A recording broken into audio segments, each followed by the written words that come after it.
So yeah, Brooklyn, Bronx. To me, those people are all the same high energy kind of guys, right? Yeah. But I met you guys, and I said, this guy's going somewhere. This guy, Brett Rayo's not going to be held back. So, how's your career going, Brett? Tell us about your music and what's happening with your career. Praise the Lord. Yeah, it's going well. I've just been, God's like taking me through a lot, trials and different things, and refining me, and it's a blessing, really, the trials, honestly. And now I really believe God's going to do something really powerful in 2025. I'm working on some new music. A new album called Chapters 2 should be on the way shortly. And I have a couple albums planned for this year, so a lot of new music. The production is coming along good. Just made this song called Only One the other like this past week, and it's coming along nicely. So, yeah, everything's going well. God is good. He's making the way straight, and I believe he's going to do some powerful things in 2025. I wrote down the other day, like the past 13 years of my life, and just, focusing on myself, my 13 years, but I was writing down like the past 13 years of my life, and just, I kind of started stepping into my calling 13 years ago. And since then, sometimes you look back and you're like, man, I should be like way further along. I should have accomplished way more in 13 years. Like, I feel like I should have accomplished twice as much or 10 times as much, and I'll go back and look at all the different things God's brought me through, and I was looking at the different seasons. I don't do this very often, actually, but I did this like a week ago. And a day later, Marcus Rogers made a post about how over the past 13 years of his life, it's been all these trials too. And it's all for the refinement and preparation of what God's about to do in 2025. And I'm never the type of person to go, 2025 is our year. It's the year. This is my year. It's going to happen. It's going to be great. But I really do believe God's going to do something really powerful in 2025. And so I believe that's for me and for Marcus, who also posted that. It was confirmation. And for everybody else whose kingdom, who is really focused on bringing God glory and surrender to God's will. I believe 2025, God is going to do some powerful things. I don't think it's just like a typical year. Again, I'm not like the New Year's resolution kind of guy who's all into that stuff and like, this is my year. This is going to be our year. But I do believe that this year, actually. So praise Jesus. God's going to move. That's right. Amen.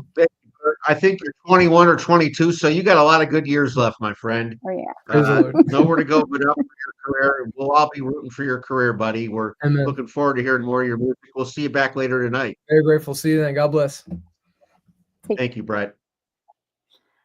Wow, what a voice, man. That doesn't come along. It's so hard to sing. He's practically singing a cappella. He's got a little strumming going on, but I know I can't carry a tune with or without a guitar. I'm being amazed at some of us get blessed, some of us don't. Yeah, that's so true.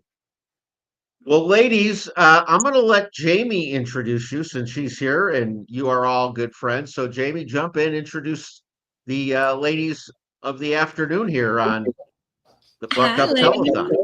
Yes. Hey, so, hello. I recognize that I haven't yet, but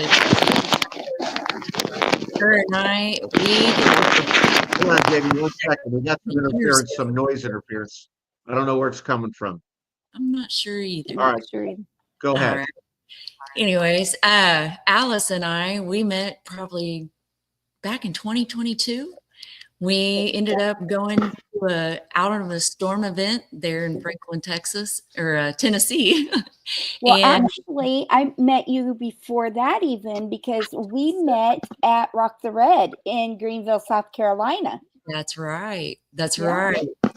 Another amazing Patriot event put on by Andrew Mullenix helped with that one, with the Rock the Red.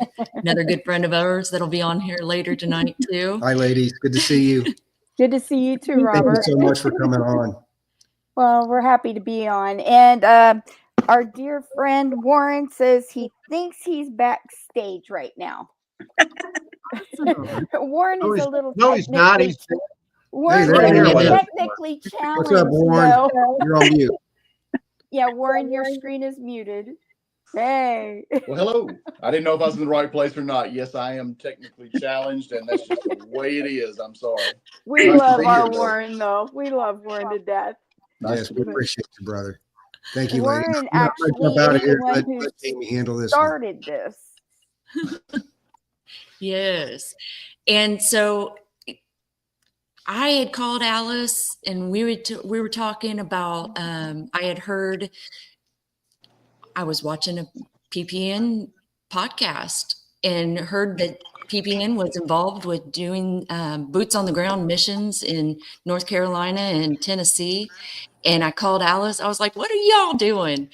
And I told her what we were doing. And we're like, hey, we need to partner up and put our efforts together. We can get more things done. And got talking to Warren, and he's been amazing. And he's been setting up all kinds of different secured sites within Tennessee and North Carolina. And these two amazing ladies, Tracy and Charlotte. Charlotte. They have been working with Warren and Alice, and I'm actually going to let them talk about what they've actually been doing, boots on the ground. Yeah, Jamie and Tracy are the ones who are physically there, and they've got their site set up.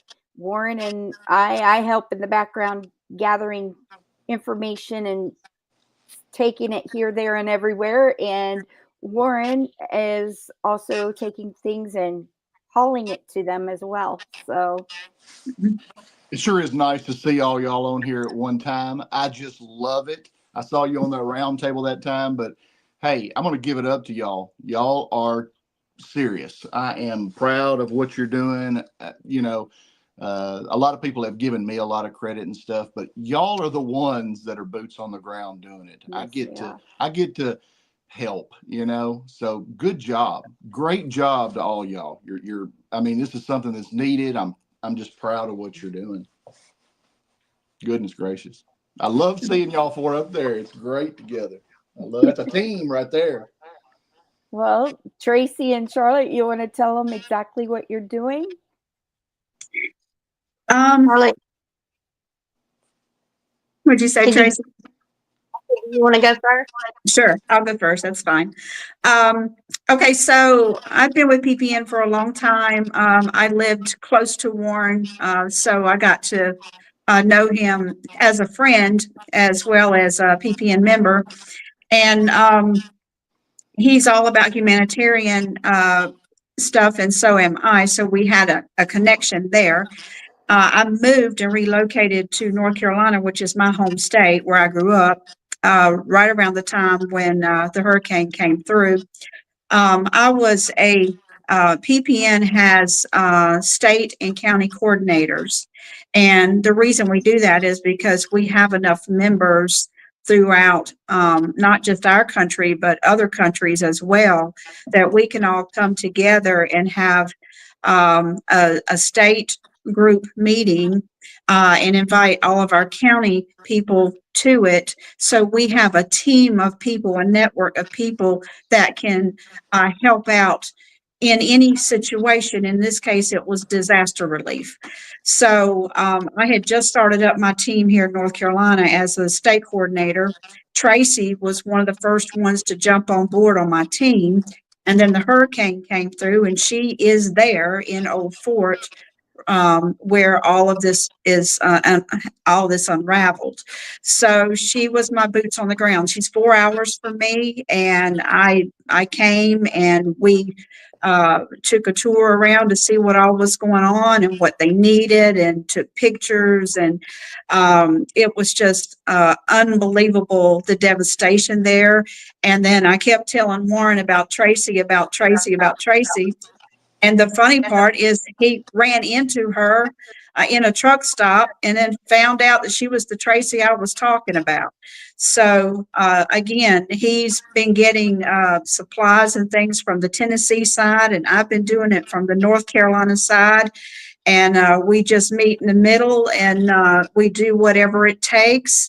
PPN has a donation site set up where people can go in and pick the stuff that we need and have it directly sent to Tracy's location, or they can do donation funds, and then we'll get what the people need. And then Tracy's the one that is making sure this stuff gets to where it goes. I go over and help sort and pass things out and do whatever she needs me to do. And that's what we're going to do again this weekend. I think Warren's coming as well. So it's a team. We all work together. We have one lady in my group is artistic, and she made a lot of ornaments, Christmas ornaments and magnets, and we're selling those, and the proceeds go to the hurricane relief. So there's something for everybody. Everybody has something that they can contribute, whether it's prayers, donation money, and or the trailers that people are donating, tents, whatever we need, blankets. We had Silver Diamond and Silk donated quite a bit of stuff to us, the 0-degree sleeping bags and the little buddy heaters, that sort of stuff. So we've had a lot of people helping, a lot of PPN members helping.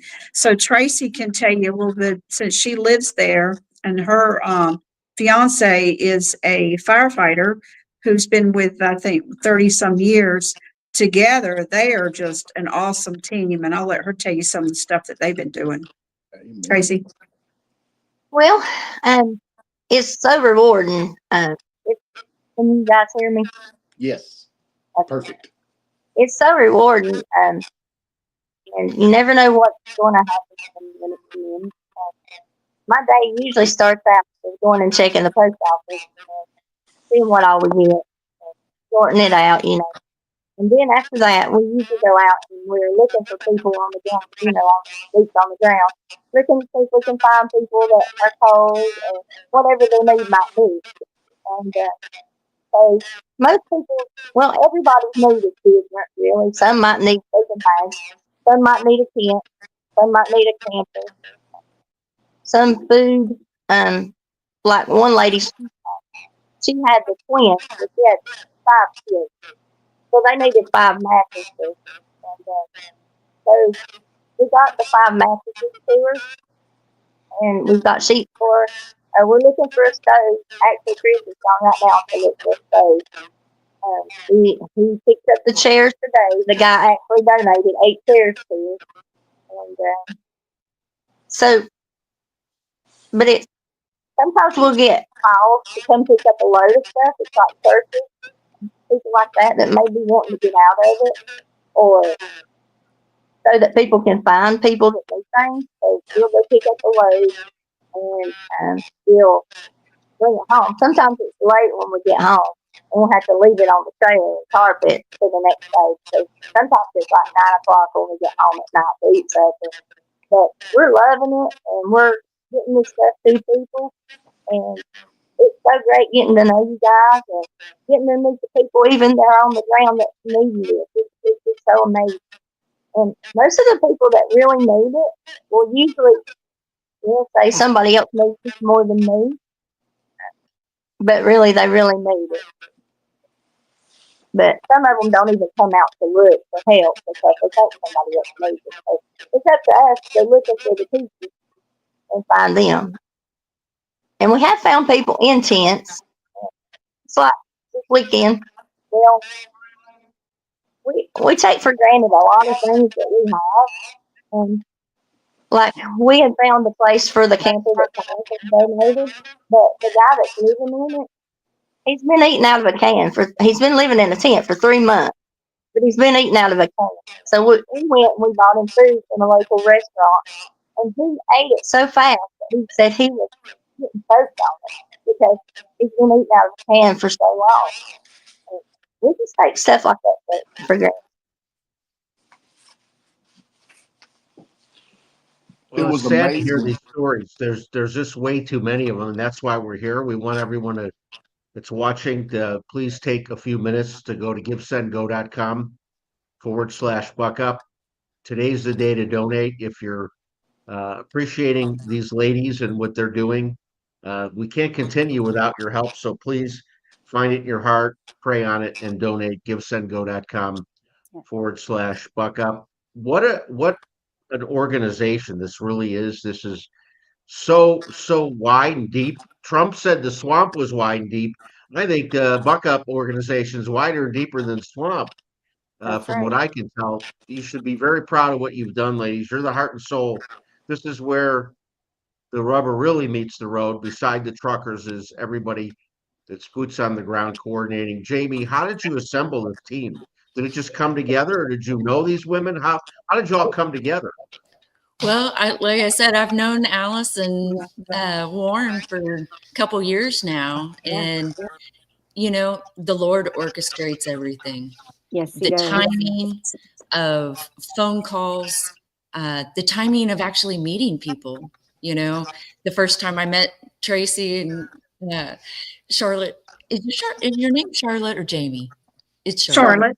Okay, I want to make sure. And you know, it was on a podcast a couple weeks ago with Silk, like on our ladies round table. I don't know these people, but I know Alice and I know Warren, and I know their hearts. I know their mission. I know their goal. Like, I know they're good, solid people, and I see the fruits of their labor of what they were already doing and already accomplishing.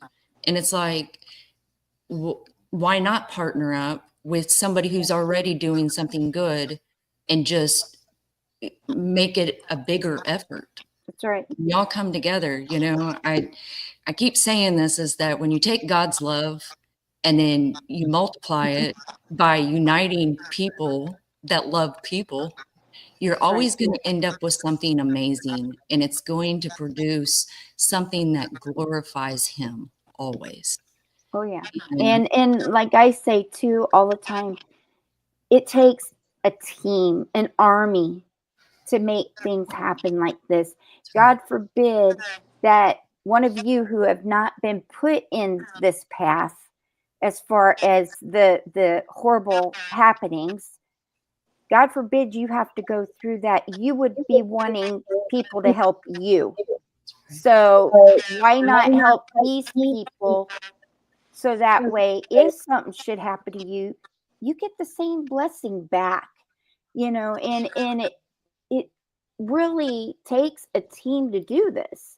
So we need anybody and everybody to step up and help everybody in this situation, because it's you've got Tennessee, North Carolina, Florida, some of the Virginias, you know, it's bigger than you realize. It's not just one location. There's several locations, and we all need to chip in and get our butts in gear, to put it nicely. Amen. Our Buck Up team says either buck up or buck off. Yeah, I like that, Jamie. I like that. It's time for FEMA to buck up or buck off. Exactly. I'm using that on my brother when he should be picking up the tab at a restaurant. Hey, buck up, buddy, or buck off.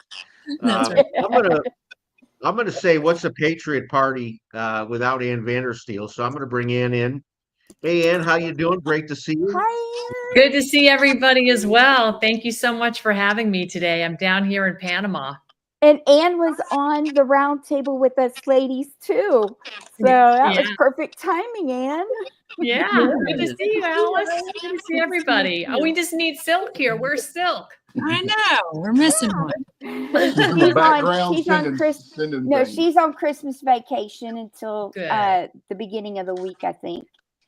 Good. But yeah, she deserves it. She deserves it. Maybe what else do you want people to know about these great work the ladies are doing? And Warren, what else would you like to know? People know about Patriot Party Network. I don't know. Here's another one, Ann Vandersteel, you know, that's in the fight. The biggest thing I saw when I went there the first time, and when I went, it was me and one of our head mod in talk time at PPN, Mandy. And we just said, we're just going to go. I had a load of stuff. We just went, didn't know where we were going. We just said, we're going to go help somebody. Of course, the whole time, if you ever want to find somebody to help, just call Charlotte. Charlotte will already have it started. It will be all in order. She'll know where to go. And so we kind of followed her lead. We were headed there to talk to somebody named Tracy.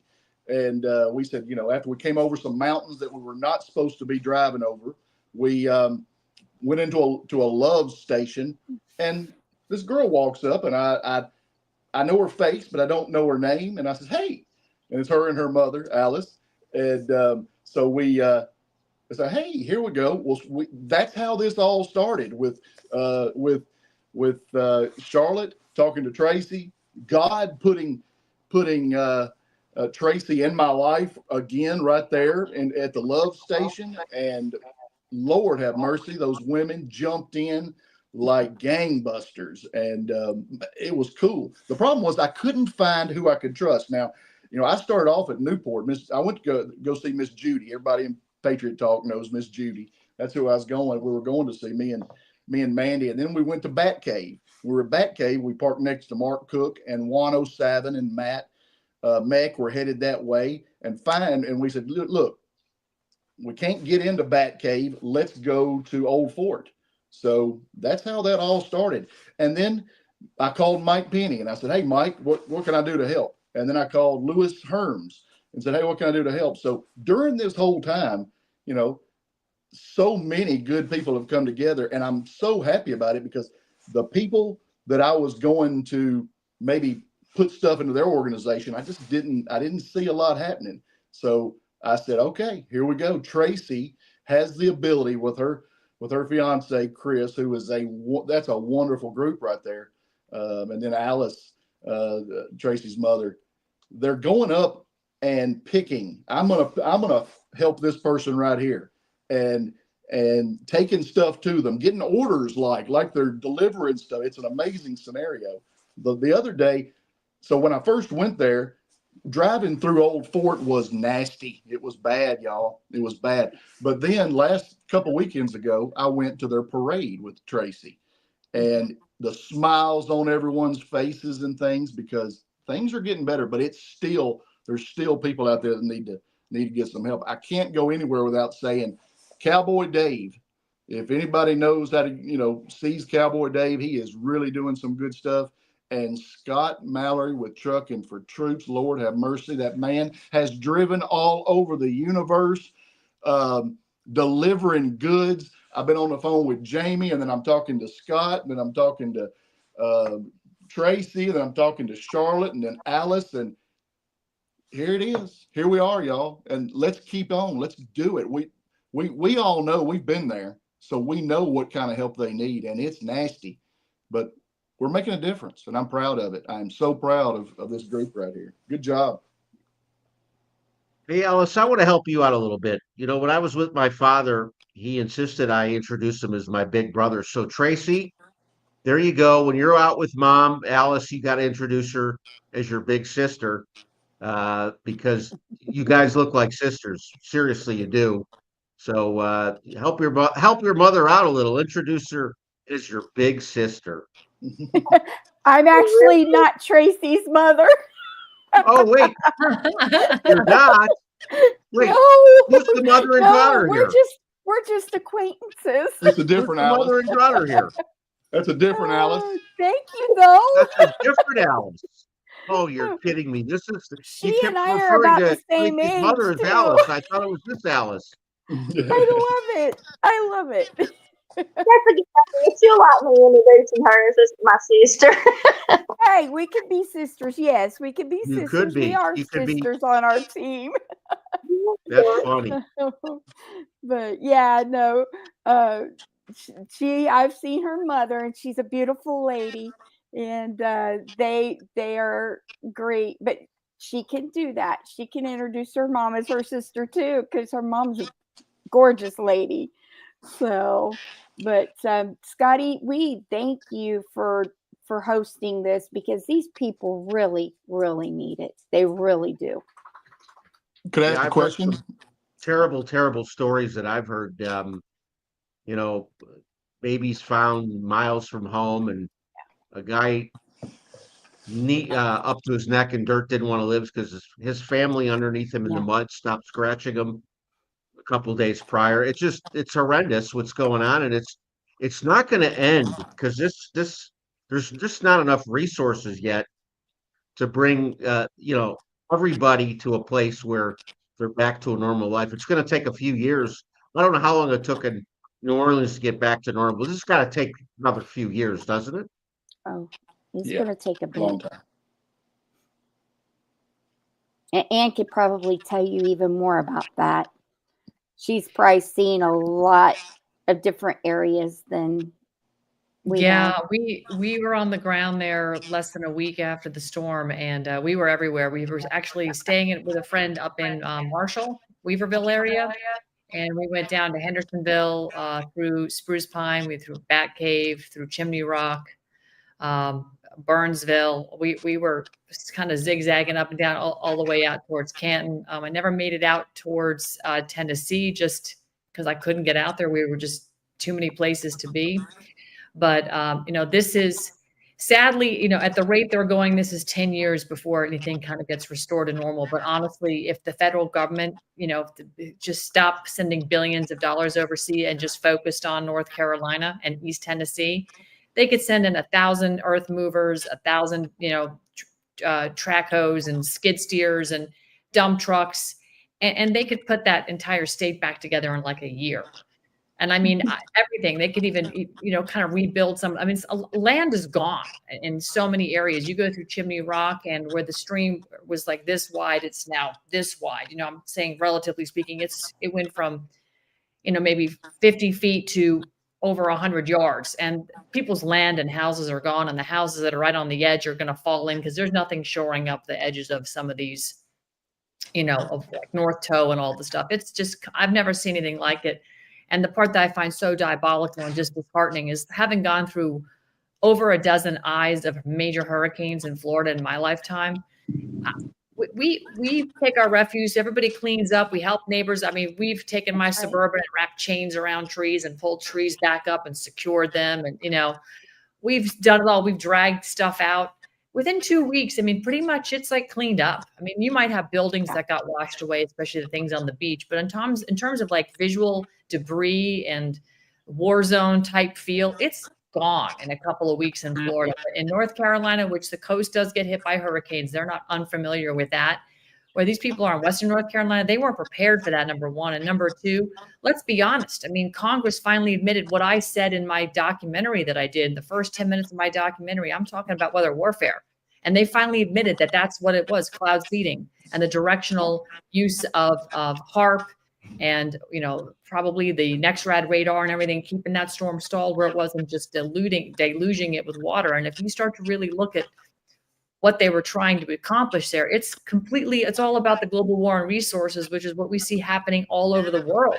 And so those poor people got so incredibly hammered, and now they're being left and abandoned. Mm-hmm. And it's a constant reminder of the state of war. It's just such horrible abuse. But here's what I find so incredible. And I know you all have been there. You met the people. My great-grandparents are from Western North Carolina, East Tennessee. They fought in the Revolutionary War. These people aren't going anywhere. They're like dug in, and no matter what FEMA has done or not done, I mean, the statistics today are so abominable of how much money FEMA spent to house themselves for the 7 short weeks they showed up on their little trailers and campers and then left. And these hotels for the people are going to be ending January 11th. Yes. But they're now moving into the hotels. That was the whole reason they built those camps, was so they didn't take up the hotel space. They got a little over 5,000 people in hotels, but there's over 100,000 homes and apartments that were damaged. So, I mean, it's just the scale is, you can't wrap your mind around it. It's just a real mind screw. But these people aren't leaving, and they're so hardy, and they're so entrenched in their communities, and they're standing with each other. And it's just so beautiful. I mean, it really is. It's something to behold. And I look at some of the people that have done some incredible work in the area, that have just, like Sean Hendricks comes to mind. That guy is just a machine, what he's done. Even people, like over in Tennessee, Charlene and Ty Bollinger, getting campers for people. We've donated through American Made to help, families from CPS getting their families split up. It's just been absolutely incredible to witness all of this. But I am just so incredibly proud of those people, because those are Americans, right? They are Americans. So I think the scale, if we could actually, when we get President Trump in there, I believe we're going to see that state turn around quickly. And to me, it is the beachhead. And this is what I said to everybody. This is the beachhead. This is the rally cry to restore the republic. because you turn that state around. People in Asheville that are very, very dyed-in-the-wool blue liberals have now had their eyes open to realize the state is not there to protect them or save them. It was their fellow conservatives that came out of the hills that helped these people in this downtown, the cities. And so I think you're going to see this state turn around, and, you know, it's just going to be the American people and the spirit that pulls that state together. And of course, Trump's going to release the funds that they need so desperately to clean that up in short order. Otherwise, they're just going to wither on the vine, and it'll be like this. It is gripping to drive through there. Anybody that's done it, I know many of you have, it's gripping. You know, Ann, 25 years ago, I moved to Wrightsville Beach, North Carolina, and I lived there for a couple years. It was right after the hurricane destroyed the whole beach town, but there was so much money. The people who live in Wrightsville Beach are very, very high society. They're multimillionaires. They own the beach homes. I couldn't believe I was living in a town where no men at my age, I was 40 years old when I moved there, none of the men worked. I'm like, why don't you guys ever work? They're like, well, we're Winston-Salem trust fund boys. We don't have to work. But because there was so much money and because they had so much pressure on the state, they rebuilt Wrightsville Beach in a couple years. It didn't take 10 years. It took 2 or 3 years to really get it back where the tourism could come back to the beach. And it was a tourist town. But so I lived in the Carolinas, both north and south, for about 4 years. And there's no question the people in the South have a resilience and a strength that you just don't get. I don't want to accuse any state or any American people of being soft, but I think there is a little harder edge to the people, witnessed by the fact that they're not leaving their property. Somebody told me they feel they'll lose their property, that FEMA and the state will take the property away illegally. They're on their own property. That's true. They're afraid to lose their property. Yeah. Yeah. And they are. I mean, FEMA, you know, originally, so they, you know, they brought in this hazard mitigation assistance program. They launched it in Buncombe County, I don't know, 2 months ago, maybe. And, you know, they were going around, and here's just how insidious it all is. So you had people like Cabins for Christ, awesome organization, come in, build these tiny cabins for people to live in. And then, of course, the city inspector would show up and say, oh, that does not up to code. You can't live here. It's like, really? What are you kidding me? Up to code is my house is in pieces down the river and it's now in Lake Lure. I mean, that's the code I'm dealing with. I'm not going to sit here in a tent. I have something I can get in and be warm. But they were making it very difficult. Then they, you know, came up with this hazard mitigation grant program where they were like, okay, we're going to look at your home. FEMA's going to come out and evaluate the damage. And then, of course, the city layered in this ridiculous code that if the damage assessment was more than 50% of the value of your house, you couldn't get access to any money. So when you think about the cost of the home, what it was, and remember, some of these people are generational families, right? They live in a house that was originally $10,000, $20,000, $30,000, right? So the damage to their house today, in today's value, if the house is a couple $100,000, the damage was probably $100,000, or maybe it's all gone or whatever. There was no way those. So they're not going to issue they weren't going to release the funds. So their next step was, well, we're just going to pay you out what we believe to be the accurate real estate value before the flood, but you have to leave. And the people are like, no, we don't want to leave. My property's still here. I want to rebuild. So, you know, and then of course there was the FEMA, the insurance fraud where it was premium fraud, basically. So you have super wealthy people and they would buy $3,000 a year FEMA flood insurance. And then you would have the average Joe or Susie Q that would pay for the $1,000 a year flood insurance with FEMA. But guess what? They both capped out at the same levels, no matter how much your house was worth. So basically they were ripping off the more wealthy people for more premium, but they weren't getting any more for their money when it came to cashing in on issues or you know, trying to get some of the flood insurance. So there's just so much wrong with this whole system.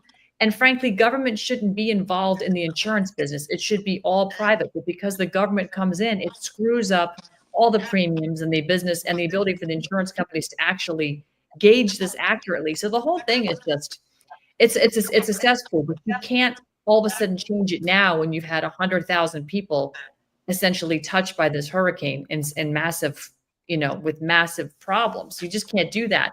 You've got to fix it and then change the field after that. So they're really they're screwing with these people big time. And I know Trump came in there and he spoke in Swannanoa early on when Biden was doing flyovers, and because he's flying over in Air Force One helicopters that were in the middle of literally emergency search, rescue, and recovery operations, delivering much needed supplies, had to be grounded because the bozo, and the mushroom in charge is flying over. Trump shows up on the ground and he's like, look, I know there's red tape here. We're gonna cut through it. We're gonna get you through this and we're gonna solve this. So literally, I mean, look at us. It's January 1. We have 19 days, thank you God. And we can get Trump back in here. And these people need it. Besides J6ers, we got to swarm Western and North Carolina, East Tennessee, and help these people. Have to. I want to ask you a two-part question because you're a real journalist and you tell the truth for real, the best of your ability. It's not like I'm talking to CBS or ABC journalist here. I'm talking to Ann Vandersteel, who's been telling the truth for a lot of years. Do you have any doubt in your mind? We talked about this at 1 a.m. this morning, first hour. Was it a natural disaster? Was it weather weapons? Was it both? What's the real story there? I know you did your homework on this. Oh, yeah. There's no doubt in my mind this was weather modification. Look, there's a chemical element that's been used by the United States Department of Agriculture since the 50s. It's called polysodium acrylate. It actually increases the moisture content of soil. Farmers on mass agriculture, big ag, have used this because it cuts down how much water. And if anybody lives in the farm country, you've probably heard of polysodium acrylate. It's been around for a long time. This is also used in cloud seeding to increase the moisture content and increase rain. When you look at, and Dane Wigington, I'm not the expert on this, but Dane Wigington is geoengineering. Yeah, I know Dane. He's a brilliant guy. He's absolutely 100%. Brilliant. He's testified in front of Congress, and Congress has finally admitted, yes, cloud seeding was a problem with this storm. They know it. And they also know the storm was steered. So don't take my word for it. Don't even take Dane's word for it. Colonel McGregor even interviewed Dane Wigington. It was an absolute barn burner of an interview. This has all been well documented now. So I'm just reporting what the experts are actually telling us now. But here's where it gets really insidious. And this is just how sick the global war on resources and the people that are behind our government, because it's not you and me. Our government is not by, of, and for the people. These are all criminals that are working for corporations, right? And I'm sorry, I'm going to label everybody in Congress a criminal because they're not saying what you and I are saying here, which is the facts of the matter. Polysodium acrylate is also used in mining, and it's specifically to increase productivity of the mine by separating the mining ore from the mine tailings, the part you don't want, the discards. And so when you rain hell and fury of water into an area along Western North Carolina, and that water, the hardest hit areas are the areas where the mines are for quartz silica, and of course the lithium mines that the Department of Defense, the Department of Energy, under the National Defense Authorization Act, have released hundreds of millions of dollars to open up those lithium mines and get them cranking, because including FEMA, they all have the same stakeholders under the NDAA to protect the critical natural resources for the DOD and for the Department of Energy. They need to increase the lithium battery output in that one mine there in Western North Carolina, Kings Mountain. That one itself would produce enough lithium for 1.25 million lithium batteries every single year, just for electric cars. But these are all strategic natural resources that we need for defense production, et cetera. And so those corporate, military industrial complex, corporate conglomerates are eyeballing this, and they don't care about the people. Instead of doing what Alaska does, where every person in Alaska gets this year $1,700 check from the government for allowing them to drill for oil, right, on their land, because the people own the land. In North Carolina, they'll tell you you don't own that land because you have a warranty deed, and that war on your deed, warranty is a war on your deed. That war on your deed means you are allowed to transact the buying and selling of a structure on top of that land. You might be able to tear it down, build something bigger, or add on to it, whatever. But you don't get to tap into the resources in the dirt. And so they want what's in the dirt, which means they want you off that dirt because they can't exactly drill a hole through your house. So this is this is just such an insidious, and instead of just sharing the profits, they are trying to take everything. They don't even want to help these people. They just want them gone. And they want you to move into those 15-minute cities. They want you to cram into Asheville. They're not even rebuilding the bridges in a timely fashion for people that have to commute into downtown Asheville. You're having to go all the way around. So what does that make you do? I guess I got to move. I can't live like this and wait for them to rebuild the bridge. I'm going to lose my job. So this is just an attack. It's 5th generation warfare, which is why if we can solve this problem in North Carolina, I think we can expand what we do there to the rest of the country, which literally, if any of you have driven coast to coast like I have in the last 4 years, many, many times, our infrastructure is in disarray. And it is really just terrifying, frankly, to drive over some of the bridges. I'm not kidding. Yes. I hold half the time going over the Mississippi. I'm like, please, not today, you know? And I'm going to come back to you because you're on for another 35 minutes. I want to wrap up with the Patriot Party girls. What are we, and boys? Well, there's boys and girls. The Patriot Party doesn't discriminate. There's boys and girls allowed, obviously. Yes, You sir. guys, what's the real mission of the Patriot Party? Because I'm not as familiar with you. I started listening to some of your stuff. You've been around a while. What's the mission of Patriot Party Network? Warren, I'll let you take that. The main mission is to get out the truth as quickly and as well as we can. Really, this all came about by me and Chaz getting kicked off of every social media platform known to man. It aggravated us. We knew if we were having that situation, other people were having the same situation. Money was tight. We started making platforms that we can get information out on. That has grown to what we're doing. So our mission is to get out the best vetted information that we can. And it has grown into humanitarian projects. It's grown into state groups down to the county level. It's grown into everyone learning to get up on the right side of the bed, make a difference in someone else's life. It will make you feel good. It will make them feel good. It will send a frequency throughout this world that never stops. Just like if you put a bad frequency out, it will do the same thing. Those are kind of our goals. And at least that's my goal. I don't know what you call it because we've never really said this is our statement, our goal. We're just going as hard as we can, doing as much as we can. Well, Warren, there's a lot of similarities between what you're doing and Sovereign Radio. We started in 2020.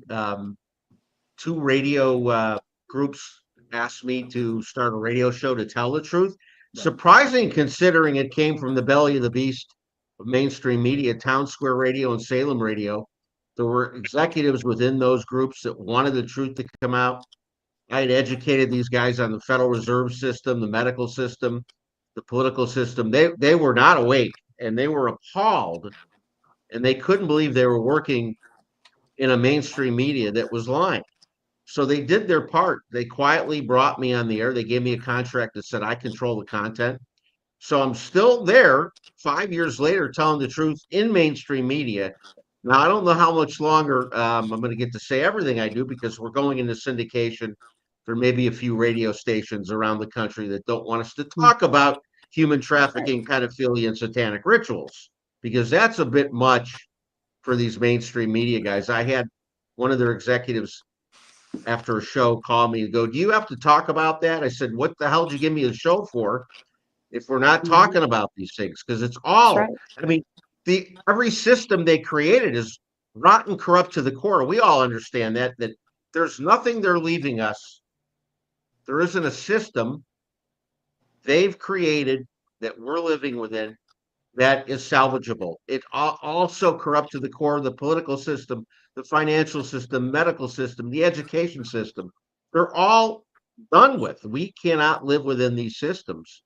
And we have to keep educating people to the truth of that till 90%, 85, 90% of America understands we are living in a corrupt system. No matter which system you look at, it's corrupt to the core. In fact, it's run, as Johnny Cash told me, run by satanic.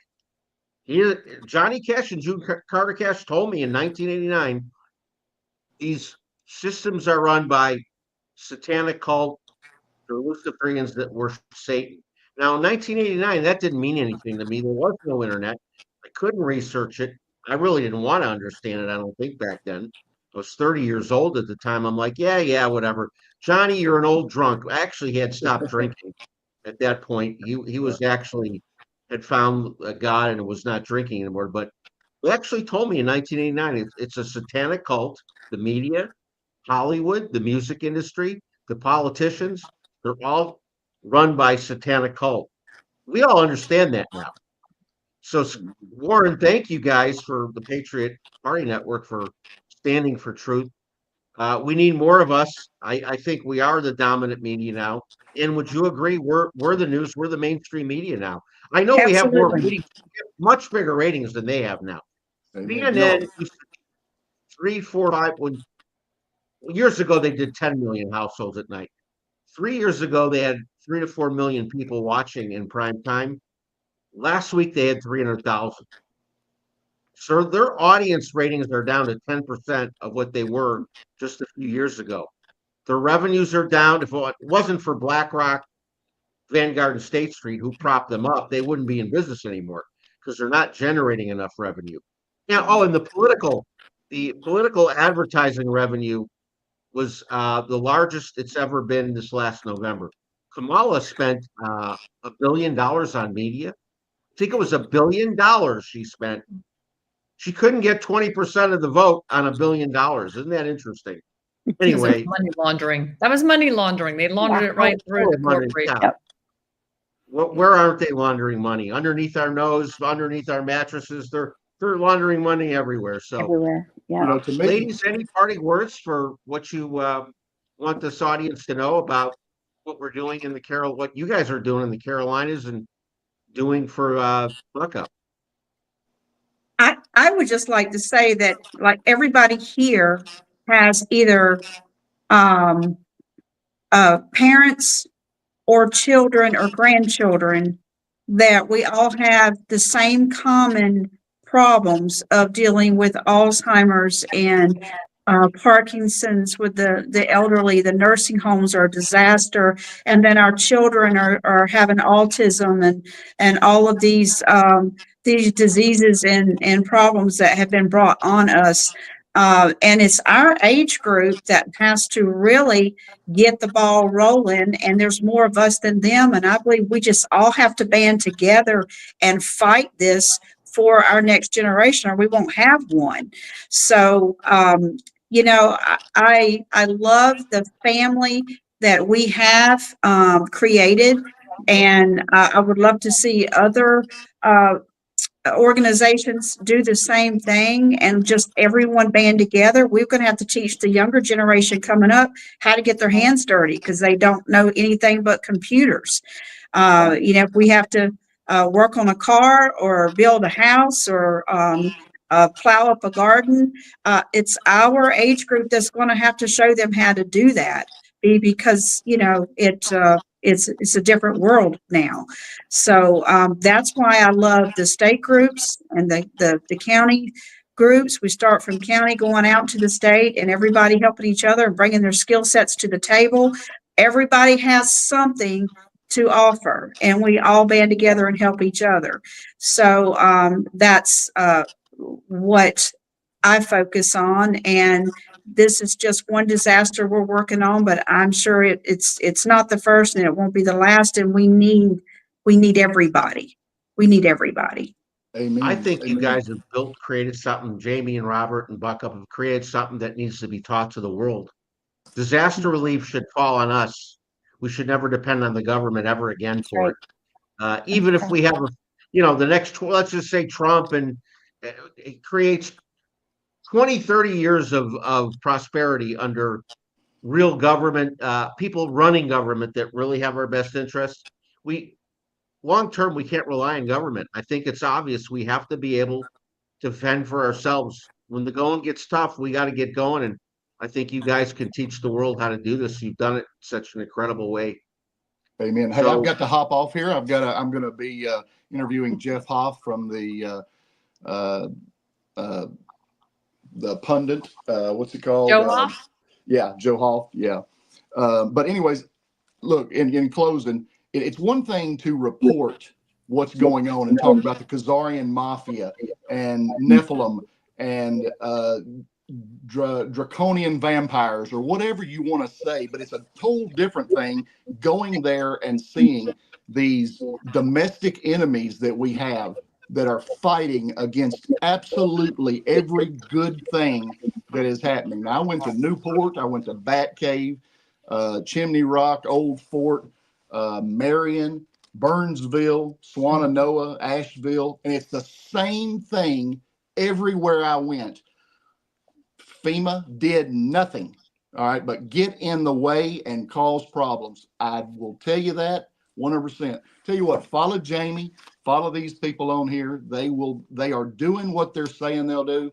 The biggest problem I had was finding an organization to team up with. I'm ready to work. And so we did our own at Patriot Party News. And now we are, you know, hanging in there with Jamie, hanging in there with Scott, hanging in there with some others. And we're proud to.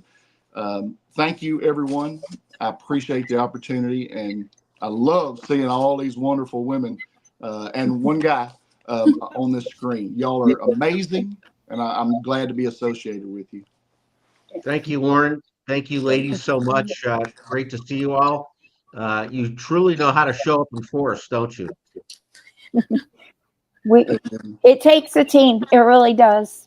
It takes a huge team to do this. Thank you for having us. Yeah, hey, stick around. We're Thank you, ladies. Mallory in just a minute. Thank you so much, ladies. I appreciate Thank you. Let's He's going see. to take over with me. All right. Here. All right. Scott, hang in there 1 second. We'll bring in. And wow, I have a question for you.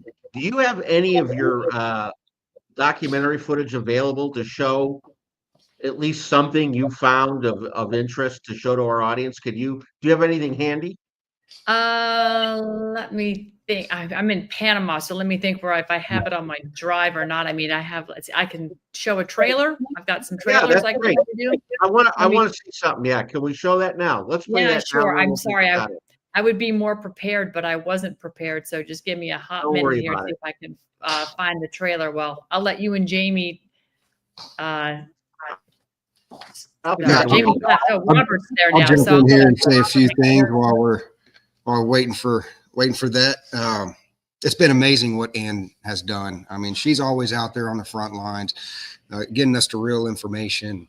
I remember I kind of felt like Ann a little bit when we were down in Rutherfordton, North Carolina. We were at this equestrian center where they have horse races and horse things. And there was this giant FEMA camp right at the top of this equestrian center. And they had at one point they were using the equestrian center to stock supplies for these hurricane victims. And we were told that it was either there or somewhere near there that the FEMA employees from that camp were coming into the drop zone at night. So they were acting as volunteers during the day. They would find out what they had, and at night they caught them coming in there and taking their generators and taking them back to the camp. And the employees were telling us these stories, how they busted them. And they ended up shutting down the drop zone at the equestrian center because it was just causing too many problems, or maybe it was a location near it. But it's just there's some really weird, bizarre things going on there. And ended up getting some footage of that FEMA camp there, and it's quite an operation. And as you see from Ann's videos, she drives right into them. She don't care. She's a woman of steel, and run in there and it gets us the footage that we're not privy to. I've got a 2-minute trailer. If you want me to run that, it does show a little bit. Go ahead and run it. The screen is sharing, so you can just pull it up. All right. Well, let's hit play then. Let me know if can you see this? No. Well, we don't see it. Did you pull it? Did you? There we go. You might have to open it. There we go. Well, you ready? There it is. Go ahead.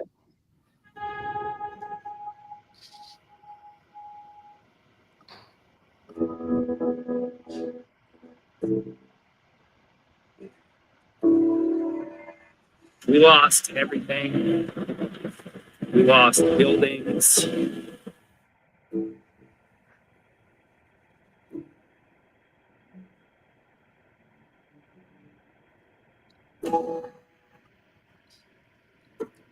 Something's going on with the audio. Yeah, The audio? we lost it. I don't know.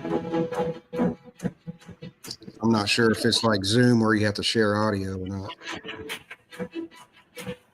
Here, I don't know how to. I mean, usually it's not a problem to share the audio.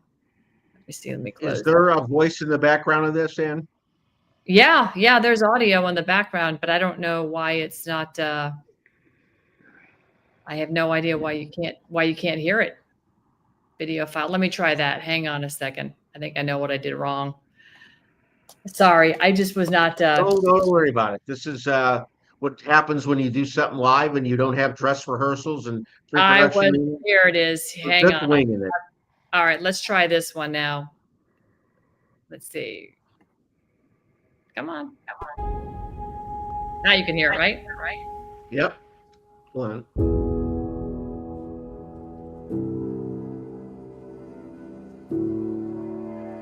We lost everything. We lost buildings.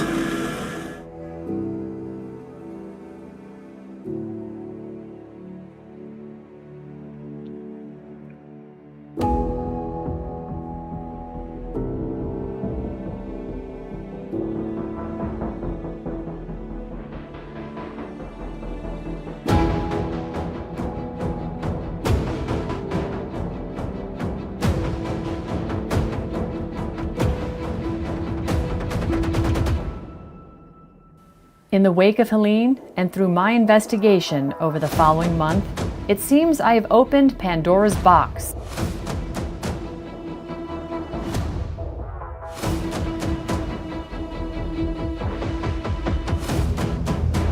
Leading to more serious questions than answers. And this is where they were kept on saying they were finding bodies.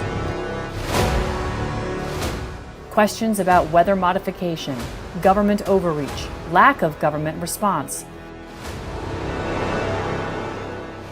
The camps FEMA has built, seemingly for their own support staff, as their lack of forthright communication to the community about their presence.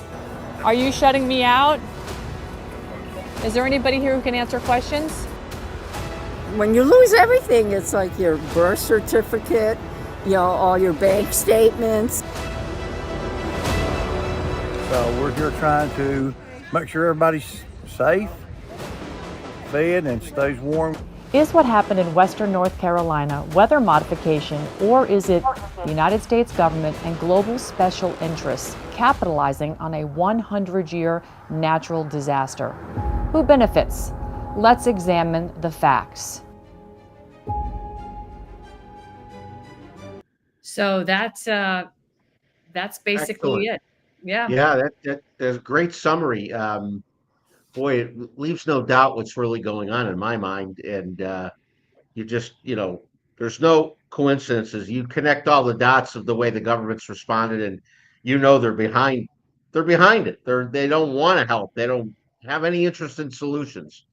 No, and that movie was designed to show you the sort of the human side of everything that happened in the beginning. The first, I'd say 30 minutes of the movie is just story after story of people and what happened, right? And then I move into the FEMA situation. I go to a variety of FEMA camps, and it's the same story over and over. It got so bad, and they got so hostile towards me that they finally called the police on me, which was incredible. And I was just very casually asking questions. I wasn't making accusations, just trying to get information. And they finally stopped talking to me, kept sending me to the public information officer, to which I finally, after 4 attempts, got them to respond to tell me that, yep, they're closing the camps, they're moving into hotels. But I'm like, you're moving into hotels and the people are getting kicked out of the hotels. So what about the people? So I sent them a copy of the movie. Hopefully they'll watch it and realize how foolish they look. But in the end, I pulled together every single government document I could find that shows that the lithium, the quartz are all part of the strategic plan for the Department of Defense, the Department of Energy, and it's protected under the National Defense Authorization contracts, that this is all part of their design. And it has been in the pipeline for quite some time, but there is no provision anywhere for the people to be protected. Instead, what you see is FEMA making it incredibly painful, and the local community county commission making it painful for the people to try and get any assistance. They say they have these programs, but the programs are designed to fail, so the people have to move. It's quite extraordinary. But again, I think what's even more extraordinary is the people's response. And I know, Robert, you and Jamie saw it. Scott, nice to meet you. I know you've seen it on the ground. Anybody that went there to help saw the resilience of the people. And that, to me, is just the best thing that we can show is resilience, because that's the word they love to use, but they're anything but resilient. They are the people that are just blood-sucking demons, and it's the people who are going to rise up in all of this. And we're going to push back in a big way. There's no reason why those resources can't be used, but let's get some equity and some fairness in all of this, right? If this is your land, you should get paid to have them come and take things out of your land, not too dissimilar to what they do in Alaska. So I'll shut up.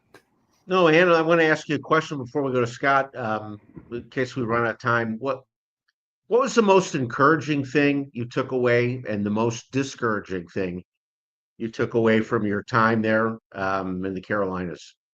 Oh gosh, the people were the most encouraging. I mean, I just saw so many people. I mean, look, all the people that were previously on screen all showed up, and many others showed up. Pete Santilli showed up early on. People were showing up all over the place. People I've met and made new friends in all of this, people that I will know for the rest of my life. I met people that were commenting on YouTube videos, and I responded to them, and we connected on X and started DMing, and then we've now become lifelong friends. It's just, this is what I find so amazing, is that these people in North Carolina have brought together the best of humanity, and they've exposed the worst of humanity, which is our own federal government and, frankly, the state government of North Carolina, save a few politicians I spoke to that actually cared enough to provide letters for good friends of ours. Robert, you know with whom I'm talking about, the Remnant Ministry from Texas, right? They got a letter from Senator Ted Alexander so they could be there operating, doing what they needed to do in order to protect the people. Representative Jake Lang, same thing, or Jake Long, excuse me, Jake Johnson. Sorry, I'm getting Jake Lang's name stuck in my head, J6, or Jake Johnson, great guy. But again, they're just a couple of people. We need an army of us, the people, looking out for each other, because the state government and the county government, they're more worried about how they're going to sustain what they need to do versus what needs to be done for the people. That's all been lost, and that's been exposed. And I think the greatest thing that happened is that the blue cities themselves woke up and realized their statist being, their mindset of that the government was there to help them is wrong. And they finally see that we're not a bunch of, hardcore Nazis. We were actually good conservatives that went to help conserve their lifestyle. So I'm encouraged by what I saw. It's just very painful to see your fellow Americans suffer the way they have been, but they're proud. So they're not suffering too much. They have a lot of pride, and they'll figure it out, and they are. I'm sure there were times you wanted to pack up and go home from what you were seeing, but you're the trooper and you see the story through. What was worse, the Darien Gap or the Carolinas? Oh gosh, that's tough. I'm down here in Panama right now. Globally, what's going on in Panama needs to be stopped, and you need to you can't put out fires. You got to take out the arsonist, and the arsonist, in our view, with Michael Yon, where we're sitting right here in the City of Knowledge, which is the old Fort Clayton Southern Command post that we built, our Army built right here next to the Panama Canal out this window. The arsonist is the United Nations, and they're getting their gasoline from the American taxpayer, actually from the Federal Reserve, which is printing the money through the roof, and the American taxpayers having to pay the interest, which is bankrupting our country. So we need to defund the United Nations, because the UN is what funds all these NGOs, that is funding these people to come through the gap and destroy our country from within. And unfortunately, there was serious stories, and I'm sure Robert knows some of these, and Scott, you probably heard about them too, of all of the illegals that were just dropped off in Asheville days before the storm, when they knew the storm was coming. And they were, holding up at gunpoint people and, stealing things out of homes and stores. Terrible. I know the pilot who picked up 6 children from one family who had been abused by some illegals, sexually abused, and flown out. So, and this is after the storm. So it's hard to say what's worse, except that I can tell you, if we don't stop what's going on down here, it's going to be, North Carolina is going to be like the rest of the country everywhere. I mean, what is up with this fog? It's all over the country right now, right? They're trying to exterminate us. And I know it sounds crazy, but talk to anybody about the fog and they'll tell you it's not a fog. It's dry. It's got something in the air. People are getting a cough. It's not normal what's going on. And great job. We appreciate your time. Thank you so much for coming and giving us all this information. What's your parting words to Buck Up Relief Mission? What would you say to Robert and the gang? Well, first of all, what they've managed to pull together is superhuman, and it's just yet another example of the resiliency of the American spirit. We are alive and well. We are going to restore the Republic, and it's always been about people helping people, and I can think of nobody better than Robert and Jamie have pulled together, and all the friends they've cobbled together, because this is what they've done across the country. When I met them, it was over banners for freedom and getting billboards put up, and I was just blown away at their ability just to get it done, and they got it done, and they are relentless. They have found their calling. And, through all things, Jesus Christ, through Jesus Christ, all things are possible, And they absolutely model that. And they're showing a path forward, and they're shining the light of Christ and the goodness of the human being that believes in our Lord and Savior. And they're sharing it with everybody in the works they do. So I feel so blessed to have just met these folks years ago during the People's Convoy. And here we are today. But, and again, we have a lot more work to do. Our country is not out of the woods by any stretch of the means. But again, it's people like Scott Mallory. It's people like you, Scotty. It's Robert and Jamie. It's the Patriot Party. It's everybody we know in our circle that's making it all happen. So thank you, Ann. Great way to end. Thank you so much, Ann. We'll talk to you very soon. God bless you. God bless you. Happy New Year, everybody. It's going to be a great 2025. Thanks for the American flag down in Panama. Oh, she gone. Well, guys, let me tell you what's going on here. We're coming up on the 6 o'clock Central Hour. I'm going to take a little break. Kim Yater and Mark Anthony, possibly Audra Morgan, are going to step in. But before they come, Scott Mallory, I have a video here as your name on it. I haven't watched it yet, but tell us what you've been doing and your role with Buck Up and what you've been doing in the Carolinas. Well, we're bucking up. That's what we're doing. So my role basically been down there is Robert and Jamie reached out to me. Dr. Pete Chambers needed a camper for a command center and a place to rest their head during their missions. And I immediately ran out, and I was blessed and raised money, and we got a trailer down there to these guys and brought them some supplies and stuff like that, and came back for about a week. That's not true. You did not have enough money for that camper, so you came out of pocket, brother. This guy, I'm telling you, he's a rock star. He said, I'm going to do whatever I have to do to make sure these guys get what they need. I just got to throw that in there. I mean, this guy's got a heart of gold. He did. He showed up. He rocked it out with a camper. And there's some videos on the buckupreliefmission.net website of that camper rolling in. You got to check it out. Please go ahead. I'm going to try to play a video right now, Robert. If I can, I'm going to play a video of Mr. Mallory. It says Scott Mallory on it, so I'm hoping it's him. That's me.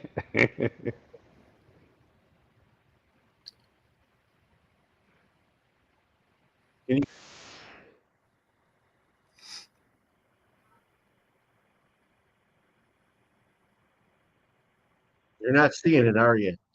No, not seeing anything. All right, well, I'll play around with that. Scott, tell us what's your biggest takeaway so far from being boots on the ground? And I hear you, but we'll come back to that. Wow, you got quite a truck there, Scott. My biggest takeaway from all of what thank you. I thought it'd be appropriate to do with the truck in the picture.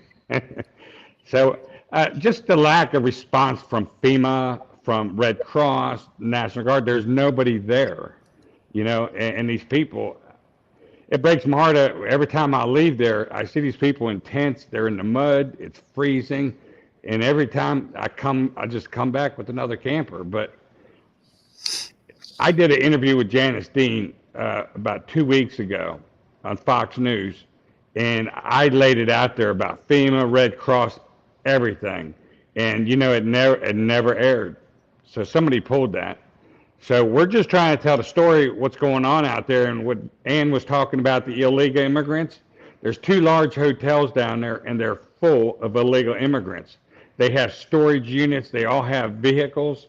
They get a stipend on their phone, and whenever it runs out, they reload it. They're taking off their clothes when people, not their clothes, but their coats. People are coming in town from all over the United States, bringing in supplies and stuff, and they'll park down the street, take off their jacket, come out there like they're freezing, needing stuff, and next thing you know, they're taking all the supplies, and then they're putting it on Craigslist. The propane, jackets, heaters, chainsaws, it's all on Craigslist. And I witnessed this myself. And some of the other travesties I've seen down there, the Red Cross of FEMA initially had, showers and porta pots out there for the folks, and they're all gone. There's no place to take a shower. I was there for 3-4 days, and for 3 of them days, I didn't get to take a shower. They took everything away. The bathrooms are all full, and they've turned them in so you couldn't even get to them. So it's like, why would they do that? I think it's a complete land grab myself. Ann spoke on that, and it absolutely is a land grab, because there's so much resistance for people like us that are just trying to help. And I don't know why there would be the resistance. You think everybody be working together to try to, improve the situation there, but it's not. And so working with, like Jeff from, Foxhole Foundation, Jamie and Robert from Banners for Freedom, and so many other folks. I mean, we're getting supplies down there. We're getting campers down there, and we're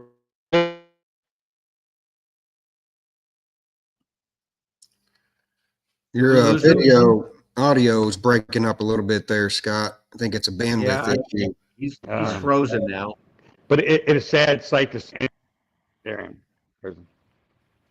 So, but when you were talking about you there? You're good. Yeah, you're good, Scott. Continue. The North Carolina hurt. Okay, the Wrightsville beats the Florence hurricane. Yep. You were talking about that earlier? Yes, so I had a Gold Star mom reached out to me. Yeah, okay. So we actually, that was a 3-year mission for us there. Gold Star mom reached out to us about her son, the Marine that held her son when he died, lost his home. And she reached out to me to, see what I could do. So we went out and bought him a brand new camper. And when we got there, the whole community of Marines were homeless. So we basically, my buddy from Leo's Vacation World just let me sign paper, and we brought like 20 campers down there immediately. And like 2 months later, FEMA's there, and they pulled up campers next to ours. They were bigger, they were new, but they sat there next to the camper. We brought them for over a month while they had to get permits to plug in a extension cord or to hook up water to it. So I saw what FEMA's about there.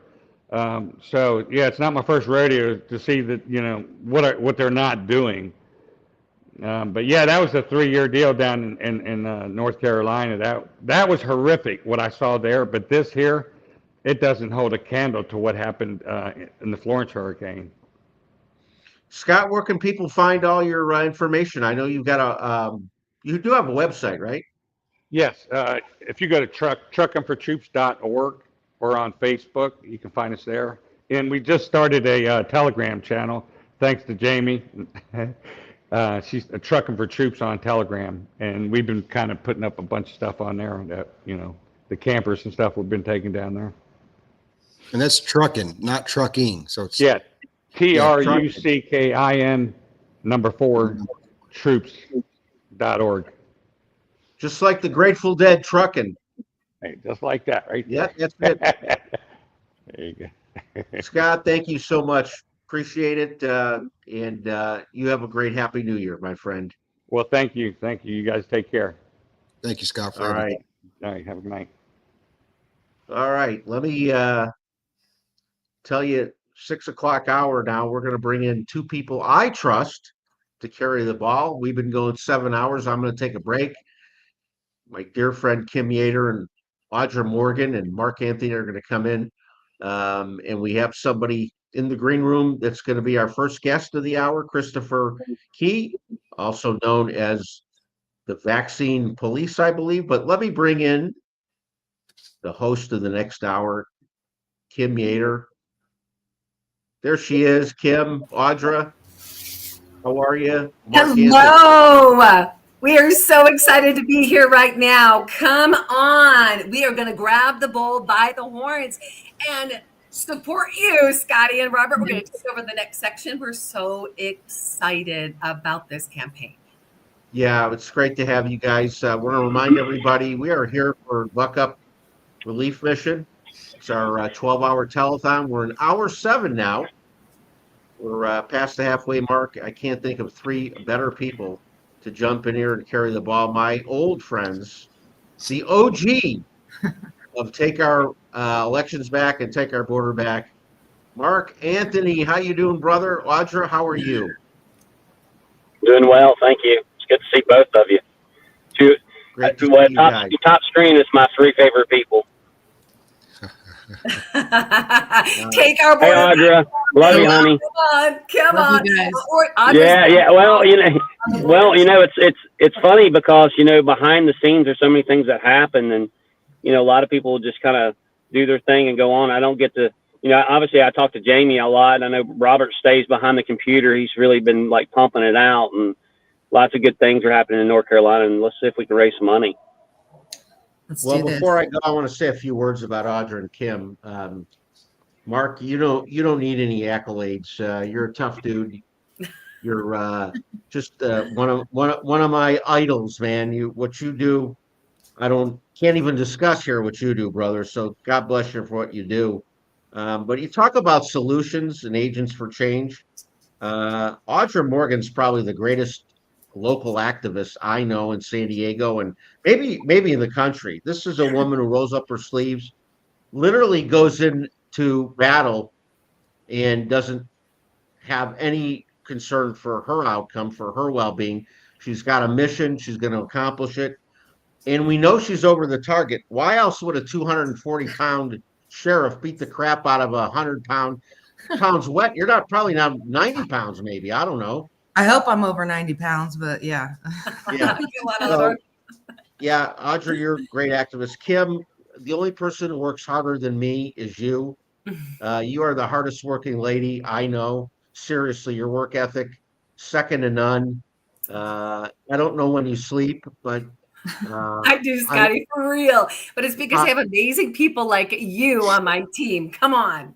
No, you are the hardest worker I know. Your husband shared with me he never sees you anymore. You're working so hard. It's not true. You guys, I couldn't think. Well, no, when I said I'm going to take a break at some point in this thing, I said, I'm going to call Kim to host it. And then Audra, I asked her to come on board. And Mark showed up for the party, which is great. Love him. Of course. So you guys, I'm going to bring in our guest, and then I'm going to take a quick break. His name is Christopher Key. He is known as the vaccine police, right, Christopher? Yes, sir. AKA the vaccine police. That's what I became in 3 years ago because I knew the tyranny that was going to happen. I knew that they were going to come in with this pandemic and they were going to try to vaccinate the world. So I figured that we could go after them and police them because nobody's policing the FDA, the CDC, the AMA, and all these things that are organizations, these alphabet soup organizations that are doing ill will to God's people and God's children. So yes, I'm known as of now as the vaccine police, brother. Dr. Artis was here a little while ago, and he was talking about the bird flu. They've told us January 21st, 2025, there's going to be a bird flu. They know the date. They know the date. It's already here in California. I'm sorry. Yeah. Go ahead, Audra. Well, I was just going to say it's already here in California. I mean, they've declared an emergency like they do preemptively, like they always do it ahead of time. In San Diego with COVID, there were no cases. They locked us down and then they had their first case. So it's the name of their game. Thank God we got activists like Christopher. Tom Renz told me something interesting, and I know he's a man of his word. He said, I'm not going to die I'm going to live until I see Anthony Fauci and every last one of them put in jail and committed for crimes against treason, for crimes against humanity. I mean, he is hell bent on seeing this through, and I believe he will. We all know Tom Renz is working tirelessly too. I'm going to cut out, ladies. I'm Mark, Robert. I'm going to leave it with you guys. Take it away. Awesome. Scotty, we just love you. You're doing an incredible job. And Robert, you too, and putting all of this together. So Christopher, it is so great to meet you. I'm Kim Yater from the Take Your Power Back show. And it's really an honor to be able to be here with all of us today. And my question for you is, Christopher, why is this mission so important to you right now? Everything that's happening in North Carolina has nothing to do with the vaccine, really, or really does it? Sweetheart, it does. And that's where you have to have studied these satanic Luciferians for 26 years like I have. And I understand that this is about mass eugenics. That this is about eugenics to the nth degree. These people are completely satanic. They're Luciferian. It's pure evil. And just so I can, real quick, a lot of your people out there don't know who I am. I've been doing this for 26 years because of my twins. My twins have the most rare disease on the planet called phenylketonuria, where they'll never eat protein the rest of their life. No milk, no chicken, no cheese, no fish, no birthday cake, no ice cream, anything that has protein. My twins will never eat because it's toxic. It goes straight to the brain. It causes the most extreme mental retardation there is. Okay. I say that because I used to be heavily involved with health and wellness. I used to be heavily involved with big pharma. I was the biggest supporter of vaccines 26 years ago. And then my twins were born with this rare disease. And I was forced to do what the Lord commands everybody listening to do. And that is test and prove all things. Not some things, but all things. And I promise you guys, when you do this, you will understand the truth. The truth shall make you free. And I've got to talk about this real quick because this, I promise you, will help you guys understand why I'm fighting so hard for North Carolina and what is happening there in North Carolina. And it went back to 26 years ago when they had this rare disease. I went to my pediatrician and I said, Doc, my kids have this rare disease. And he's like, oh my gosh, I've only read about this. I've never had a child, much less two, with this rare disease. And I said, well, Doc, what can you tell me about vaccines? Because I love vaccines, guys. I love them. I push them. I had vaccine clinics at my health clubs, and I so love vaccines. And he said, well, Christopher, your kids are part of this new schedule where they're going to get 72 vaccines before they're 18 years of age. 72 vaccines. This guy was 26 years ago. Okay, this wasn't last year or 2 years ago. This was 26 years ago. And I said, well, Doc, I love research. Can you show me a study? Can you show me a study that this new schedule's safe? And he said, Christopher, there's studies all over the place. They are everywhere. And I said, well, great. Can I see one? And he said, right now? And I'm like, yeah, Doc, you're about to ingest my precious children with this rare, this new schedule. I've got to see a study. He's like, well, Christopher, nobody's ever asked me that. And I said, well, Doc, you're not going to touch my twins until I see that study. He says, Christopher, I have it for your next visit. My next visit comes, guys. The doc won't look at me. He comes to the room. He's like, Christopher, there are no studies. But Christopher, they have to be safe. They've been approved by the FDA, the CDC, the AMA. Why are you going to act like that? And guys, I about punched him that day because I'm like, sir, why am I going to act like that? You took an oath. You took an oath to do no harm. You told me there were all these studies. And now you're saying there's no studies, and I watched you inject into that child across the way, and now you want to inject this into my children? And guys, I left that day, and it changed my life, and I went from being one of the most respected persons in the health and wellness to one of the most hated people. All my best friends who were medical doctors called me a snake oil salesman. They called me a quack, and they wouldn't even call me anymore. And then COVID happened 4 years ago, and it was such a blessing because people finally started questioning what was happening. And guys, I'm here to tell you, North Carolina, this was not an act of God. This had nothing to do with God. This was an act of war.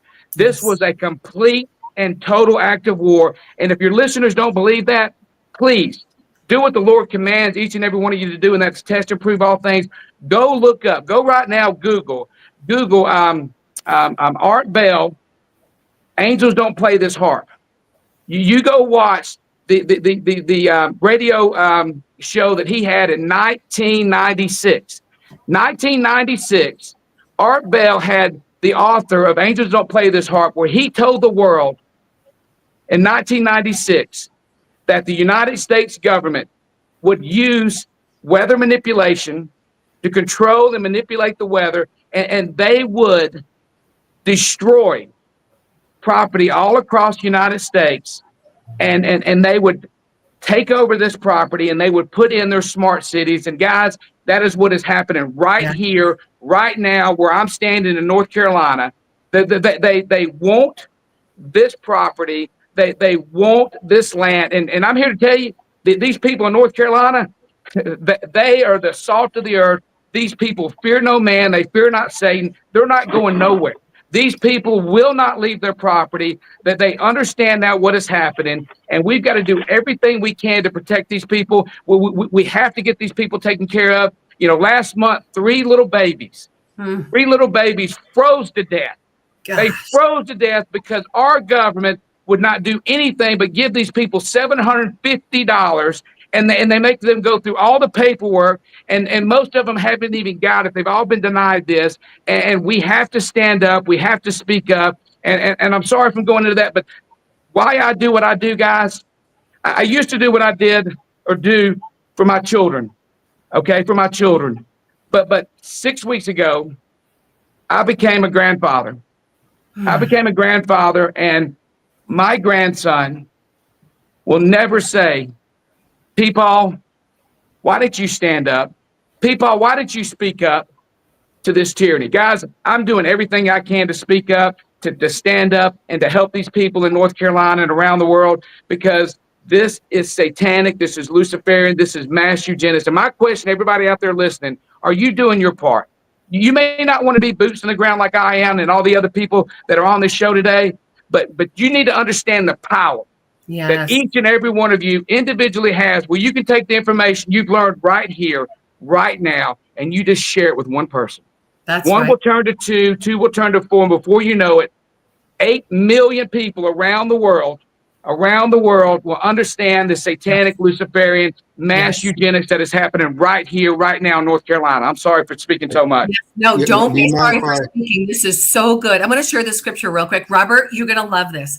God's like, Kim, this is a scripture that needs to be shared today. And you hit the nail on the head, Christopher. We are in a spiritual battle.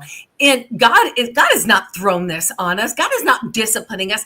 This is what Satan is doing. And when we look at Revelation 12, it says, now have come the salvation, the power, and the kingdom of God, and the authority of his Messiah. For the accuser of our brothers and sisters, who accuses them before God day and night, has been hurled down. They triumphed over him by the blood of the Lamb and by the blood of and by the word of their testimony.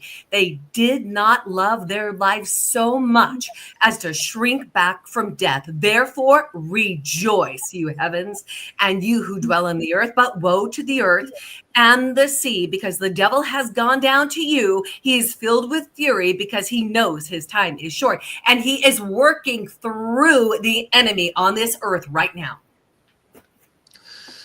You know, if I may, Chris, thanks for coming on, brother. You know, when I first came across your work, it was back, you know, this whole pandemic was taking place. And, you know, I saw you going into these places with such a boldness and confidence and calling it out like nobody else was. And I was like, this guy, people need to not just support you, but know what you're doing, hear what you're doing, and be inspired by what you're doing. I was like, we got to get this guy up on some billboards. And so, you know, we put vaccine police up, you know, as often as we could, trying to draw attention to your work, because we appreciate what you're doing.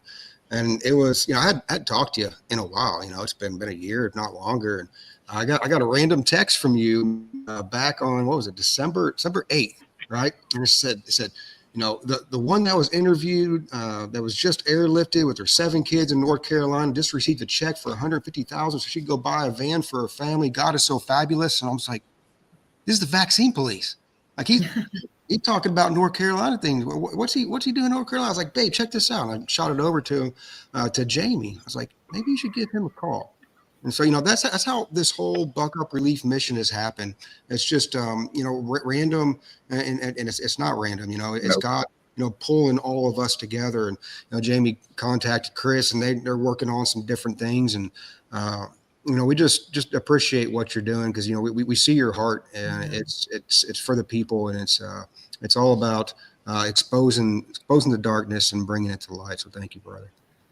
Brother, you have no idea how much I appreciate your mission, Buck Up Relief mission, and I want to say thank you guys, because everybody says I'm a snake oil salesman. They say I'm a con man.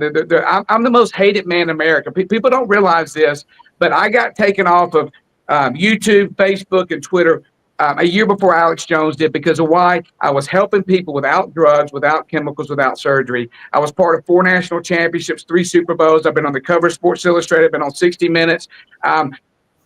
I know what God called me to do. And I've known from a very young age what I was supposed to do. And people's like, Christopher, no, you can't. I said, look, I came to do what Jesus did and more. And everybody's like, Christopher, you can't do what Jesus did and more. Yes, I can. My Bible, my God said that I and you could do what Jesus did and more. And let me show you guys real quick. I have, and people don't believe this, but I have already done what Jesus did and more. I have. And people's like, Christopher, no, Jesus fasted for 40 days. Christopher Key fasted for 42 days. Right there. We all came to do what Jesus did and more. We just don't realize that. And that's what I'm here today to show you guys. Everyone that's listening to this can do what Jesus did and more. They don't want you to understand the power that each and every one of you have. That's why they've done everything they possibly could to poison this temple with the water, the fluoride, the air, the frequencies, the sun. They poisoned everything. And I've spent 26 years of my life trying to expose this, to show people the truth so they can take back the temple, because you can't go preach God's word if you don't take care of the temple. And that's why I put together the Keys to Life. The Keys to Life podcast. People don't realize this, but Christ is in me. He's in my name. My name is Christopher. Please call me Christopher, because that's what my mother called me. That's what my mom named me. But my last name, never forget it, is Key. Okay, God's given us all the keys to unlock these doors that Satan never wanted unlocked. But we have to do it for God's people. But more importantly, guys, this has to be done for God's children. They are coming for the children, and you have to understand that, and understand this started before they were 24 hours old. That's why they injected the hepatitis B vaccine into these precious children, that we know the only way that child can get hepatitis B after the mom's been tested is to share needles or to have sex. Do you really believe that your child, before they're 24 hours old, is going back to the neonatal and they're having a freaking orgy back there and they're injecting it's so asinine. It drives me crazy, guys. And that's why I'm here in North Carolina, because I'm fighting for these people in North Carolina, because I know the end result, that they want this land. They want us to bow down. And I fear no man. I fear not Satan. I will never bow down. I want to apologize to everybody out there who's listening, because for 13 months, guys, nobody heard about me. I went away 13 months ago, and I won't go into that because it's something I keep private. But 6 weeks ago, my daughter gave birth to my grandson, and I promised my grandson came that I would never stand down again. And I want to apologize for you guys, because I did stand down for 13 months, and I did it for reasons that I don't want to talk about, but I promise it'll never happen again. I took the gloves off 6 weeks ago, and I promise you, I fear no man, I fear not Satan. Christopher Key will never stand down again, because God has called me to help these people in North Carolina and around the world, and I need your help. These people in North Carolina need your help, and it's amazing when you give the glory to God, what he does, and it keeps happening over and over again. And I feel so good to be here, talking with you guys and whatnot. And I just thank y'all for letting me come on here. Christopher, an absolute honor. And Audra, I'm going to go to you in just a second, guys. GiveSendGo.com/buckup. So you can go and support this mission. Christopher, you are so right. It is about the children.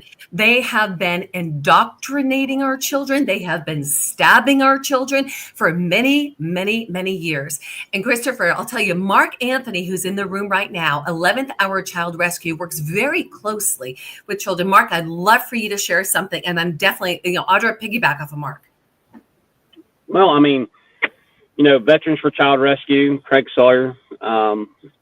And then of course I have a little small group, 11th Hour, but, we just had one of, Audra's friends call me, and I had to get in there and take care of a little situation. There's always something to do, but you're right.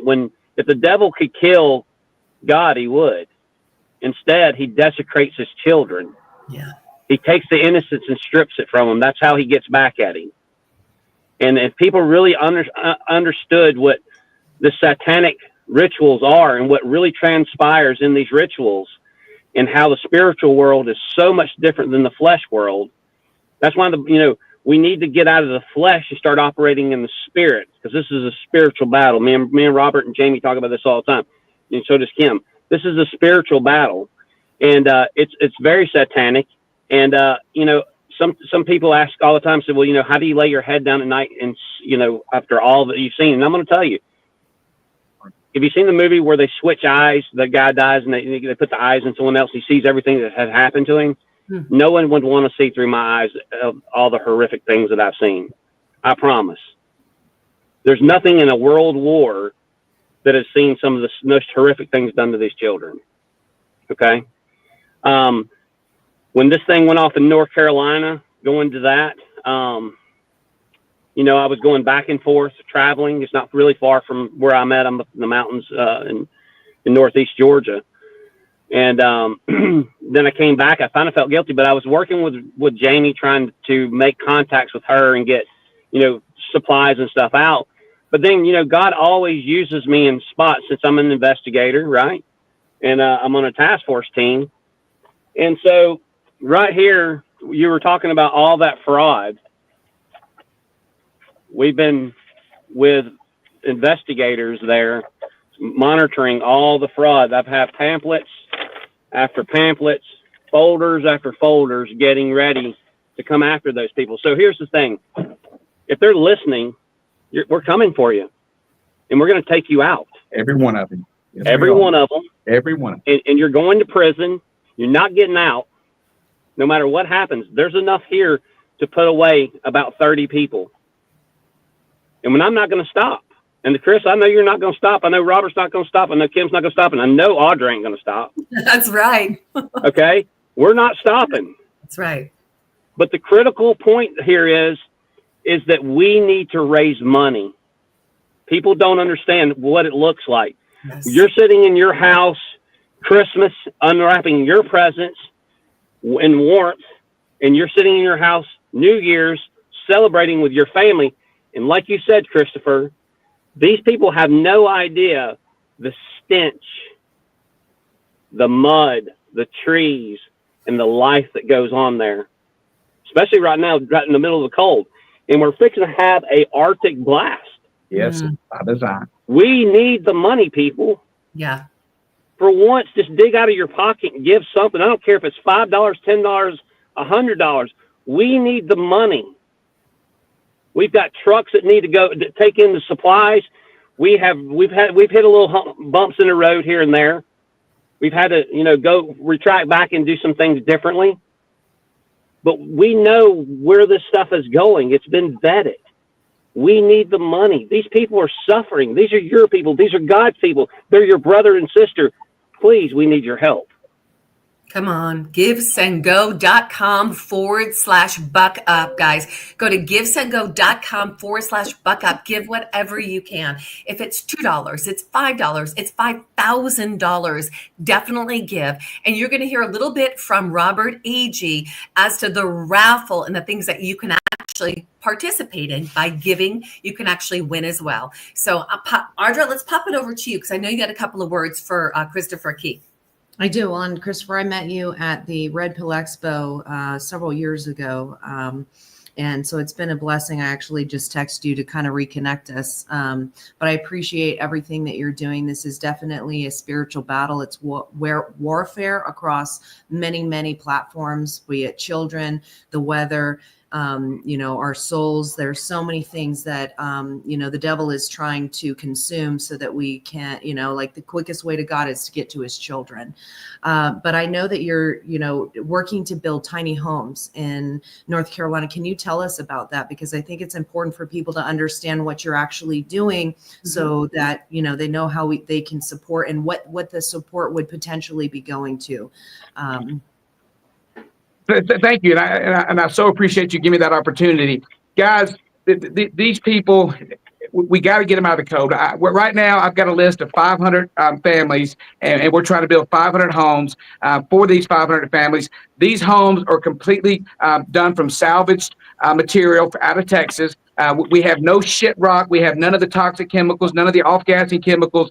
This is going to be done God's way, plain and simple. And North Carolina, the state officials, the city officials, they're doing everything they can to stop this. That they've done everything they can to silence me and to shut this down. And right now, I need you people to understand that FEMA is saying, look, we've got 1,000 campers that we want to bring to North Carolina. We so want to bring it to North Carolina, but guys, there's no property in North Carolina that has a working road, that has plumbing, electricity, and water. And everybody's like, what? And then Terry Raines, if you don't know who he is, he's the county commissioner of Haywood County. Terry Raines says, hey, guys, over here, hey, FEMA, I've got a state fairground, and we got all those things. We got everything you're talking about. They fired him from his board position.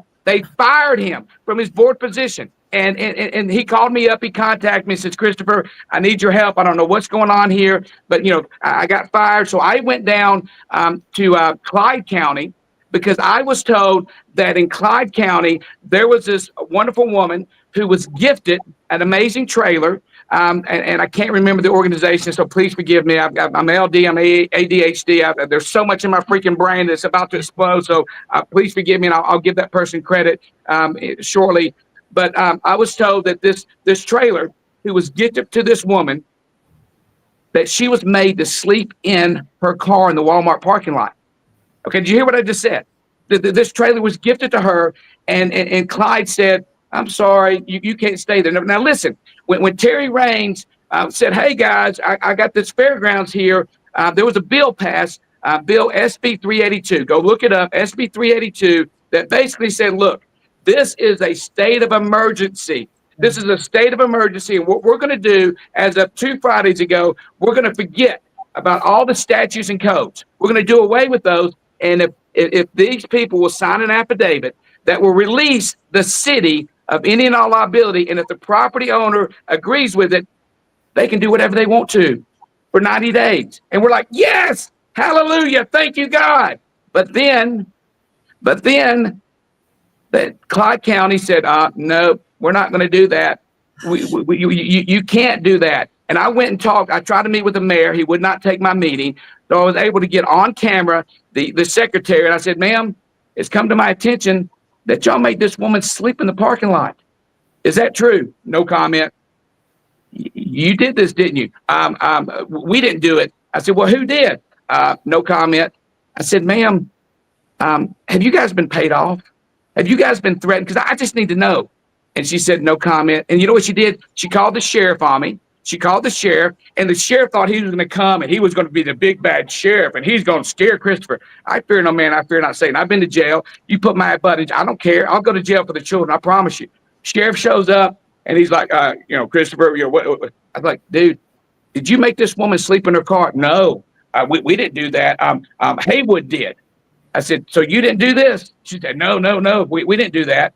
So I go to Haywood County, and I talked to one of the board, not the board members, but somebody that's a representative of the board members. And she said, yes, we made Terry, we didn't make Terry Raines. We didn't fire him. We went a different direction. Okay. We went a different direction. And I was like, well, are y'all going to fire him from his county commissioner seat? She's like, Christopher, he was elected. We can't fire him. Yeah, but they can sure do things to make him stand down, like cut his brakes. Yeah. You ain't heard about that, have you? Nah, we're not going to talk about that just yet. But then I got a phone call from the property owner that said, Christopher, everything you said was true.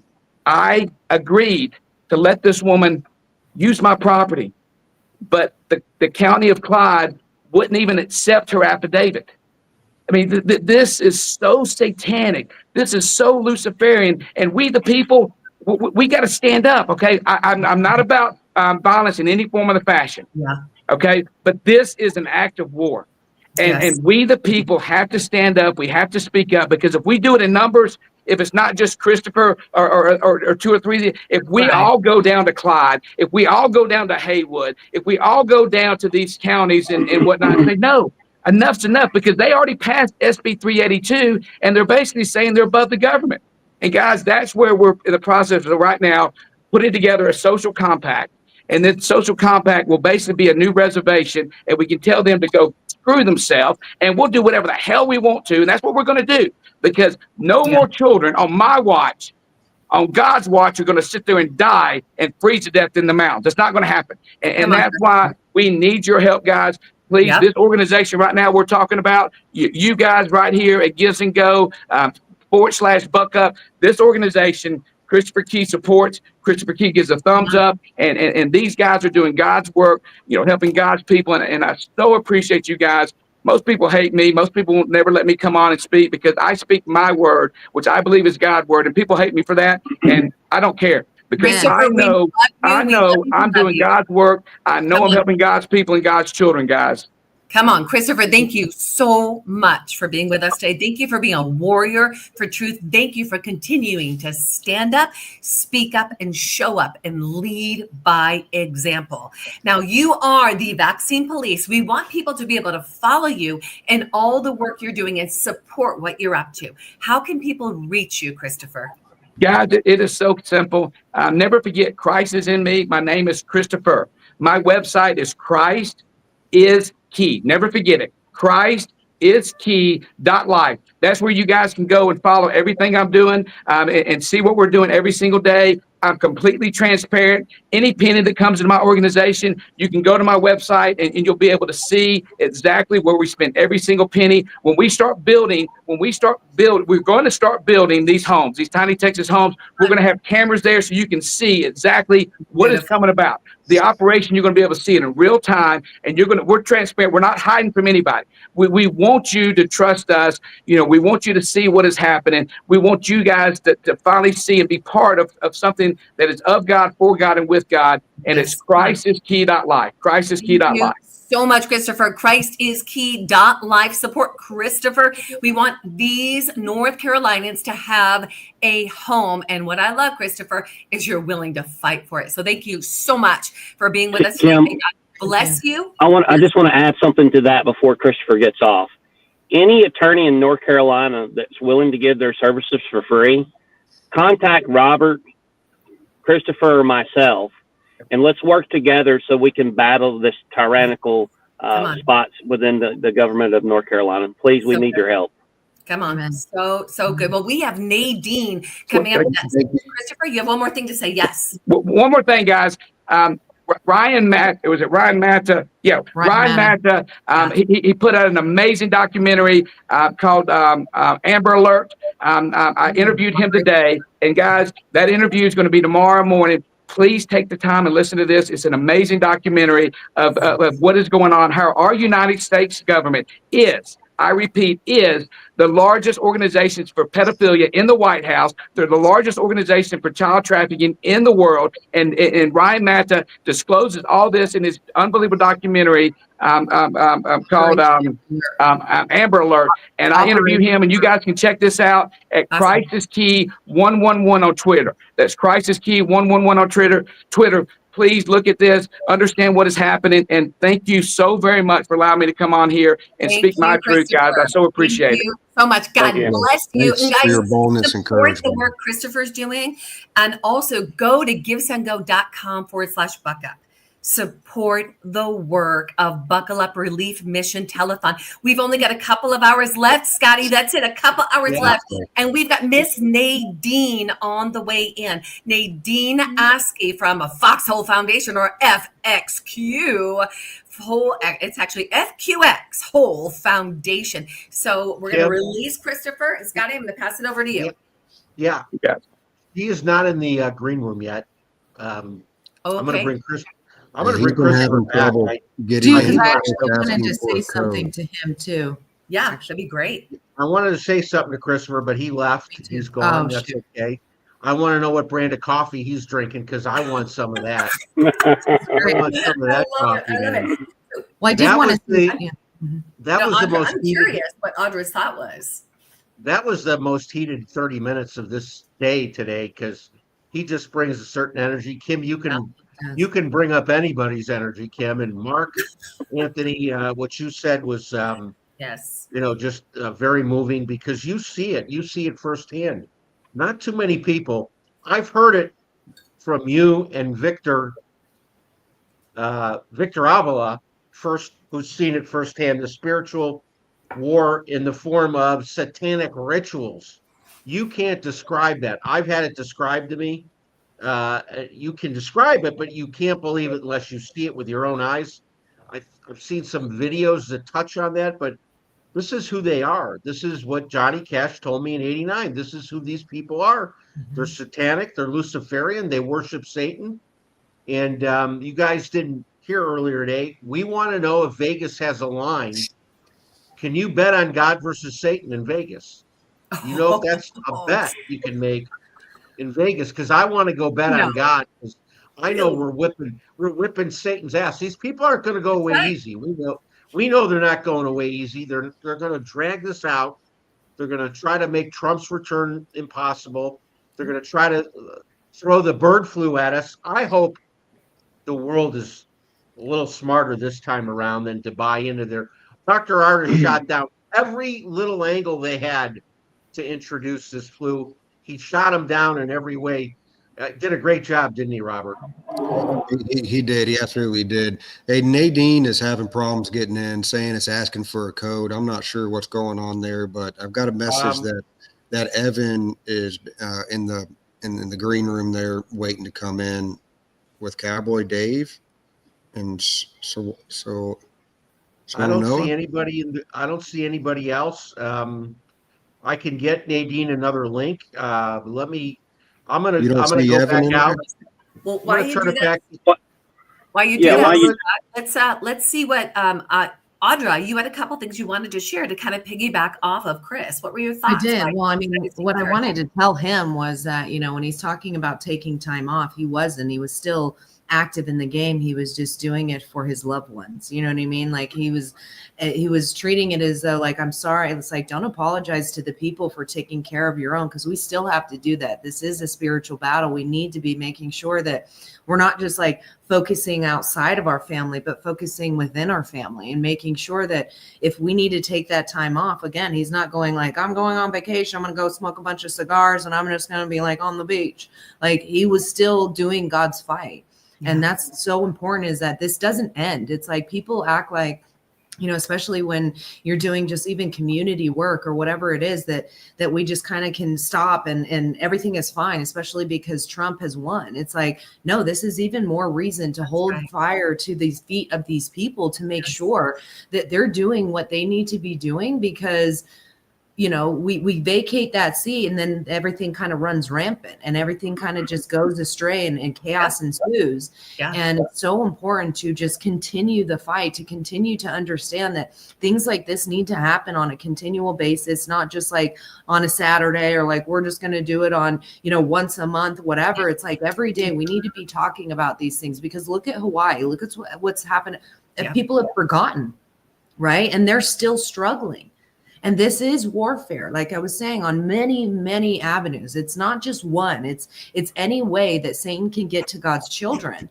And he does that through indoctrination, through psyops, through trying to get us to look over, like herding cats. It's like there's a shiny laser and we're just like trying to figure out where's that going, but we need to stay focused. We need to be, because if you see how much, and what I wanted to say too is that it was Operation Amber Alert that he was talking about with Ryan. He also has What is Treason #trafficked and invaded, and they're going to be coming out. And you're in that movie, Audra. You guys go see that. You were in that, Audra. I love it. But it's great because, like, you know, they're it's taking from real life the things that we have exposed that is being brought to life. Like, it's not just some movie that Hollywood made and it's like all these actors in it and we're just kind of like talking about stuff on the surface. This is real life reporting and people exposing, and it is up to the people. It's always been up to the people to go in there and make the difference that we need to make. That's why, yes, I don't give up, because it's like, it's actually fun, and I wish more people would do it because they would see actually how fun it is. Because people need to follow you, Audra, so that they actually can learn from you how to do it. You are absolutely fun to watch. I've been down at the Board of Supervisors with this warrior. She is willing to stand up. We've been in press conferences together, so I just appreciate you so much for what you do, Audra. So, Audra, I want to share something real quick. What we're doing right now is so important. Buckle Up Relief Mission Telethon. Why this is so important is because, I mean, I think if I woke up this morning, my house was freezing. But guess what I could do? I could go get out of my warm, cozy bed. I could go put my warm, cozy robe on. I could walk over to my heater, turn my thermostat on, go make a hot cup of coffee, right? Slip my slippers on. Like, that's the reality of what we get to do. That's not North Carolina right now. These guys are wrestling. They are struggling. They are our brothers and our sisters. And we have the responsibility to take local action power right now. General Flynn says local action equals national impact. Trump is not going to come save them. I love Trump, but he's not coming to save them. Okay. We need to and get to be the ones that are Jesus's hands, Jesus's feet, and Jesus's mouthpiece. GiveSendGo.com/buck up. Guys, go share, go donate. Robert. Yes. So do we not see anybody in the green room? I don't have the back end. You guys only have the back end. Scott. Here he comes.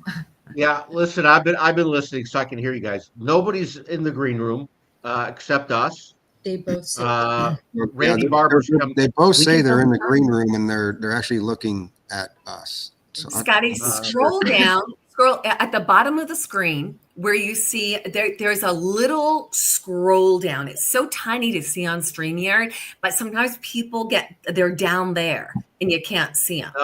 Kim, I hear you. I've been scrolling all day. No, they're not there. Down. I see Randy Barber is sitting in the green room. There's nobody else. Maybe have Nadine and Evan log out and log back in. Good call. Make sure they have that right link.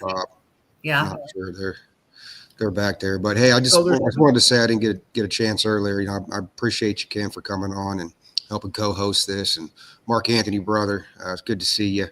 Appreciate you. Good to see you, bud. Working so closely with Jamie on everything. I know y'all got a lot going on behind the scenes. And Audra, thanks for coming on and spending your time and sharing your heart on the matter. It's I've got a gentleman here, Sheriff Joshua James. Apparently, is a big fan of yours. Yeah, come on. Oh, I love Audra. But, yes, he's a good friend. Yes. I love it. We need more, we just need to keep going. Like, we can't, yes, we get fatigued and stuff, but it's like, if you think about all of the atrocities that are happening, like Kim was talking about, like, we can go and engage in those things. We can go and make ourselves warm. We can, there's children that are missing. There's, like atrocities happening on so many scales, but it's that's what I'm saying. It's always up to the people to really be pushing these things. Like, people need to, I wish I was in North Carolina. I would be going to those council meetings. I mean, obviously the new year has come, and so they will be coming up, but people need to be going there and telling them and being like, we need to be making sure that our people are taken care of. Yes. Because if you see what's been happening with FEMA, it's a slap in the face to see that they have been giving this money to people who have crossed the border illegally, committing a federal offense, waiting for them to commit some other crime in order to kick them out, like a misdemeanor or some kind of just BS. And it's like, no, we need to be, because The people have allowed this to happen. And I'm sorry, but it's true. I'm not sorry. I hate You're right, you Audra. have to say these things. Like, Yeah. I wish we weren't in this place, Yeah. but it's because we've allowed this kind of stuff to take place that it flourishes. So it Yes. is always up to the people to put their foot down and say, we're not going to allow you to do this anymore. You're spending our money. You're taking it and you're giving it to people that don't deserve it. You're disregarding the people that do. We're allowing people to suffer unneedlessly by going like, we're going to give you like a few $100s here and there. And maybe, because I don't know, like you have to fill out this application and you may or may not get it. Why does this happen? Because we've stepped back from our position. We've Yes. allowed them to come in and have tyrannical rules. Yep. You know, everybody loves Audra. Let's just go ahead and admit it. I mean, I'll get on a live and just sit there and watch her on her live, whether being at the border or whatever she's doing, and she's always palling it out. And Yes. I just want to thank you from me, and I know you and I have texts and stuff, and you know, it's big. I mean, especially on your side of the world. You know, obviously, you know, you got Robert's where he's at, you got where I'm at, and you guys are way over there. And of course, I'm all over the place most of the time, but you know, it's an atrocity, like you were saying earlier about the bird flu in California. I mean, it's like, you know, you get the laxative first. It always happens in California first. Yep. You know, you get the laxative first before anybody else does, right? And so, yeah, I just want to say that I thank you. And Kim, you said something earlier about something, and I wanted to touch on that because Robert will know this firsthand, because this is about raising money, this whole thing, right? Yes. Imagine living in a tent, stepping outside of a door in a mud hole, tracking it in and out of your house with it, you know, 25, 26, 27 degrees.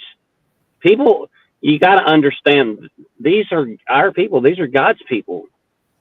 We have to help them. That's right. And I can't express that enough. I want to give you the best visual possible of what this looks like. Can you imagine being bundled up with your family in a little tent with a little heater, and it's struggling because there's no insulation, and you're all bundling up, and then getting up in the morning, and the first thing you do is you step out into a mud hole? Yeah. Yeah. You have no idea. Cooking outside on an open flame, on an open fire, having to wear big coats, smelling like smoke all the time. You can't always brush your teeth like you need to, or put on clean socks. I mean, people, we need your help. Yes, yes. And Mark, this is so important for people to remember. The measure you use will be given back to you. If you give generously, it always comes back to you. That is the fruit of God's word, guys. So please give generously, because you do not know what'll happen. You know, I was on the phone with His Glory, Search, Rescue, and Aid. And these guys said, Kim, you know what? Get ready, because the big one is coming to California. And if you're sowing seeds now, then guess what's going to happen? When you need it, we're going to show up. The people are going to show up. So all I know is I want to be one of those people to give. And by the way, Robert, I am going to physically give today. Take Your Power Back Show is going to donate today. There's His Glory. Love His Glory. They are a big part of the rescue as well. Love Randall and Claudia. So guys, go to givesendgo.com/buck up. Buck up. Come on. Don't sit on the sidelines. Do you know Satan has those people sitting on the fence right now? He's ready to pull them down in the pit of hell. When you're on the fence, that's not where you need to be. Be in action.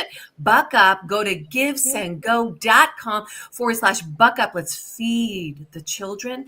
Let's feed those families. Let's get them warmth. Let's get them blankets. Let's get them homes to live in. Let's get them safe passage. And let's give them the strength and nourishment they need, because they're in the fight. They're going to fight because they're going to see what's happening there. You don't think it's going to happen in your neck of the woods? These are the people that are going to fight for you, because they have been through it. You guys support today. So I guess I'll first thank you for the donation that you're going to make. You know, but there's several others that are here on Give, Send, Go. Craig Hudgens, he just donated $500. Thank you, Craig, for that. Come on, Craig. Womack Williams, $25. Anonymous giver, I love her. She's my girlfriend. I love her.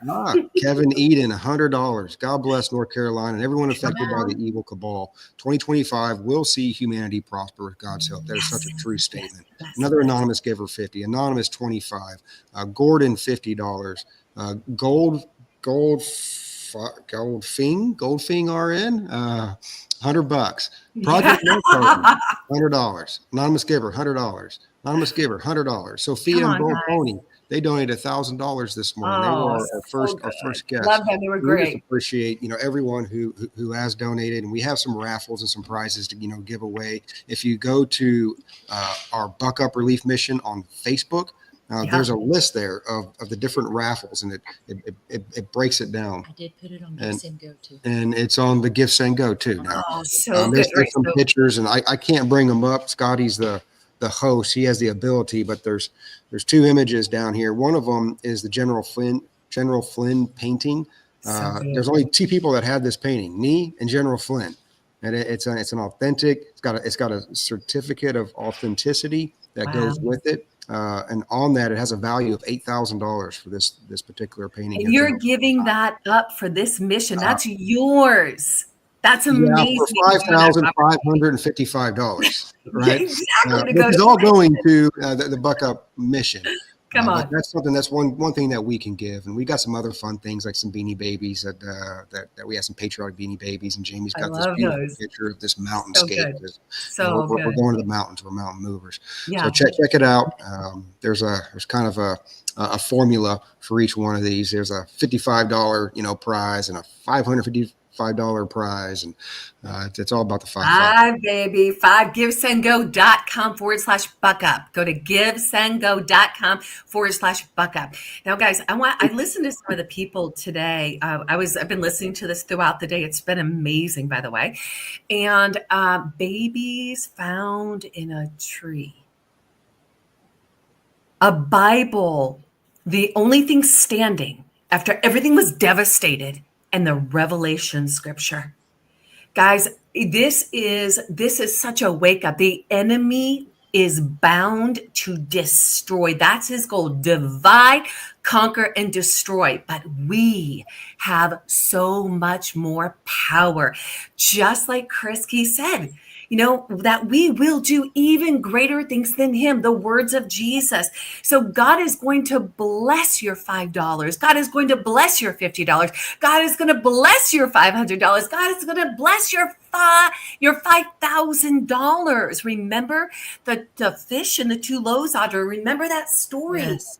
Because the boy gave, God multiplied it. That's what's going to happen right now.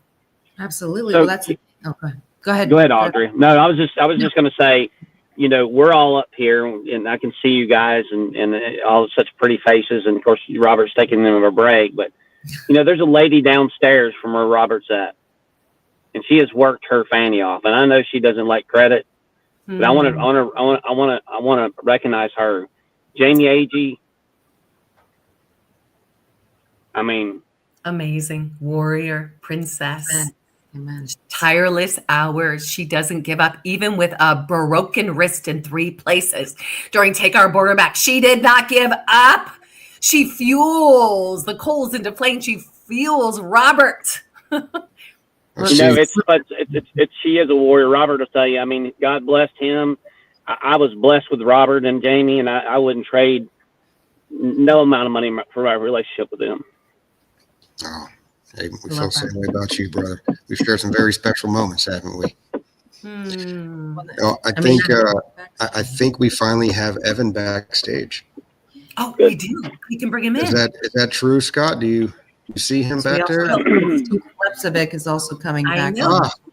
Yes, I know that next up is Randy and Kim. So we got Randy Barber, Kim Walton, that'll be leading the next segment, and they have 2 very special guests. One of our peeps, Steve Slepcevic.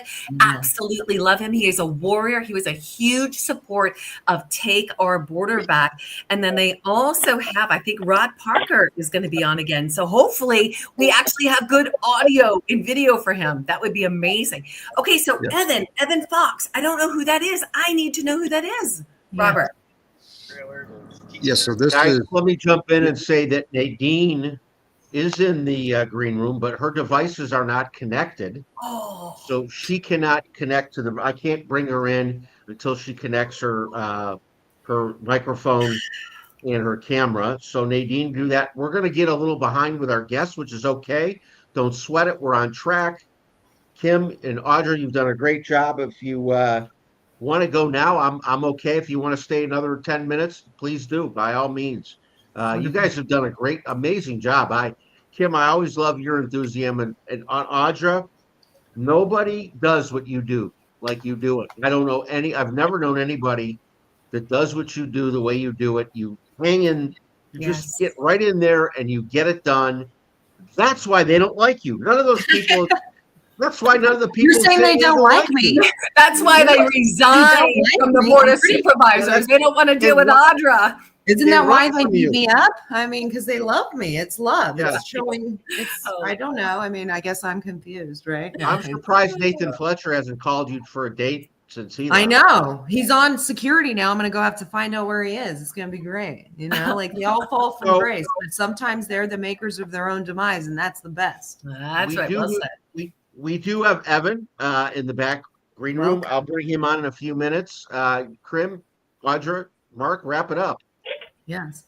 Well, I just wanted to say too, like, as we're asking for donations, it's like, think about all the things that you get to go have that's like kind of really special, like a cup of coffee. You could have, a cigarette, you could have a beer, you could have so many different things, like a new t-shirt, whatever it is, we can do without those things. Right.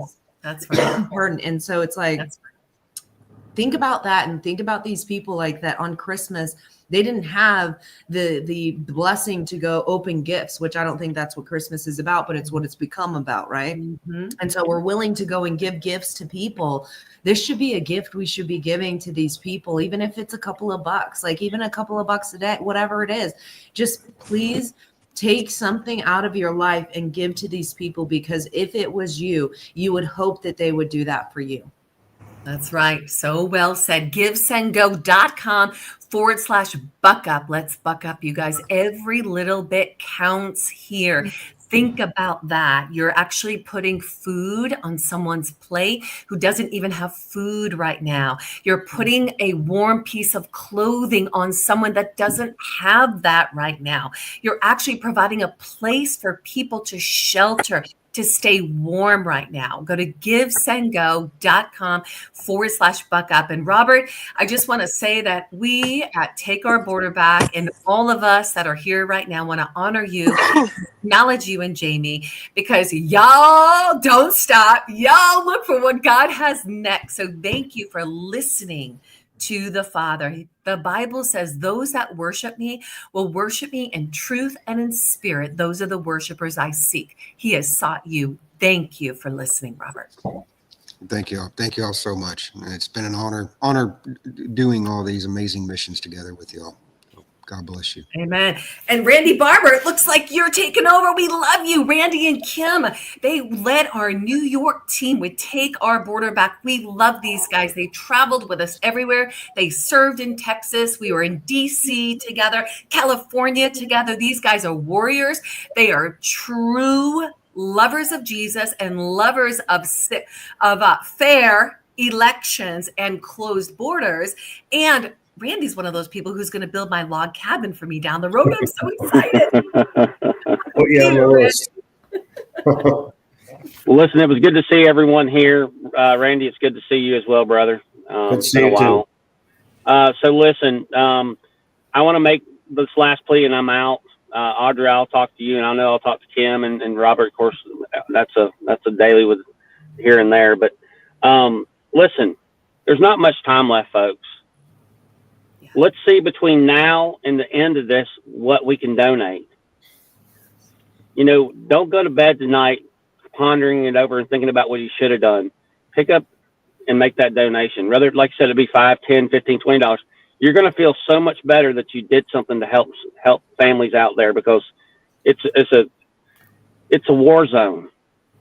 You can't fathom what it looks like. You can't fathom the progress that's transpired so far, because some people stepped in, and you're sitting in your cozy homes. Just please give. I mean, I can't even express it enough. I mean, I went through shows with PPN and all these shows trying to get people up and running, but until you see it for your own self and know what's really there and understand these people are just really suffering. My heart goes out to them. I mean, that's why we do what we do, because we love our country and we love God's people.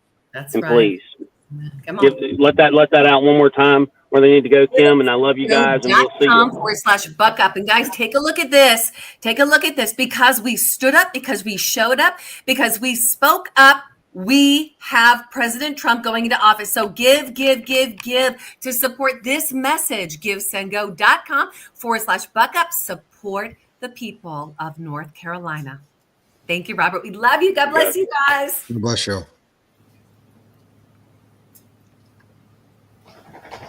Hey, Evan. Sir, can you hear me? Hey, I can. Do you have somebody in there with you? I do. I have Master Sergeant Jeff Stagg, United States Air Force, with me. Awesome. Are you able to turn your phone sideways so we can get both of y'all in there? Is that possible? I mean, if you just turn the whole phone, it should. Yeah. Is that a little it bit should better? give you a landscape. Yeah, we got like turn the phone horizontal. Working out of a truck. Okay, we'll try to go. There we go. Perfect. Now we got you. How y'all doing? Awesome. Good. Sorry, I'm not sure what happened to them with the issues with logging in. I do apologize about that. It's okay, brother. I don't think the devil wants our message to get out, but it's going to get out anyway. Yes. No, I hear you. There's always something. So am I handing this over to Randy? Randy, are you the co-host for this hour? That's what somebody said, me and Kim. Okay, and we got Kimberly in here. Man, you guys are awesome. I'm gonna kind of back out a little Robert, bit. I'm good. You can bug out, Robert. I'm here. I'm back. And Randy and Kim are our host for the next hour. We're gonna have a bunch of guests coming in because they're backing up. And I invited somebody else on who's got health solutions in the Carolinas, in Florida. Dr. Sandra Rose Michael has her energy healing, energy enhancement systems clinics. And we're going to see if we can get her to make a special offer for anybody in the Carolinas that's a victim that has health issues to come and get her energy healing, her scalar energy healing. Amazing clinics. I recovered from a stroke in record time. The physical therapist said, I don't know what you did, buddy, but I've never seen anybody get healthy from a stroke in 4 weeks like you did. That's what I did. Dr. Sandra Rose Michael's Energy Enhancement Systems. If you've not been to the center, EE Systems, we'll let her talk about it more. Randy and Kim, I'm going to turn over to you right now. How are you guys? Good to see you both. Doing good. See you. Yeah, crazy season, but good. I'm gonna pop back in the green room real quick.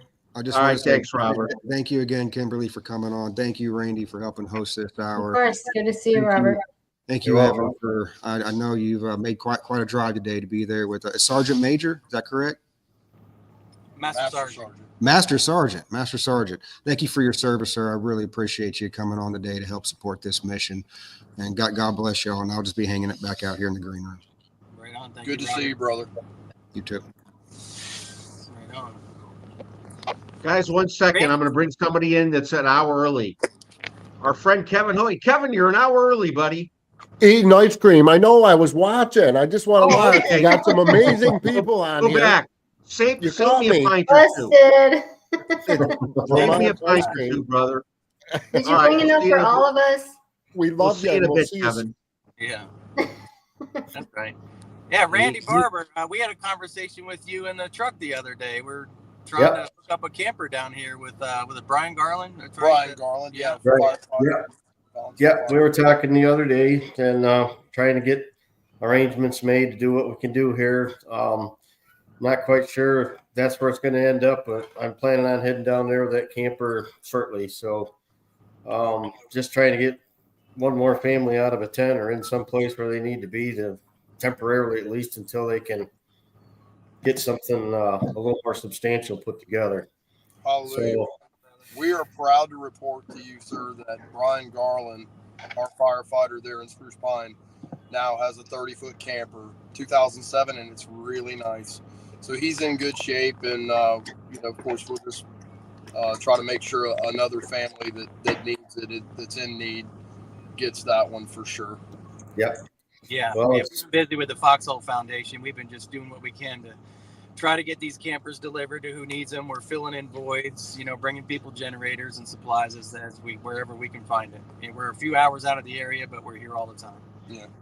Yeah. Well, every time we bring one of them campers in, that gets one more family out of that tent and out of that mud. So that's the goal, because that's right. It's tough. I've spent my life as an outdoorsman, working outside and just being outdoors in general. I live near Buffalo, and I know what cold weather and all that is all about. But when you can go home, you can jump in that pickup at the end of the workday, and you can blast that heater, or you can go home and to a nice cozy home. That's one thing. But when you don't have anywhere to go to escape that, it's 24/7. And you gotta go outside and cook supper out there in the cold over an open fire, or whatever burners or whatever stuff that they can pull together. That's a tough situation, and it just bothers me to know that people are in that situation, and just trying to get them out of there as quick as we can. And it takes materials, it takes money, it takes a lot of stuff to keep everybody going and get people out of those spots. I just know what I'd feel like if I was there. I know what it's like to be cold and uncomfortable for hours at a time, but I also know that it's nice to get in that pickup at the end of the day, and these people don't have that option. They don't have anywhere to go to get away from it. That's tough. Most of theirs are under mud, brother, and specifically here in Swannanoa, as another one of the speakers that had mentioned, the devastation is just so incredibly vast. If you look at the geology of this area, it's basically just a giant bowl. And during the storm Helene, the bowl was rather full down here in Swannanoa. So there's still debris piles literally everywhere that you look out here, and there's still much to be done for sure. Oh yeah. Well, Kimberly and I were down there just before Christmas, and we got caught up with Vince down there, and I took a load of supplies down to my truck, and we met Vince, and he'd secured a bunch of bicycles and toys and everything. And we had an event up there in Burnsville, and we saw a lot of stuff when we were driving around the country. There's still a lot of work to be done. There's been a lot that has been done, but they're a long ways from having things in order down there. That's for sure. Well, we're very, very happy with some of the progress that we have seen, though. I mean, if we look at it in a retrospect, we were in Yancey and Mitchell area, and that was RAO. Down on the toe, we're actually seeing the sectionals of concrete being pulled out of the river. We're seeing geotechnical work start to occur on the skirts of the existing bridges where they've been washed out. That would be, your technical work that's going to be taking place before the bridges are rebuilt. These are the things that we would expect to have happen in this time frame, and we're seeing it happen. We're also seeing, the local governing authorities cave to the stipulations about non-compliance with the tiny homes and the campers and things like that. That was statewide too. The state just came out and they've caved, and they're allowing the tiny homes now. So I mean, with all the bad, that we could sit here and quote, we always want to sit here and quote what God's really doing here as well. To see those things happening is definitely progress in a direction that wasn't going in when we first got here, when the Foxhole Foundation first got here. So God be praised for those things indeed. No doubt. And you talk about things that you see that are on the heartwarming side of things, and some of the great work that's being done. When we were up at that event where the kids came in to get their bicycles and toys and stuff, well, you can go ahead and tell them, Kim, some of the stuff we saw there was just, if it don't touch your heart, you don't have one. To see those kids and what they've been through, they finally had a chance to have something nice happen. Go ahead. Yeah, so it's funny because Randy and I, so I'm in Michigan, Randy's in New York, and so we met in Ohio, and it took us way too many hours to get there because I woke up, I was like half asleep, and I woke up and we were like in Pigeon Forge.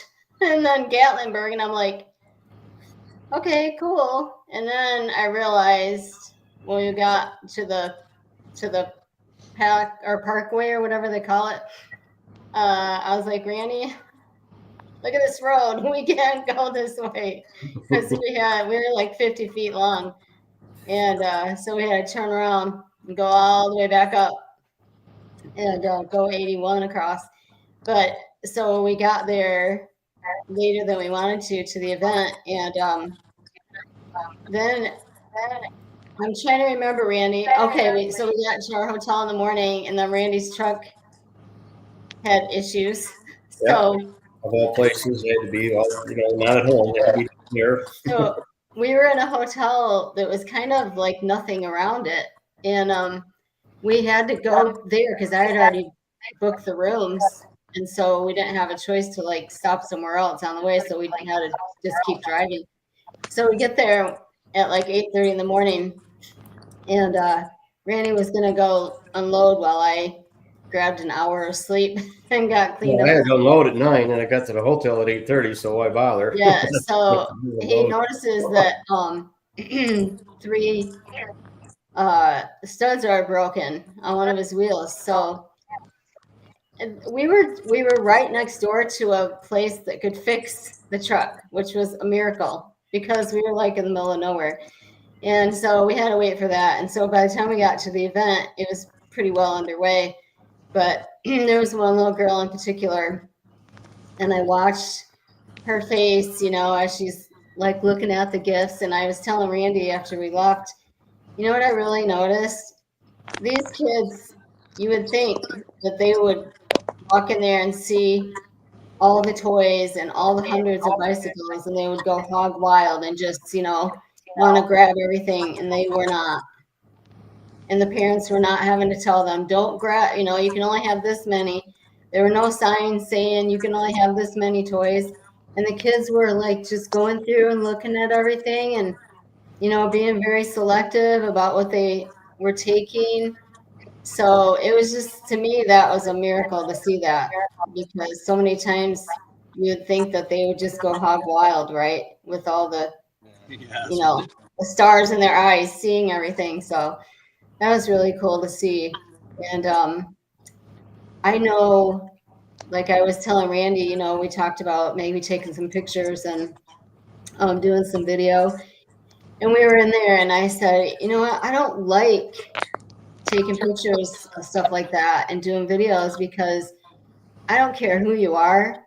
It's hard to take charity, even if you've been put in a position like that where you really don't have a choice, right?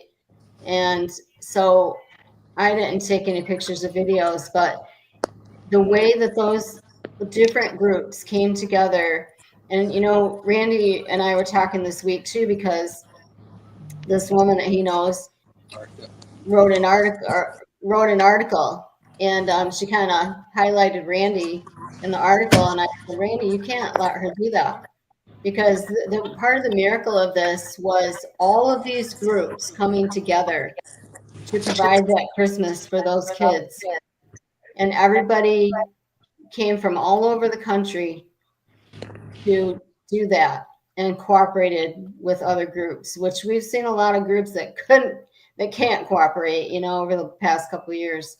They can't work together, but it was really nice to see that. And everybody was happy. No disagreements. Everybody was helping and happy. And when it came time to pack everything up, everybody pitched in.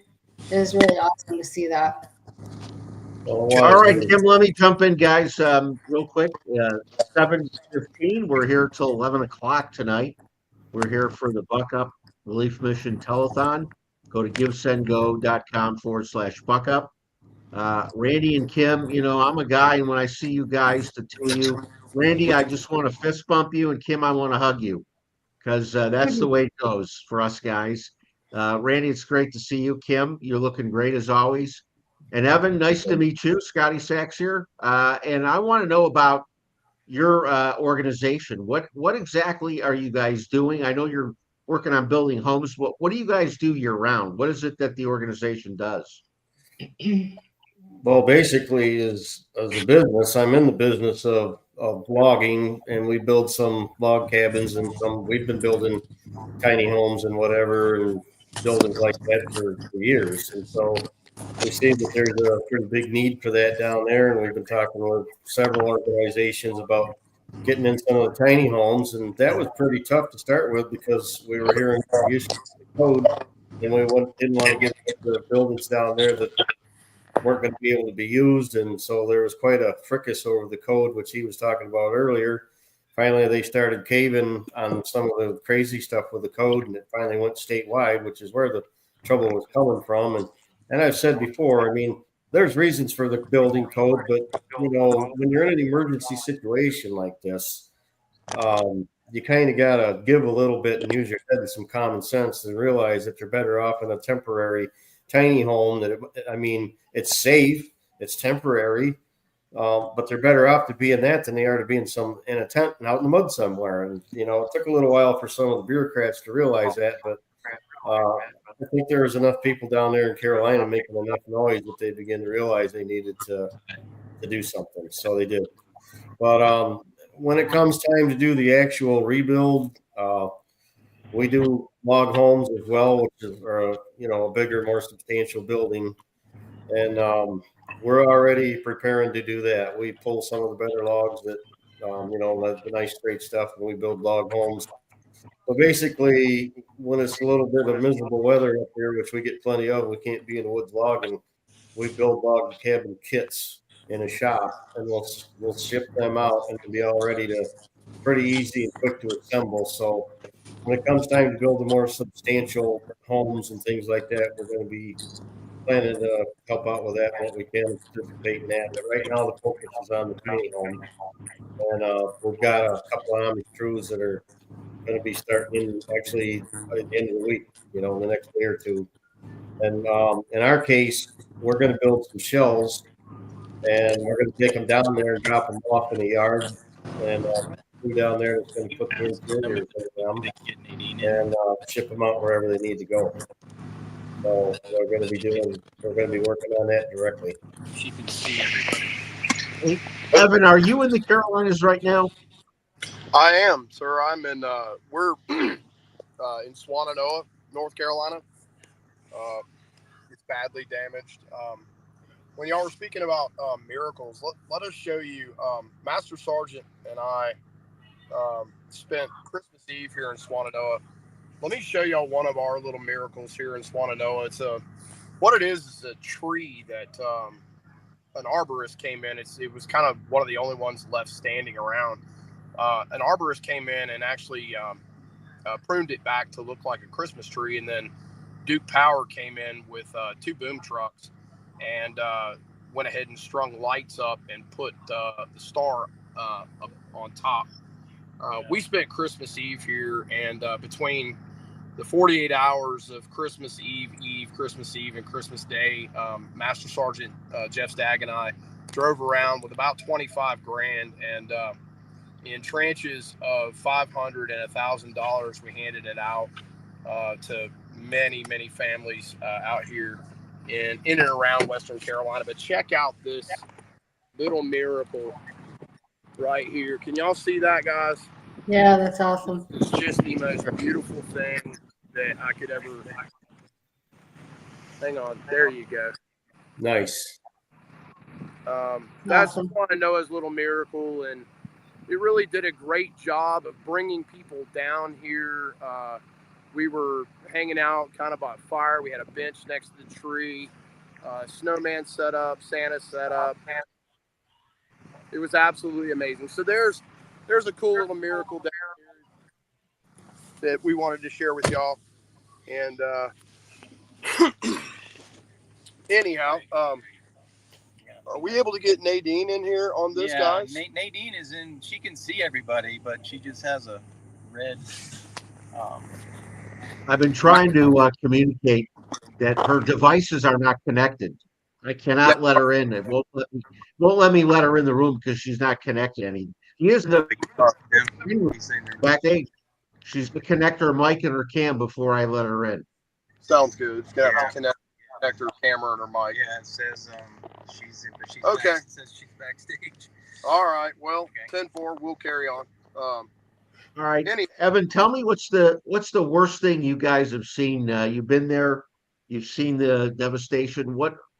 Tell me the best and the worst of the Carolinas right now. Absolutely, sure. So, let me give you the best. Again, just to reiterate, there's actual progress being made. We're obviously, Ann VANDERSTEEL was on a little bit earlier with y'all, and she did a great expose on the Candler FEMA camp, and much to her credit, I'd say that she had a lot to do with that being disbanded. Again, the bridges, sectionals being removed, the debris being pulled out of the river, the geotechnical work going on. There's just so much progress that's taking place. It is just the caving of the local governing authorities about the parameters with tiny homes and those kind of things. Really just big progress. And that for us, it has been one of the best things. And of course, in handing out, these little care packages and these little Christmas blessings to families and in need and victims of the hurricane, some of the reactions and some of the thankfulness and their graciousness for what we've just given them. There's no way to describe to you the feeling that you get a human to human interaction where the desperation that comes through is just it's a desperation but a thankfulness that you can't really describe. You can't ever capture that. Even a camera while you're being your film can't capture what it's really like human to human. But that feeling that I get personally and that we get because we're all in this together and our family is all of the same ilk, but the feeling that I get, you can't jab a vein for it. You can't smoke anything for it. You can't drink out of a bottle for it. You can't jump out of a plane for it. There's absolutely nothing like, paying it forward and be in the hands of feet. Really just, that is the best. Now, the worst is the disaster is so incredible in terms of the devastation.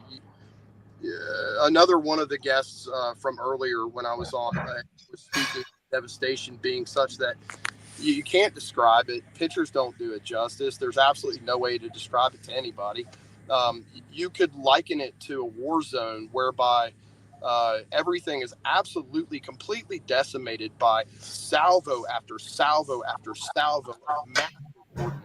There's debris everywhere. There's corner stores that used to be there that are washed into the river. The only thing that are left is like literally the corner of the store is left. And then, it's hard enough with all of that and with the lack of any government involvement or any help from them. You also have another quiet war being fought. And that's going to be, your methamphetamine and your fentanyl users. They're dragging relief efforts kind of down into a hole of kind of a vortex of delay and just expenditure of effort and time and trying to help, but they steal. You can't leave a camp at night because everything that's not nailed down or welded down ends up gone. It's a very, very difficult war zone that we're working in here. And apologies if I seem a little long-winded, but there's a lot to unpack here. So good, really, really good God things going on here. Some very serious blessings. And but at the same time, there's some dark things at work here, folks. Really. Evan, thanks. No, you can't say too much. You can't talk too much here because your boots on the ground. You're living it every day, and that's the most important thing. As this day has unfolded, the people that have come into this telethon from the Carolinas in particular, you can't, that experience is invaluable. I can't tell you that. I've heard it third hand from people there, second hand. I even heard a couple stories from a family member about babies getting flooded 7 miles down the road, being found 7 miles away from home. But Evan, did I hear you say you've got a guy with you that's military? Yeah, Master Sergeant. Yeah, I serve as an operator underneath Master Sergeant Jeff Stagg right here. And, that's me here. And Nadine. Scotty, I'm going to introduce you to Nadine. Nadine's with our group too. I got her right here. Oh, excellent, excellent. Okay, we've been trying to get you in. Hey, Nadine, we've been trying to get you in. It keeps telling me your devices are not connected, so glad we can we at least hear you? Yeah. Can you hear me? Yeah, we hear you. There you are. How are you? Okay. I'm good. Yeah, it won't let me unmute my mic or anything. I've gone out about 10 times and it won't let me. That's all right. Yeah, who knows? It's been, we've had a couple glitches today. Thank God. Overall, it's gone pretty well, especially since it's the first time I've actually commandeered a StreamYard broadcast. But Nadine, tell us your experiences. You've been in the Carolinas quite often, or do you live there as well? No, I'm in Pennsylvania. I've been down twice. Yeah, she's the co-founder of Foxhole. Yeah. I actually wrote something for today. If you guys can hear me okay, I'll read it. Yeah, please. Okay. It's a call to action for all patriots. So I'm just asking everyone to really absorb every word that you hear. I want to take you on a journey. Close your eyes for a moment and imagine waking up to the sound of your children's laughter. The smell of fresh coffee fills the air as the sun rises over your home. Your day is a whirlwind of school drop-offs, a full day's work, dinner prep, and sports practices. Maybe you have brilliant grandchildren running through the house with their giggles filling every corner. Maybe the kids are even bickering and getting on your last nerve. Life can be hectic, busy and chaotic at times, but still beautiful. You're grateful for the life you have because it's filled with love, purpose, and the comfort of knowing your family is safe and secure. Now open your eyes and imagine everything you work for, everything you love, and even those you love have been stripped away in one single night. Hurricane Helene didn't knock on doors or ask permission. It just tore through homes, ripped apart lives, and left families standing in the rubble of what used to be their lives. Picture the eerie silence where there once was laughter. Imagine your children or grandchildren asking, where will they sleep tonight? Or when can they go home? Imagine the baby crying for a bottle and a diaper change, but nothing is there. Imagine not having an answer to give. How do you go on? Now, the tragedy doesn't end with the storm. Instead of relief, there is silence from the very institutions meant to protect and serve us. Promises of aid remain just that, promises. Families are left to fend for themselves, navigating the wreckage of their lives with little to no support. But let me tell you something. This is not where the story ends. This is a new beginning. We, as God-loving patriots, have to choose to stand in the gap. We cannot wait for the broken system or the failed leaders to act. We must be the hands and feet of God to spread hope, being their light in their darkest moments, showing up when no one else will. This is why we need people like you, people who refuse to let our fellow Americans fall through the cracks. This isn't about politics or power. It's about responsibility.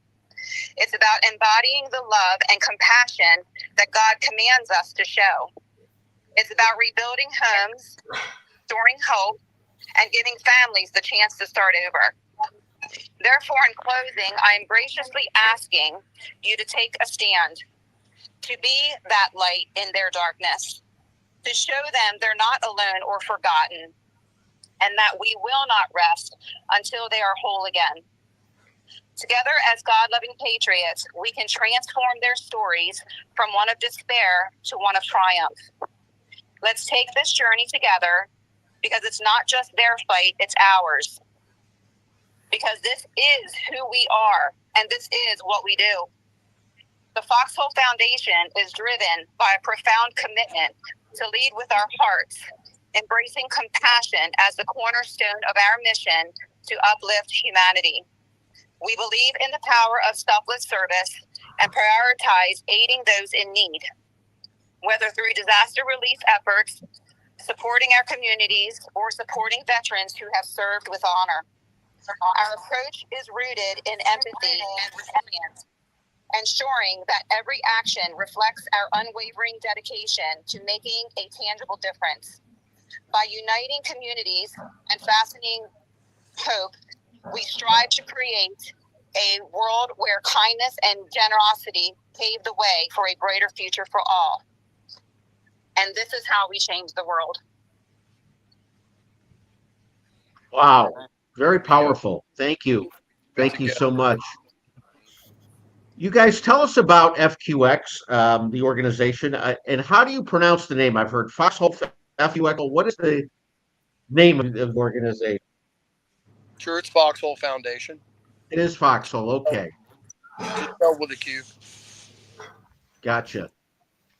And tell us about the organization. What do you guys do throughout the year? And thank you so much for being here, first and foremost, and for helping. This has been a great organization. Buck Up Mission Relief. I'm so impressed with what they've put together in such a short period of time, and you guys are a part of that. And thank you, sir, for your service. Both of you guys have served, so thank you. I was raised by a United States Marine that fought in the Korean War. I think I got lucky. I got taught the values of a U.S. Marine, and you can't put a price tag on that, man. That is something special when you're raised by a tough Marine who fought in a war, lost his hearing in one of his ears when a bomb blew up in the foxhole. But he said the case of vodka was safe. So that's all that mattered. That they saved the vodka. Yeah. That's a true Yeah. Well, the term foxhole came from us. Many of us probably have had a mentor in our lives, and I had an older brother of mine, about almost a decade older than me.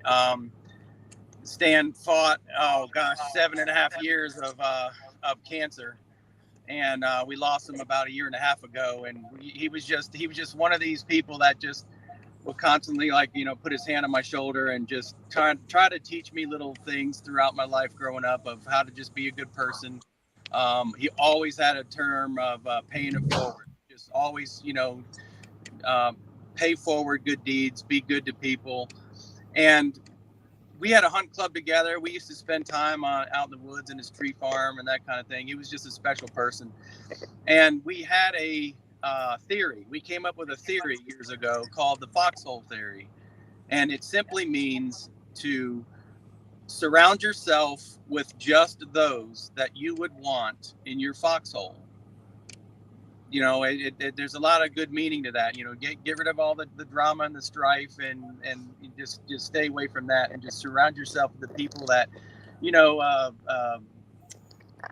that just in terms of what a foxhole is, for survival, you would want to surround yourself with people you can depend on. So that's kind of the terminology of where the group came from, and we've on our logo we have we pay it forward. So.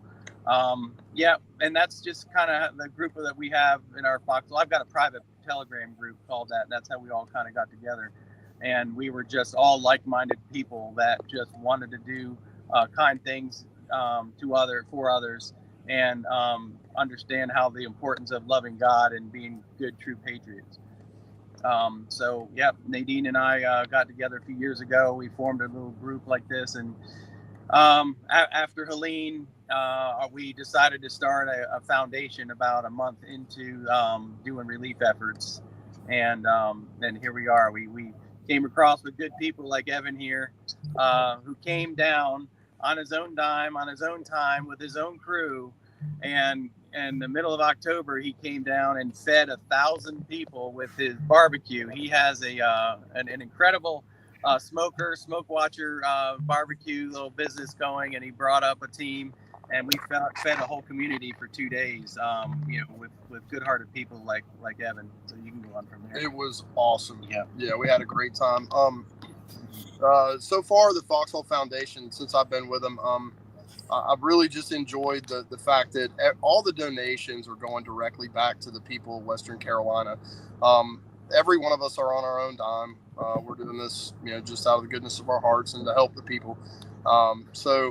Right after Thanksgiving, we were able to help 17 families with tranches of their little cards with $800 each in them. Yeah. Some more than FEMA, with no questions asked, no application, no fee, no questions. Just here's $800. Y'all have a Merry Christmas and a great Thanksgiving. And then, of course, again, since then, Jeff and I, spent 48 hours around Christmas time on, some clandestine missions back and forth to bless families with about 25 grand that we had. Yeah. And so it all what we goes decided back. to do was Nadine and myself and Evan, we have gone around an independent media, independent journalist circuit, and just tried to explain to America what the plight really is like down here, the travesties and the way people have been kind of left. But we have, through that, it's wonderful to see how people have come together, and we've run into people helping people, humanity helping humanity, and by spreading that message in the independent podcast world, we were able to receive donations. We're a new foundation, a 501c3, and we have literally taken those cash donations and then just turned around and literally handed them back over to displaced families. And we did it in a couple methods. And this past Christmas at our website, and we have a Facebook page too, with the Q, FQXHOLE, foxholefoundation.org. We have just recently put out a video, a compilation, showing of what it really looked like to just hug and love the people that just really needed to know and hear and see that they're not forgotten. And it was just a beautiful thing, like Evan says. When you're just giving of yourself, you're doing the things that God has put a path before us, and we're just doing everything we can to stay on it. And there's so much joy and goodwill that has come of it. And I'll tell you, God is just showing off here too.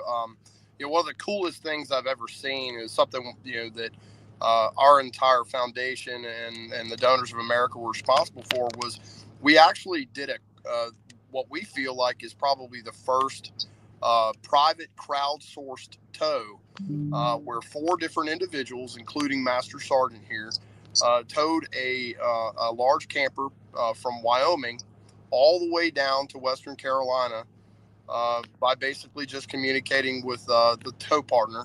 And we started in Wyoming, and 4 different folks would drop, stop, drop, stop, drop, stop. And we got it all the way here. We thought that was just a really cool God thing. Yeah, people coming together on their own dime, and we're just patriots, people loving to, humanity, helping humanity. That's what we all want to do. Paying it forward. Guys, the foxhole hits so close to home. My dad used to say, you got to trust the guy in the foxhole next to you. That's right. When you're in battle. And I'll tell you, you guys, I would go to war with you in the foxhole next to me anytime. Hoorah, warriors for sure. And Robert's entire organization, including the man that's going to join us, Pastor Rod, can we get an audio check? Can you guys hear me now? Right. We got you this time. We'll be right. Yeah, awesome. Pastor Rod, good to see you. Evan, Master Sergeant, you guys can stick around. We're going to talk to Rod a little bit. Pastor Rod, we couldn't hear you earlier today.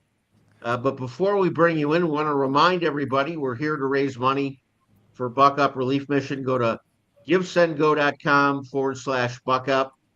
I think they said buck up or buck out, or no, buck off. Buck up or buck off. And if you're watching right now and you haven't donated, with all due respect, buck up or buck off. And I mean that with love, respect. So, Pastor Rod, what have you seen, the best and the worst of the Carolinas? You've been down there a few times, right? Yes, sir. Yes, sir. We have. And first and foremost, I'd like to just start off and just say appreciate you guys' service there in the foxhole guys, and Scotty Sachs, everybody, Randy and Kim, and Kim Yater, the whole team, Robert and Jamie. You guys are amazing. It's just an honor for Suzanne and I to be a part of this amazing remnant family. Is what we are. We're not friends. We're family.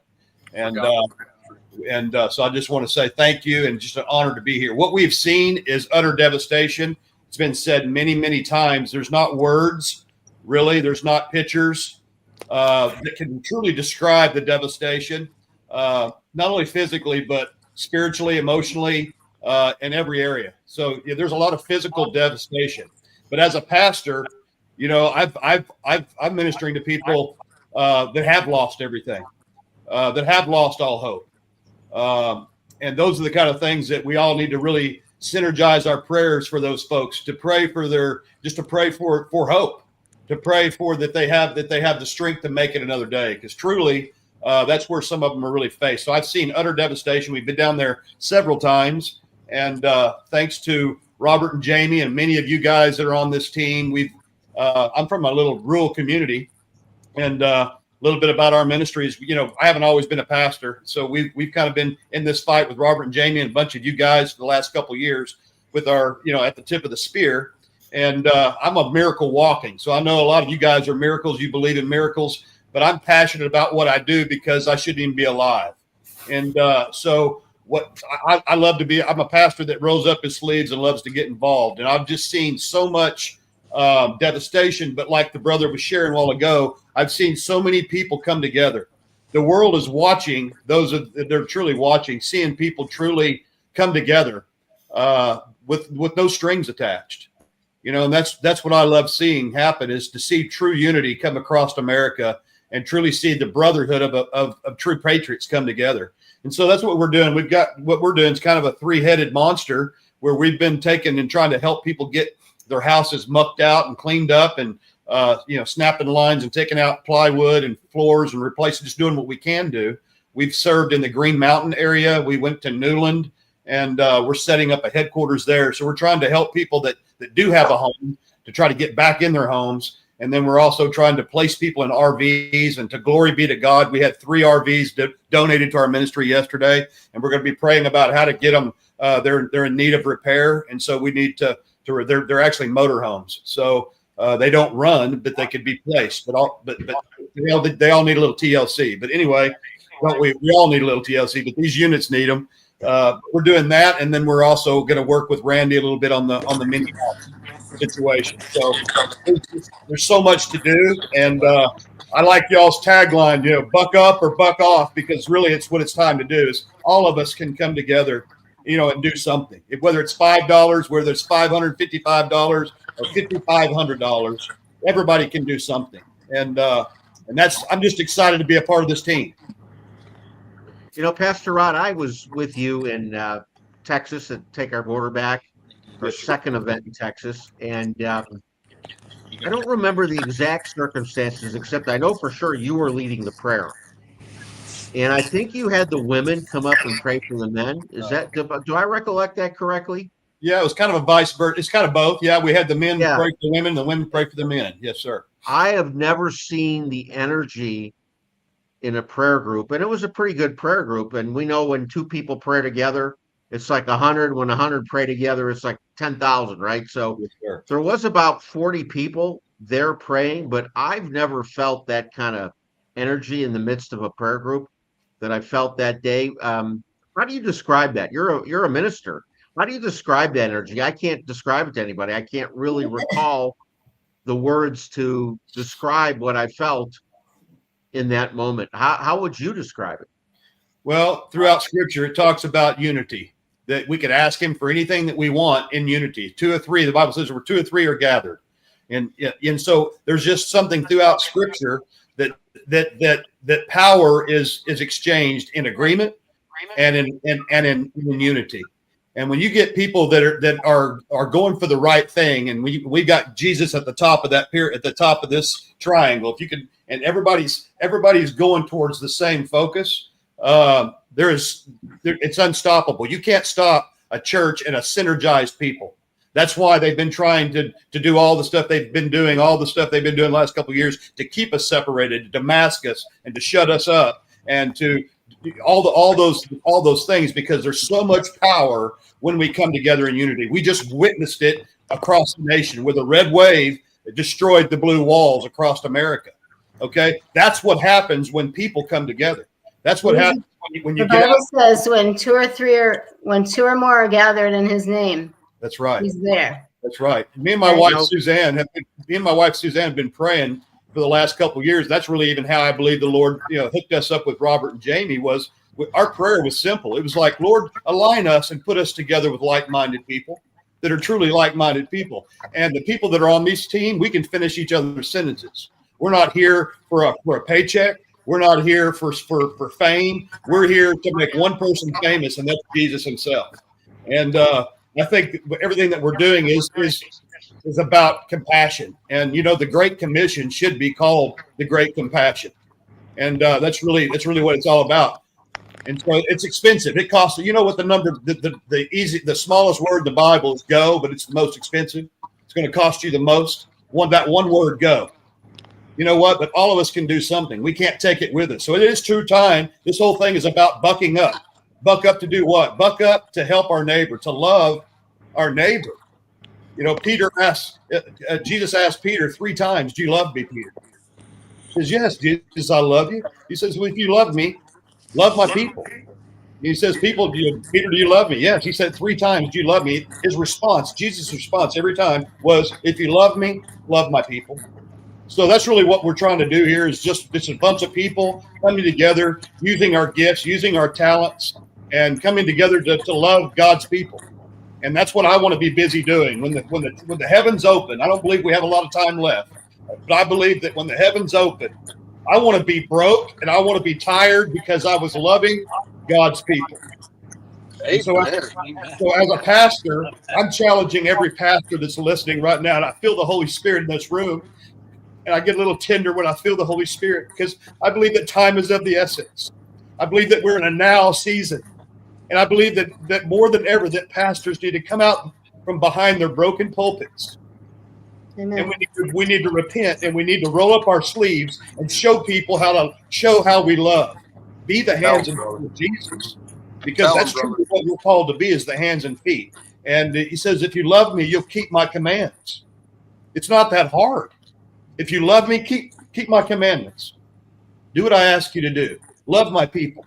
And so that's truly what this is about. I know it is for me and our team. I know that's the heart of Robert and Jamie. I know it's the heart of the Take Our Border Back and Randy and Kip. I know all the Doc Pete Chambers and Donica, all this wonderful team. We're not doing this for ourselves.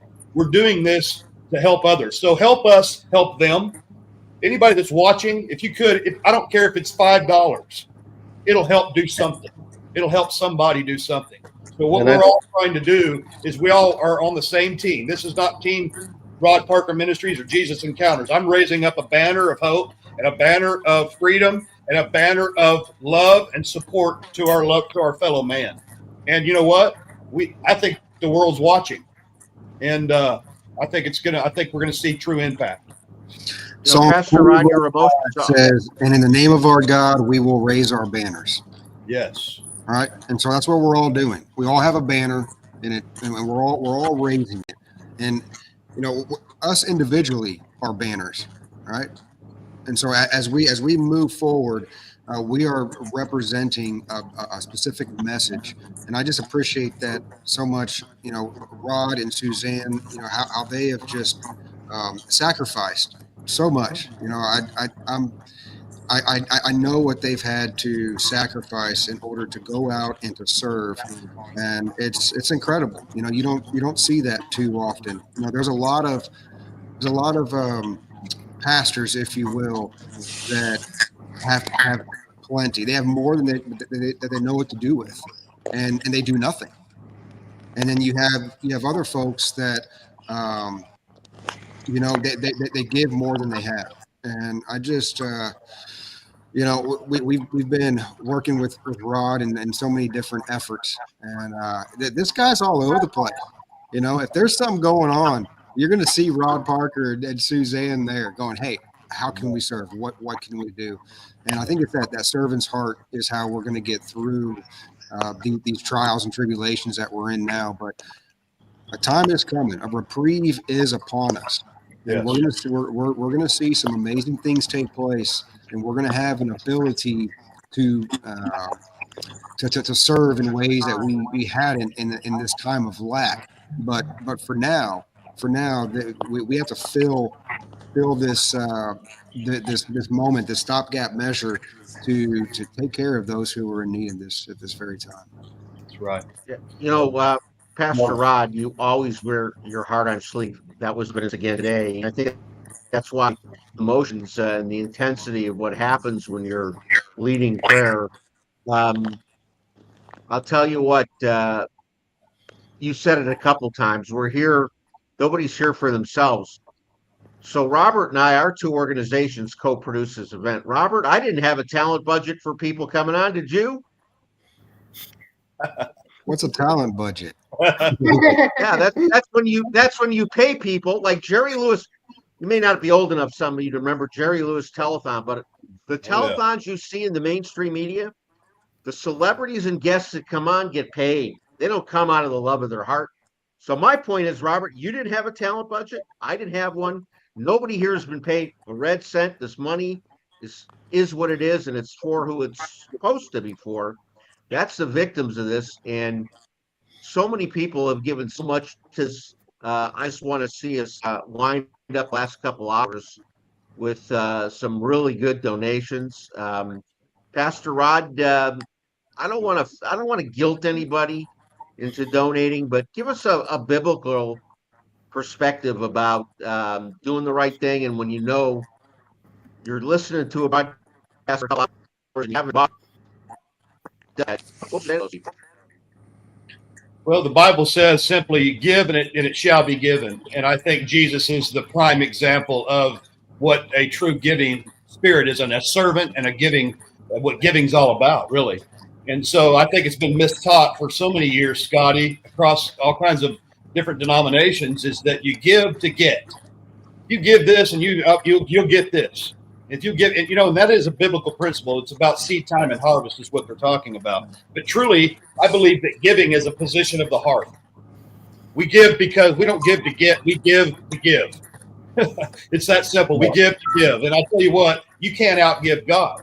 So anybody that's watching here, I try. Let me just tell you, I'm trying. I'm holding him to it. I'm trying to outgive God. And let me just, I've got a really good friend named Greg Locke, and some of you guys know him, but I tell you, he's the most generous man that I've ever met. And I've prayed for that same level of generosity to come over me. And so I want to pray when there's an opportunity. I want to pray for that, for a spirit of generosity to come over our listeners and over our nation. Because if we could get selfishness out of the way and get past self and start looking out past our problems and be a solution to someone else's problems, I tell you what, if you're a solution to somebody else's problems, God will take care of yours. If you put God first, He will take care of you. And there's a revelation that I discovered and that I teach, that God's laws of first things throughout Scripture, and you guys can go back and check me out. Every first thing is redeemed throughout Scripture. The first son, the first lamb, every first thing. You know what? So I just want to challenge. This is January 1st, 2025.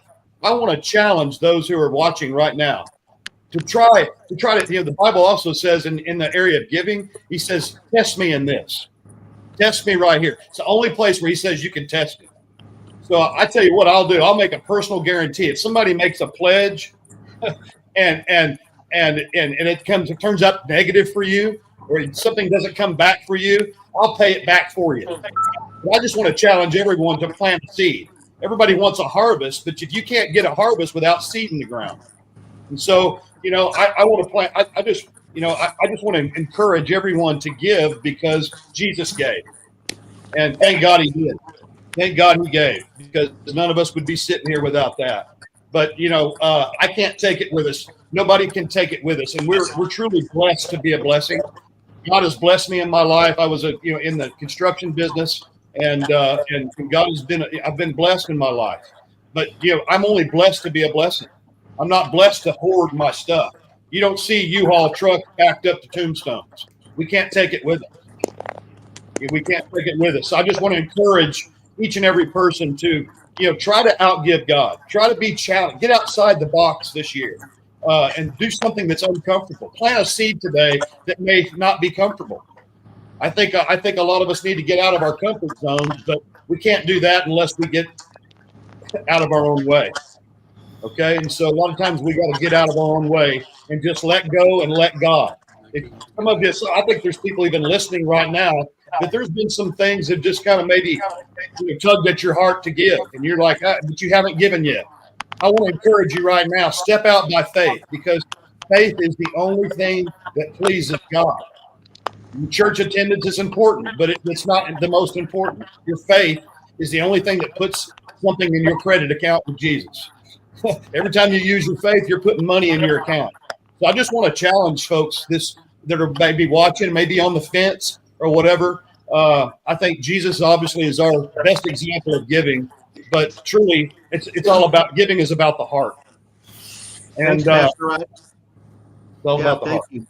I want to say to our two friends in the foxhole there, gentlemen, thank you so much for coming. Where can people find your organization and all of your work online? Yes. You can find us at FQXHOLE.org, foxholefoundation.org, FQXHOLE foundation.org. Come see us. That's great. Thanks, guys. Randy, I want to give you the last word because, man, you've been quiet. Tell us what's on your mind, Randy. Well, that's going to take too long, but I'll give you a couple. Real simple, I think, for me, a real simple principle: do unto others as you would have them do unto you. It's just that simple. You think about being down there in a position that some of those people are that are in, and they're proud people, and they're sticking it out no matter what, but they're in some pretty tough conditions, and just I look at what's going on down there, and I'm like, well, if I was sitting in their shoes, I'd want somebody to give me a little bit of help. And it's just as simple as that. And the other very simple principle is if we all do a little, it turns out to be a lot. I say it all the time. And, there's people out there who can afford to give generously, and I hope they do. And there's people out there who can't afford to give generously, but every little bit helps. And if you can't give cash, there's times when people can't do that. And that's the principal thing that we're trying to do here. But there's other needs. And for instance, as soon as I get off the air here, I got a call coming in from down in North Wilkesboro. Well, there's some folks down there running out of hay for their livestock, and they're going to be calling me. We took them down some. They're running out. And, there's so many things that are needed. We have a pretty strong group of patriots out here in the Buffalo area. We're basically tied together through the election audits. A lot of us got together and did a lot of work on that, and Kimberly in with us, even though she's in Michigan. We adopted her in New York. She's an honorary New York citizen as far as I'm concerned. But we got a strong group out there, and we put a group of us that work together in the groups, and we decided to load some supplies in the trailer. And, people that weren't necessarily giving a lot of money, but they were just bringing in whatever they had. I mean, there were some people brought in a couple of shovels, people that brought in generators, chainsaws, whatever. There's so many things that are needed. We had a bunch of women got together and they knitted 900 winter caps. I mean, there's so many things that you can do. I mean, everybody can do a little bit. If we all do a little bit, it adds up to be a lot. And so I just like to, let people understand that.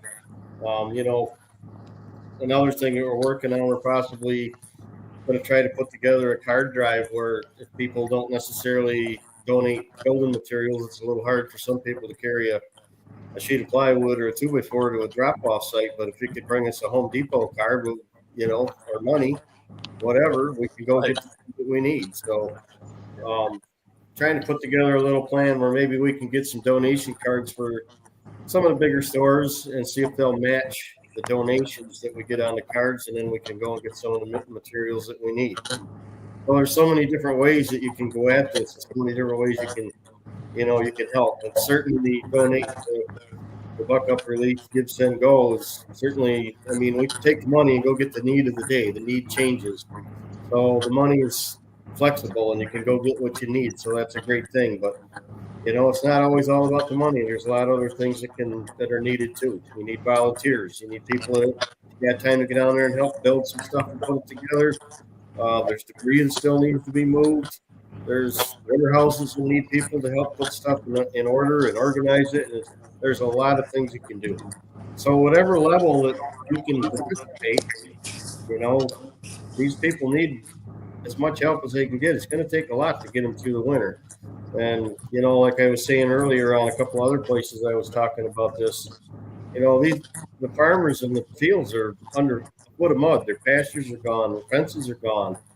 They have no hay to feed their livestock. And that's not going to get fixed, even in the spring. It's not going to be fixed. So they need a lot. There's a lot of stuff that they need. So, I think we should be trying to post the need of the day or, every so often freshen up the list. But money's always good because we know what we need. In the need of the day, you can go get it. But if money's not possible for you, then you need to, donate something else or donate some tools. These people want all their tools. You think about it. Guys have a garage that they fix their cars or do whatever in. The garage goes down the river. Their tools go down the river. Even a lot of people hand tools. They don't have anything. So, Randy, I was only. Randy, go ahead, Evan. You hit on something that's huge, man. These communities were built over generations, literally 100 years or better. It won't be 2 to 3 months that they're rebuilt. This is going to take generations again to rebuild these communities. The giving will have to continue from the American people over an extended period of time because our government, they're not helping. Well, one point that I'd like to make on that, and we don't want to get too far off topic, but I know you touched on it earlier, Scotty, knowing that Kim and I have been working hard on election validity and trying to straighten things out. And I would like to point out that one of the biggest reasons that we had a fail from the government helping is because we had the wrong people in place. And those people got in place through elections that weren't conducted in an accurate way. I'll just put it in nice terms. Or maybe I could just come out and say they cheated. Yeah. So we worked real hard at stopping the steal in 24. Not just Kim and I, the groups that we worked with, many groups all across the country. And we're continuing that work because basically we got to get rid of those electronic voting machines. That's what we're trying to do before we get into another major election, because elections have consequences. You hear it all the time. Well, stolen elections have worse consequences. And what's happening in North Carolina is a direct result of a stolen election, leaving the wrong people in place and dropping the ball and leaving our citizens out to dry, just leaving them out there hanging while we take care of whoever and whatever, anything and everything besides our own people. So I'd like to point that out. But anyway, Hey guys, we're out of time. But I was not really honest with you, Randy. I said you were going to get the last word. We know Kim gets the last word. Go ahead, Kim. Always. True. I was thinking that was the short version for Randy. I'm learning. I'm learning. Thank you. So I always think this: there, but for the grace of God, go I. And when you don't feel like doing it, when you don't feel like driving all night like Randy and I did, it's not to pat ourselves on the back. And it's not that you always feel like doing it, but I always think, man, what if that happened to me? I would want people to stand up and help, Randy and I just rebranded our podcast and our stuff to Real American Grit. And that's what we need right now. We need American grit. That's what this country was built on. And I love the fact that the Christians are standing up now. This is our chance to shine. And this is the way it was really, the way our country was built and the way we're supposed to come together and help. And it is supposed to be the Christians and the church that stand up. And we haven't been doing that. So it's our time to shine. And we need to do that. I want to personally thank you, Randy, excuse me, Scotty, and Kimberly for coming on and participating in this telethon. It was such a pleasure meeting y'all in Selma. Was it Selma or Charlotte? I think it was Selma.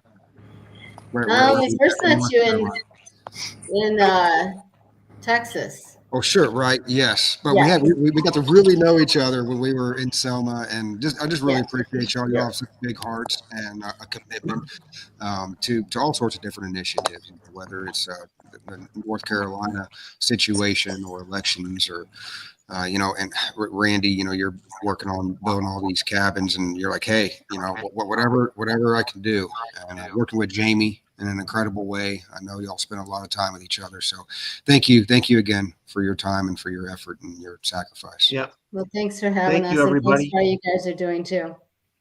You guys have a great one. I got some live streamers I've got to mention, so I'm going to let you all go. Kevin, you stick around. Thank you, everybody. We're 9 hours in, but we're only 5 minutes over time. That's amazing. Usually by the 9th hour of any event, you're 30, 40 minutes behind. So that's because I got to jump in with Robert and Pastor Rob. I love your hat. Go ahead, by the Kevin. Way. I just wanted to say I appreciate everything everybody's doing, but specifically the hats. I like the hats there. So I wanted to mention something before they dropped off. Nice seeing you guys. Bless you guys. And Major Sergeant, Thank you guys. Thank you so much for coming on today and your service to the Carolinas and everything that y'all are doing. Really appreciate you. And Rod, man, you're a rock star. Appreciate you too, brother. You and your wife. God bless you guys. We love you. Sometimes you just gotta cut the cord. I hate doing that. I hate cutting people. I hate moving them out. But if we didn't do that throughout the day, and Robert, you've been a big help. You're very cognizant of time, and I'm grateful for that. You realize we're up against the clock. Kevin, our next guests, I don't believe are here yet. Let me double check. Man, I got to take 5 minutes and just say hats off to Scotty. You've been at this all day. And the amazing group of people that you have. I want to make sure people aren't missing it. That, like, Happy New Year to start with. We're going to kick this bitch off Happy New Year. bang, right? Well, again, we're lighting it right off the bat, and I want to make sure people aren't missing the bigger picture that we're doing it. This is people helping people. All we have is each other, and that's how I know we're going to be okay. But I just wanted to say hats off to you, man. You've been going all day. I appreciate you. Thank you. It's been easy because the guests have been so good, and the conversation has been great. We're actually waiting for hoping that Doc Pete Chambers is going to come on. No, he's not till 9. I'm sorry. Kip Coltrane and Annie from Illinois Freedom Alliance are supposed to be our guests this hour. Let me see if anyone's in the green room. Nope, no one's here.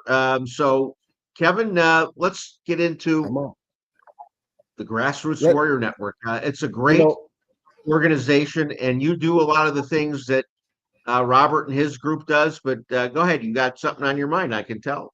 Well, I was just going to say right off the bat, buck up, give, send, go. You guys, again, it's I think you're asking for $100,000. You're at like 18 right now. When you go to click on that link, everybody watching, it says the link might be suspicious, right? It might take you, they open a site that might be harmful to the cabal. Make sure you guys are aware of that. I want to tell you guys that, and all your viewers too. So you can click on it and still get to the give, send, go, but again, buck up, give, send, go. We're trying to do a little relief fundraising here. And as always, you guys are being censored and suppressed. So I want to make sure people know you can skip that part and still get involved and participate. Go ahead, Scotty. Sorry. Thanks, Kevin. There's probably people that are bailing on that notice that they get that this site can be harmful. That is a cabal. That is a censorship. That is us being messed with. I have no doubt in my mind we're being messed with. There's no reason for that link to throw up a message. This site may be harmful. It's a give, send, go site. Come on. Right. Thanks, Kevin, for pointing. Leave it to you, Kevin. You always find these kind of angles, and you're a good investor. You should have been an investigative reporter, Kevin. Wait, you are. The Grassroots Warrior Network, one of many, just like you guys, Scotty. We broke that bond. Again, you've talked about your network on my network, and I've talked about your network on, vice versa. This is the networking that they didn't want to happen, and we're doing it. You're about to have Grassroots Magazine on. Well, I never heard of that. I got to get hooked up with that, and the same thing for people. The content is why you're being censored. I think 9 o'clock tonight, Central Time, you got David Summerall, again, unbelievable, patriot, and he's exposing the J6 stuff, but human trafficking deeper. I was down in Washington, D.C., Michael Jaco, again, Lisa Schermerhorn. I think you kicked this thing off with Brad Wozny, Sovereign Soul. We reported all that. That's now making Fox News, and we said Cindy Lou Who there, Cindy Young, was going to bring down the whole house, and I think that's happening. But the content you guys are putting out today is really, really incredible. So again, hats off to you guys for doing what you're doing. The Grassroots Warrior Network, was I supposed to talk about us? Yeah. I want you to get of course, that's why I wanted you on, because I know your posse will support Robert's posse. I have no doubt the Grassroots Warrior Network are the kind of people that take care of Buck Up. Evidence Brad Wozny kicked off the event today. Brad is part of the Grassroots Warrior Network. And I know that it's the same mindset. It's the same value system. So tell us what you're doing at Grassroots Warrior Network. Hold up a second here. Is that a buck I see in the background there? That's a buck. That's my daughter's first ever white-tailed deer, believe it or not. That's a beauty. Wow. That's split beautiful. brow tines. Look, we're going to get along. I can tell deer stories all night long. Totally rubbing it in my face, man. I was supposed you guys are kindred spirits. The two of you boys are kindred spirits. I can tell you for sure.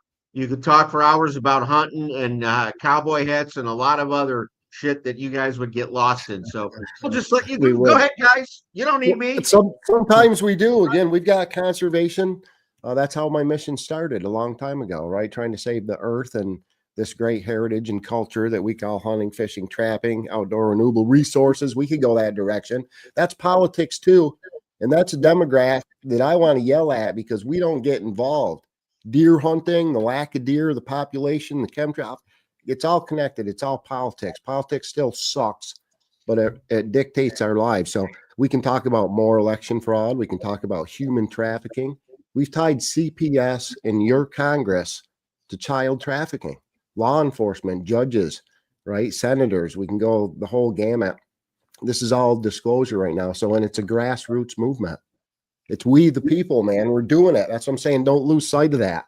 Again, the Grassroots Warrior Network, it's me and 20 of them. Well, we started with 20 of my friends. So again, it's 3 shows a day, spiritual, educational, news, politics, some of your favorites from all over. Again, Michael Jaco, Mark Atwood. We have some awesome guests like Scotty Sachs, right? And again, some of your favorites, to be honest. It's always free. It's in one location and it's on Rumble. So we've become the news, the new news. And I think one of the things that kind of sets us apart is this is designed and created for you. In fact, this ant, see that little tiny ant right there? We put so much thought into that. Have you guys ever felt like an ant? I'm little Kevin Hoyt. I'm a deer hunter from Vermont State. Nobody's ever heard of me, but right, what am I going to do about chemtrails or massive election fraud or the power of you is really incredible. And we built this platform for you to have a voice. So if you've got a product, a service, a story, something that's going to help other people, we designed this platform. This is your network, the People's News, and we have all sorts of incredible guests. The content, again, stuff that we're not supposed to talk about, from human trafficking to aliens. To this point, Satan himself could appear out of the steps of Washington. And I think most of us are like, it's about time. We're ready. Let's get the show on the road. And I think that's 2025. We got a lot of, I want to be upbeat. I want to be hopeful. Again, all the things that we're learning and sharing, and it's working. We're winning. The tide is flipped. It turned. So I hope you're not missing it. Anybody out there, like, what are they going to say about you, your grandkids? What are they going to say? This incredible, unprecedented time in history. Nobody's going to say that I didn't try, right? And again, I guess that's the hard part, is sometimes it's not always easy to stand up if it's not popular. Well, it's becoming popular. We all know everybody watching has been victimized and abused by this system. And wait do you find out what they've been doing to your children? Like I said, the things that we're learning and exposing, that's how we win. We're watching our government fall. That's terrifying. But I like to predict the future, again, by making it. And that's what we're doing. So thank you for everybody that's, stood up along the way, and some of the people I've met. Incredible. Go ahead. I'm going to tell Robert and the audience how we know Kevin Hoyt's been over the target for years in the state of Vermont, going after the Vermont government. Kevin Hoyt is sitting here, man, with a 3-year-old daughter that's been kidnapped. You heard me right. This man is on camera joining us tonight while his daughter was kidnapped by the political cabal. I wouldn't say of Vermont, because they're middle managers at best. Kevin, I'm going to let you jump in. And you told me we talked last week that you know she's fine and you're going to get her back. So give us that hope, please. Well, and again, it's so much bigger than me. And they cut my brake lines in April of 2022, right? I was arrested again on July 4th, Independence Day of 2024, where I was force injected. I think that was the second attempt on my life. Who cut my brake lines? I think it was the sheriff.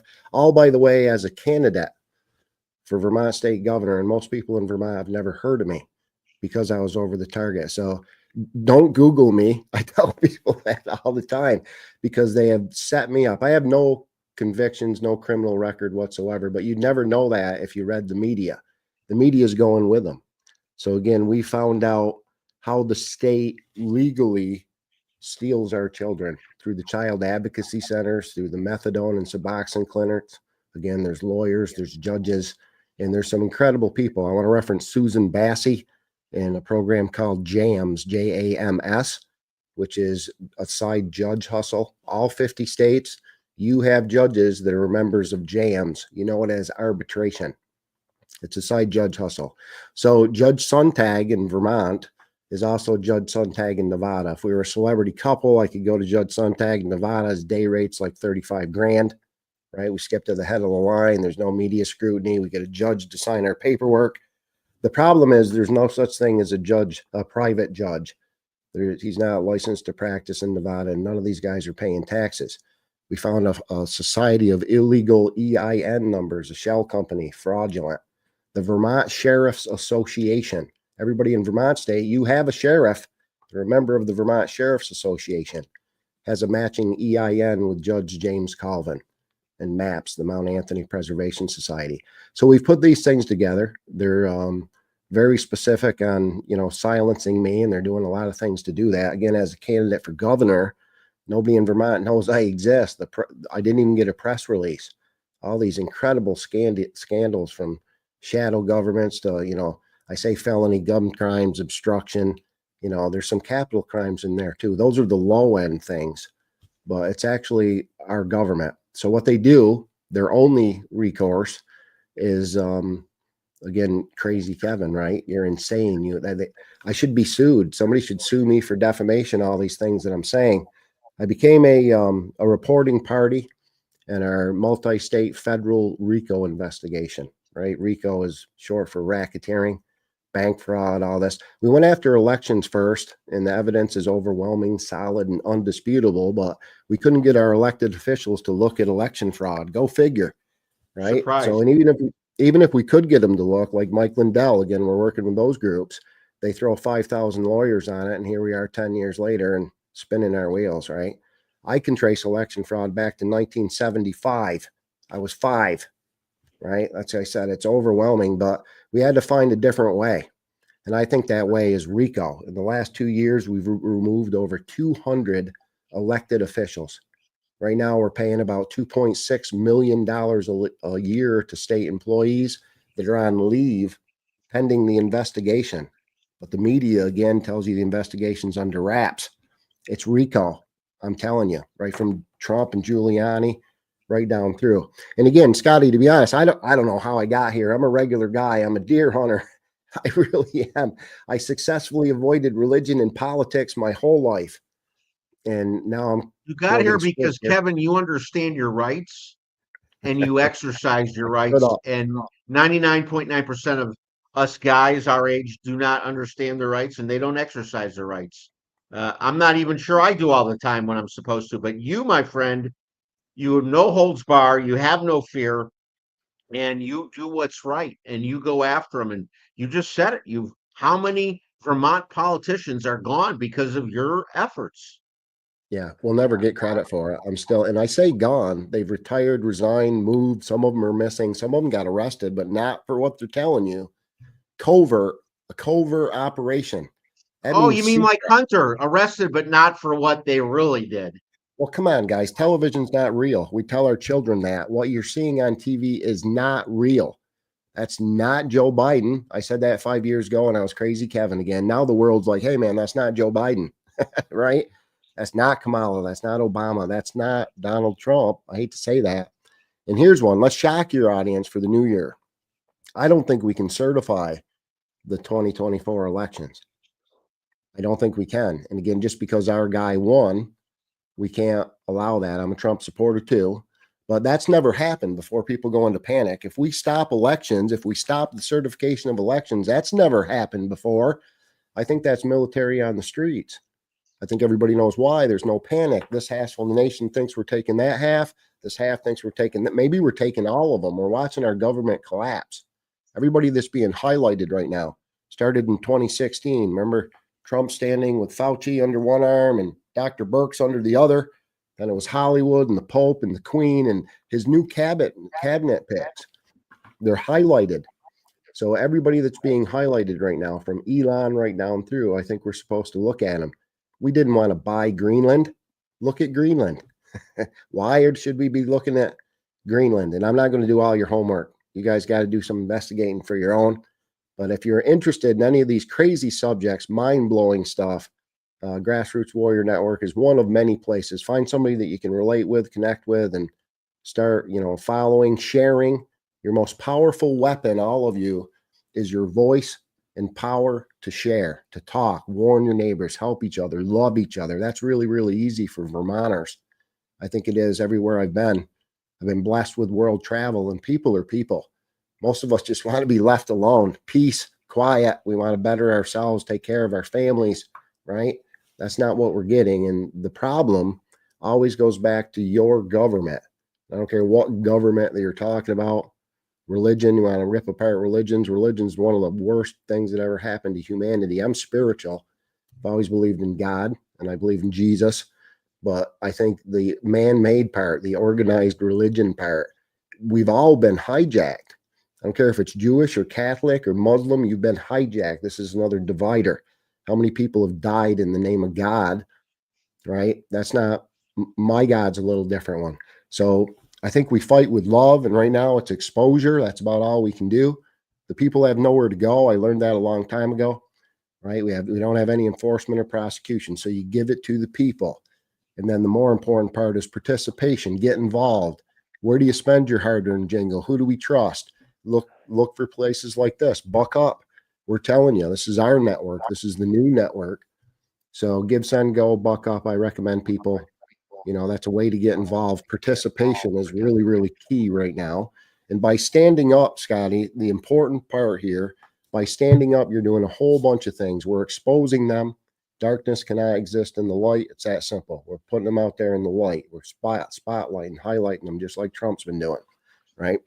Or whoever's playing that role. But you're highlighting them. You're costing them money, both in, the cover up and legal defense, because we're suing people now too, right? You're pushing them into hiding. And the most important thing is you're giving your neighbor permission to stand.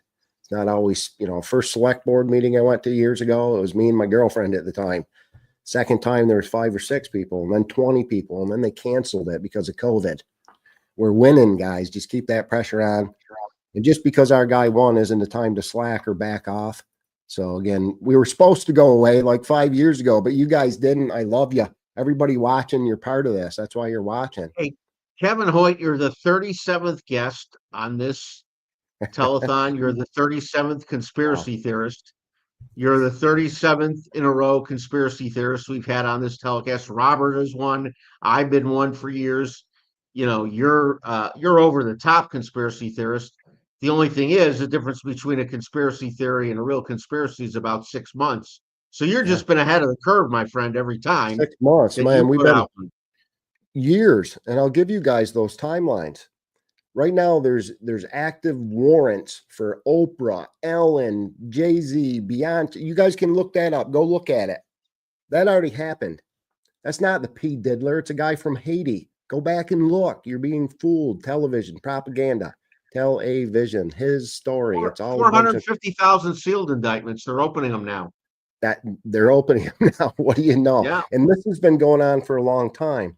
But the problem here, we couldn't have gone in guns blazing because these people, I mean, they eat children, as crazy as that sounds. What's to stop them? When they know the gig's up, they kill themselves and everybody around them. They'll kill their buddies to make sure their computer's not connected to them. There's no loyalty. So it had to be covert. If you guys think about it, it had to be. Right. So I think the top tier is gone. Middle tier is controlled opposition if they're not gone. But that bottom tier is massive. We're talking about tens of millions of people. And we got another guest. Welcome to the chaos. I'll stop talking. I feel like I hijacked your show here. Hang in there, Kip. We'll come right to you. Yeah, Kevin, you're the co-host for the hour, so you're not hijacking anything. We have Kip Coltrane coming on. I got some live streamers I've got to mention.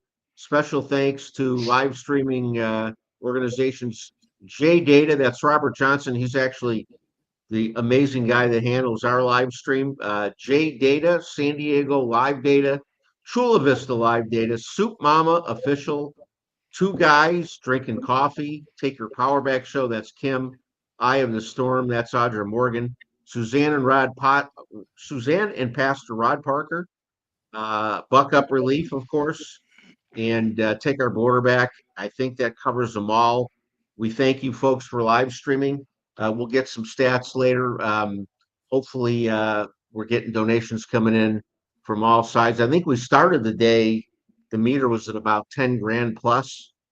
Kevin, you checked it. You said we're at 18. I think it was 18. Again, I looked quick, Scotty. And again, I just wanted to check the link, make sure it wasn't broken. And sure enough, this link looks suspicious, right? It could take you to a harmful site. Don't believe that, guys. It's being censored. So I wanted to make sure your viewers knew that. That's a safe, reliable site. And we know the money's going to help people.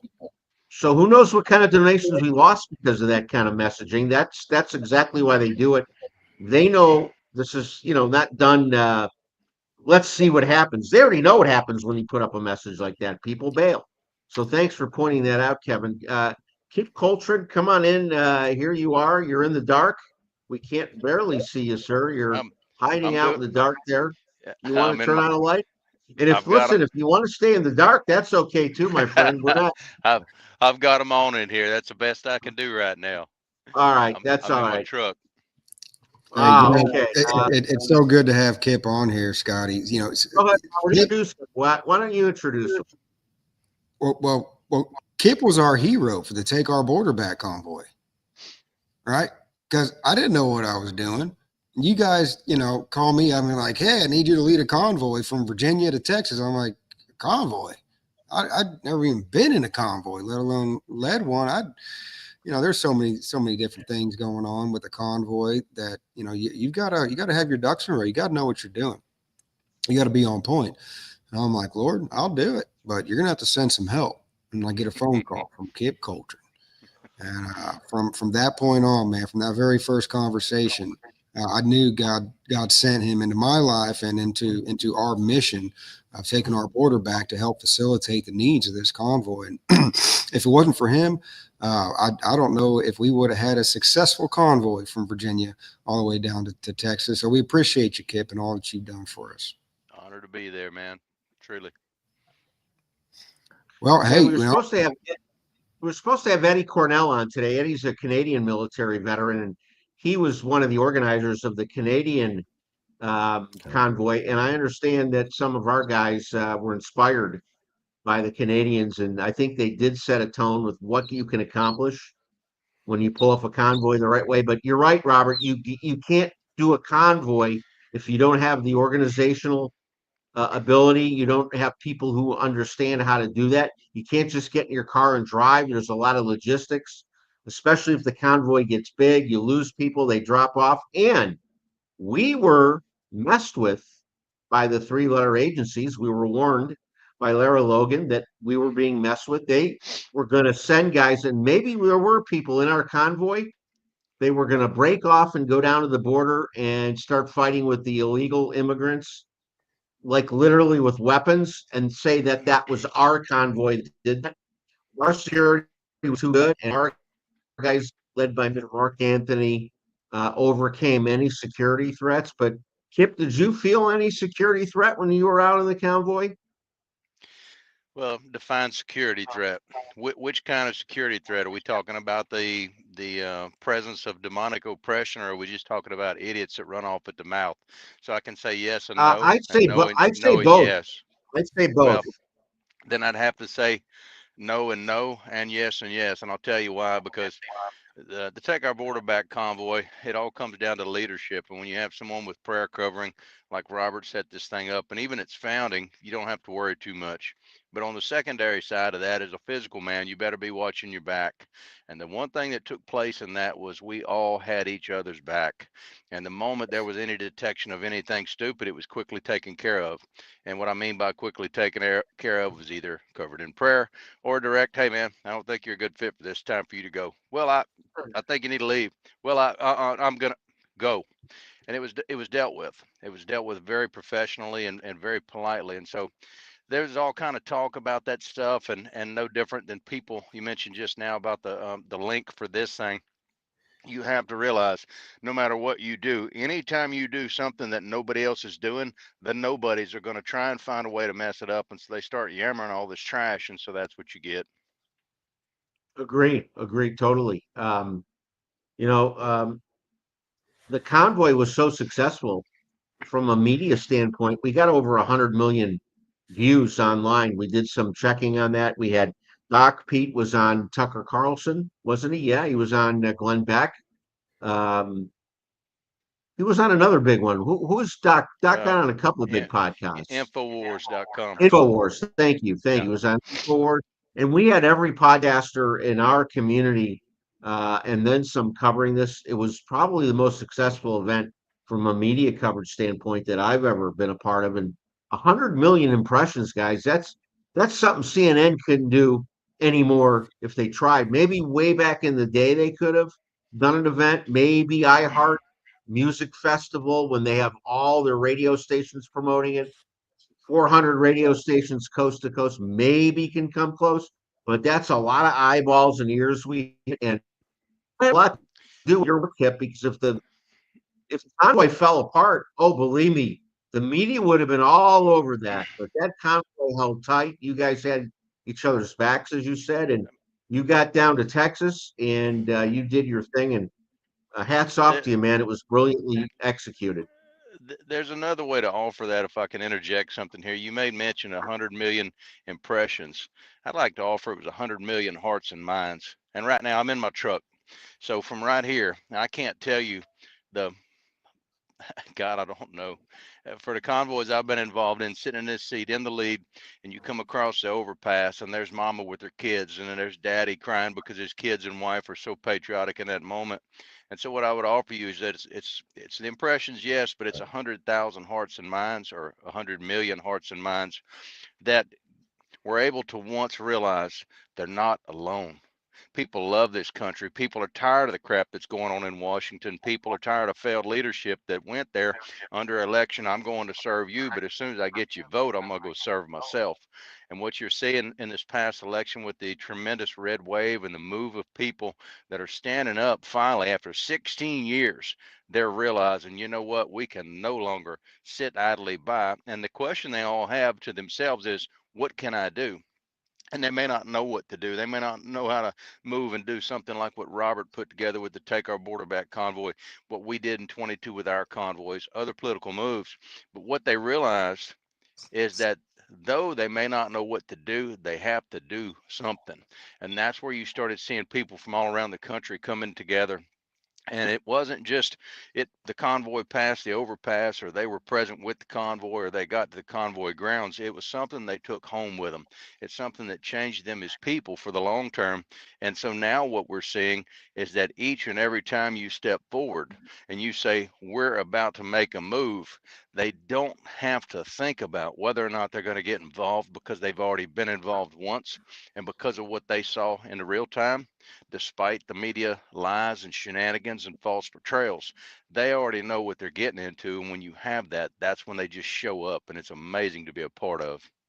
And Kip, the reason why we're able to do what we're doing today with this Buck Up Relief mission, helping these folks in the Carolinas, is because of the grassroots effort that we did in the past and the relationships that were formed there. And I believe that the Lord was preparing us for the time that we're in now. And what we're all doing here together with this relief effort is preparing us for the things to come.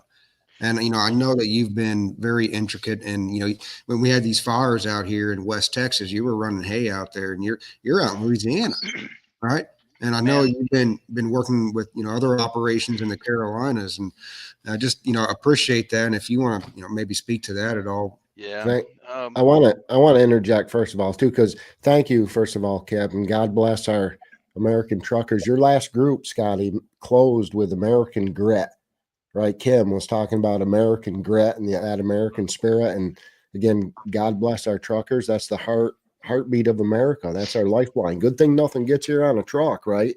So thank you again. We always thank our military and our patriots with badges for their service, but Kip, thank you for your service, man. And you got another guest that came in too, but I'll let Kip go ahead. Thank you, man. Let me introduce our guest that came in, because she has a resource, I believe, that the people in North Carolina and Florida that are suffering any type of disease, ailments, physical or mental. Otherwise, I recovered from my stroke in 4.5 weeks' time. My physical therapist said she's never seen a man my age recover so quickly. That's because of our guest technology, Dr. Sandra Rose Michael, dear friend. Dr. Sandra, so good to see you. Always looking good. How are you? Good to see you, Scotty, and thanks for doing this, all of you. Thanks for supporting this initiative. I think it's really, really important. It's still unbelievable how people have been affected by this weather warfare. Yeah. And let's send all our money to Ukraine. Let's take care of their borders, but not ours and not our people. And so it's really abominable. But I have to say, Happy New Year of a new era. 2025 should be really, really good. And I have to say, with our technology, it has been being used in Asheville, North Carolina.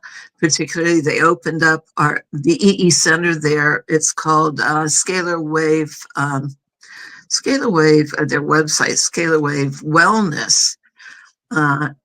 NC.com is their website. Scalar Wave Wellness there in Asheville, North Carolina. It seems like their center, just like all the other centers that we had in Florida, areas that were hard hit, it seems our EE system centers all were protected, something of a bubble of protection with that, with that scalar wave vortex that's created. And so they were able to, in Asheville, to open back up as soon as they got power back on and water. They opened up and they did a GoFundMe and stuff, but they were having people in for dealing with all the stress, all the anxiety. They lost so much, all the people in the area. So they really opened up their center. And so I want to acknowledge Jen, Joan, and Lauren, particularly in Asheville, and all our other centers that also have, opened up their doors, their hearts, to support people in these crazy times that we've gone through. So anyway, thanks, Scotty, for inviting me on, and Yeah. I think it's going to be an incredible year once we get through January. You know, Scott McKay was on earlier today, and he and I were talking about the Arise Tour. That's where I met you. The first time I heard you speak about your technology, I was like, this is interesting. By the third time I heard you speak about it, I'm like, holy cow, where do I get some of that? And I don't think I can overplay the power of scalar energy. And I want to give our audience a little more description about what that really means, scalar energy. So explain what it is and how it impacts the body. And I know you have testimonials on every disease. I just heard one of a stage 4 cancer patient was told, go get your affairs in order, go get your say goodbyes to your family, and she's fine today. I'm very, very blessed, Scotty, in that I get those stories from all over the world every day. We now have close to 700 centers in more than 60 countries because the technology works, bottom line. And basically, essentially what it's doing is it's giving the body the energy to heal itself, like you experienced yourself. There's nothing that works better for supporting people in recovery from strokes, but so many things. But the power that made the body heals the body. And this was designed, like you recharge your cell phone, but how do you recharge every cell of your body? Because the infinite innate intelligence of the body wants to heal, wants to function perfectly, always. That's that divine design that we have in our genes, our God code that's in our genes. We have designer genes. So I invented the technology to support that just natural accelerated healing in the body. And we've seen anything and everything completely heal since my first system was actually rolled out in 1996. So it's taken a while to catch up and make it around the world in the way it has now. But yeah, it's really magical what happens for people. I was very, very touched. We have new centers in Nigeria, but we have a center in South Africa. And I just got a story in the last couple of days that touched my heart, if you don't mind me sharing. But it's really significant. One of the people we're dealing with for funding and stuff, she's one of the top gold dealers on the planet. One of her best friends had started an orphanage in South Africa more than 20 some years ago. And so she had called this friend and asked her if she ever heard of the EE system. And she said, yes, one of the girls that she had raised, this orphanage has like 240 kids and 40 staff. But she had, what would happen is these teenagers, in South Africa, they would get pregnant and be very, very sick, HIV positive. All these kids are orphans and orphaned because they're HIV positive. So one of the girls she had adopted she'd had her since she was 1 month old. She's now 22 years old. And this year she was pregnant, and at 7 months, she was in dire condition, dire shape. They said the baby had stopped growing, the baby was deformed, the head was too big, all this. They got her into the system in Johannesburg in South Africa. And anyway, the baby started growing. The baby was born in October, and it was just born perfect. They sent me all the pictures and just that kind of thing going. And they want the technology in for all those kids and their staff. And they have about 1,000 people in their community. So anyway, that was one of the stories that just touched my heart. They said, and it's an area, it's all about Save the Kids. We'd be on the Arise Freedom Tour or whatever. I'd wear my Save the Kids t-shirt. It's always been about Save the Kids. Well, these kids, they say, it's a very high area for the trafficking and sexual abuse. And they said most of the kids there, 30% of them are so traumatized. And so I really wanted the technology in for these kids, between being HIV positive and all the sexual abuse trauma issues. So anyway, that's going in January sometime this month. So I'm very excited. Your centers have 8, 12, 24 monitors. Obviously, the more monitors, the more energy is being put out. I went to an 8 monitor system after my stroke. And I remember after the very first session, which was 3 hours, I got up and left. My producer, Mark, had driven me because I couldn't drive. He said, "You realize you just walked up the hill? You didn't miss a beat?" I said, "Well, I'm in denial about my condition. So no, I didn't notice because to me, I'm fine. I was just in complete denial." He said, "Man, you walked down the hill like an old man. You walked up it, like you're all better already." And I wasn't 100% yet by any stretch, but sure enough, by about the 4th or 5th session, I really felt I wasn't probably truly 100%, but I was at least 90% myself. So, and I've talked to other people who've used the technology, whether it's a backache, a bad knee, that's simple Simon stuff for your healing to go to work. It's the serious stuff, the stage 4 cancers, the multiple sclerosis, the autoimmune diseases. I'm so impressed when I hear these stories, and you have all kinds of research on this. I'm not speaking out of school, but I would like to ask, can we get in touch with your center in the Carolinas and ask for a buck-up discount of some kind? Yeah, they're still doing by donations. That people they're really opened up for the community. They did a GoFundMe, but they're not, and this is what the technology is for, is not to turn people away. It's to get people in, and they've opened up to people. That's Jen, Joanne, and Lauren there in Asheville. All right. Yeah, Scalar Wave Wellness NC for NorthCarolina.com. But people can find our centers at eesystem.com and find the center nearest them. Just like here in Vegas, we've got a couple fabulous centers, like with Dr. David, Stella, and Gina, because you also visited them and spent some. Oh, I got to do an overnight. You can sleep overnight in these centers, which is amazing. I got to do an overnight. They were kind enough to let me sleep there, and getting a good night's sleep in one of your systems, there's nothing else like it. You can't even begin to explain it to somebody. It's I say it's kind of like sleeping in heaven. It's like the body's supported its ideal, optimal, energetic environment. It's just a hyper healthy, energetic environment where it's reversing all the issues of the radiation, which is like huge because everybody's dealing with extreme radiation poisoning between all the EMF, ELF radiation, microwaves, all that, plus all the radiation that's been released. And that's, I'm in touch with a lot of different doctors, and we're hearing a lot about high radiation. Is what the doctors are finding in connection with some of this walking pneumonia and stuff.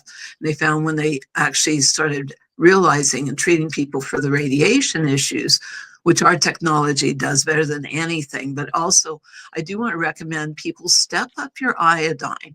Make sure that, you're taking extra iodine to help protect the thyroid. And also, there is no pathogen resistant to iodine. It's one of those old school, really, really important things to have on hand as emergency medicine.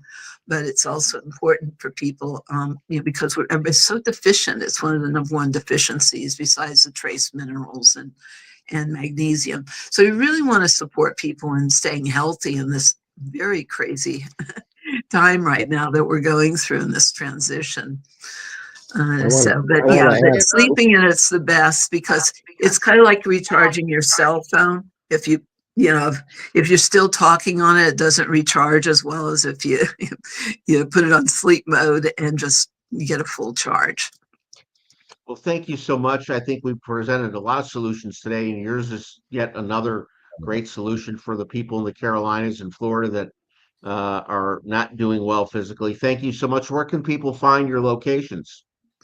Yeah, just go to eesystem.com. That's Energy Enhancement System, eesystem.com, and they can find the location nearest them.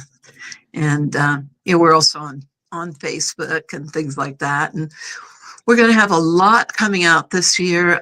Finally moving forward with that project, 1100 Wellness for the Veterans is supposed to get launched later this month.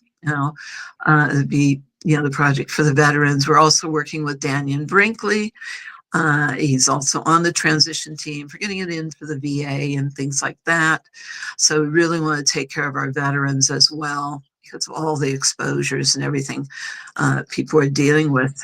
But we, the people, need to come together and be that greater community. And, we are the combined unified presence that can heal the world. So just want to bring healing to the world. And it's really dependent on each and every one of us to share and speak truth and to support one another. Well, you bring a lot of love and light wherever you go. Thank you so much, Dr. I want to Sandra. add I to love this. you. Love you. Scotty. Yeah, Kevin. Well, we do, and again, I've used her system and benefited from it. But a lot of people, when we start talking this way, they think this is a sales pitch, and I want to make sure that people are aware we're not selling anything. We're sharing this new incredible technology. Scalar technology works.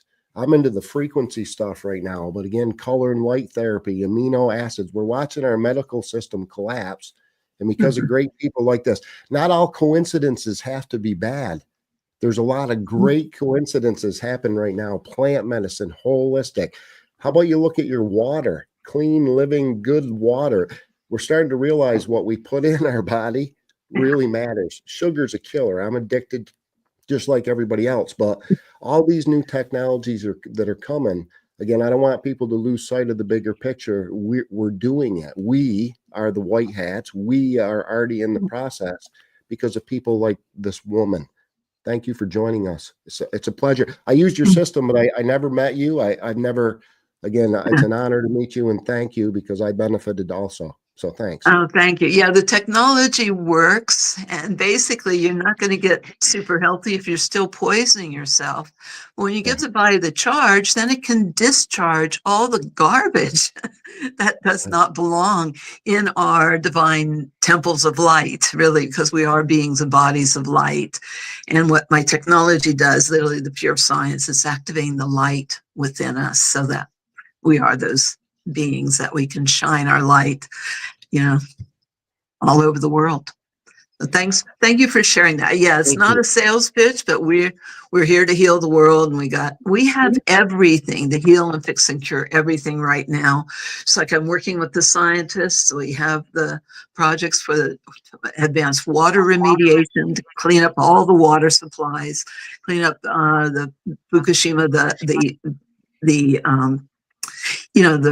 the toxic waste that's left from the advanced. Well, we need advanced radiation remediation. So these. Oh, I didn't mean to do that. I guess I'm Dr. saying Sherry, aloha. I didn't mean to cut you off, but we got to run.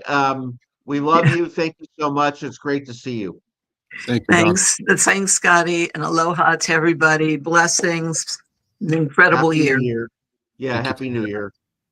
Those All right, machines Kip, get you a lot of truck. Kip, we left you in the middle of a thought. I apologize. Maybe you can take us back to where you were talking about something specific, if I remember correctly. Man, I could run away right now, and I'm going to tell you why. When you speak of the Carolinas, when you speak of what she was talking about, I'm going to just take a wild stab at this, but it sounds like she's dealing with something regarding rife frequencies or the rife machine, dealing with frequencies. She's talking about radiation in the Carolinas. She's talking about the fact that what we put in our bodies, makes a difference on how we feel. And so, also speaking about cancer, stage 4 cancer, most people don't know that there's a thing called the cesium chloride protocol that was recognized by the American Cancer Society in 1981. It was brought on by Dr. Otto Warburg, and about the time that thing got figured out and was recognized to be a bona fide cure for cancer, as stated by the American Cancer Society, Dr. Otto Warburg accidentally suicided himself with his hands tied and his knees tied behind him, and somehow or another, with him crunched down, tied up, he shot himself in the back of the head. Go figure. But when you speak about cancer, and another thing she just said about frequencies and the energies. So most people don't know that with grounding, Literally, I can kick off my little shoes I'm wearing right now and walk right out here in the yard and go stand there for about 5 or 10 minutes. And what it'll do, it'll take all the positive charge in my body, discharge it into the earth, and now I'm grounded and back to a balanced frequency. So when you speak about what she's talking about with the frequencies and the radiation in the Carolinas, it's very important to know that I spent, and I'll give it from my side. When I was there the first time, we spent 7 days around the clock. I started at 6 in the morning, typically ended at 1 or 2 in the morning. And because of how we roll, and I don't care about it, forget the name, but I'm trying to split myself from convoy into other things in disaster relief. So I'm the founder of the Cajun Special Forces. And the way we set that group up about back in 16 was we became the ambulance, we became the fire, we also became the police security if necessary, and med response in a time of crisis. When we hit the Carolinas, we were in Leicester, which is southwest of Asheville. We covered 120 square miles in there. It had some damage, but it was okay. And we moved into Swannanoa, and we started heavily working Black Mountain, Green Mountain, Burnsville, areas in that corridor. And what we saw was pretty surreal as far as damage. Now you have to understand, I got 30 years of doing this, been all over the country, from everything from hailstorms to tornadoes to hurricanes, the worst of the worst. For the places I've been, I can tell you that North Carolina, in my opinion, on a scale of 1 to 10 was about a 48. When people ask me how bad it is, that's the description I give them. So let me tie this all together. When those storms happened, which I have no problem saying was in fact weather modification with a very distinct purpose, when it released some of the agents that it did from the munitions plants and other places, PVC plants and stuff like that, you had all this chemical come running down. And we had many canines get sick and die. We had many canines that just got sick. We had numerous people that got sick and were afflicted. And I'll tell you that on our first 7-day response, we were running med response and fast med and security. On the second deployment, we went back, and this is something I've never said out loud, but we carried our viewers along and told them we're going to do what we're going to do, but I'm not discussing it. Well, I'll disclose it now. When we went back the second deployment, we were there for 7 days looking for bodies. Body recovery is what we were doing. And after 6 days of arduous work, I'm talking about checking under every limb, branch, piece of trash, whatever, we did what we did in those areas. But on the second half of that, we got exposed to some water. And I have no problem telling you, I can't remember exactly when I came back. It's been 3 or 4 weeks, but I have no problem telling you, I have felt like absolute miserable hell, health-wise. No energy, lethargic, the verge of anxiety, depression, if you want to call it that, just not me.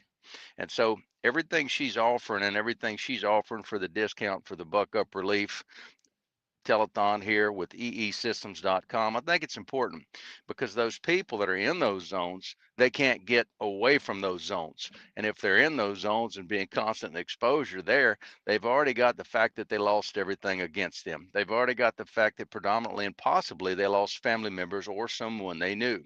Then on top of that, they're in complete destruction. And anytime you go into a complete destruction zone like that, within about 2 to 3 days, your body goes into depressive mode. It's kind of like the cat losing its owner. It goes into a depressive mode. Your body does that. It'll take about a week, 10 days, and you'll start recognizing that as your new norm, but it does play on you.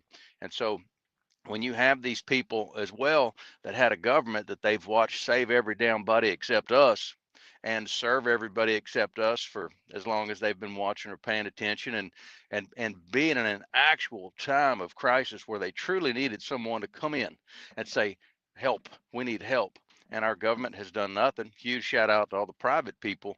But I think for what she's offering there and what you're bringing her involvement into, I think it's very important.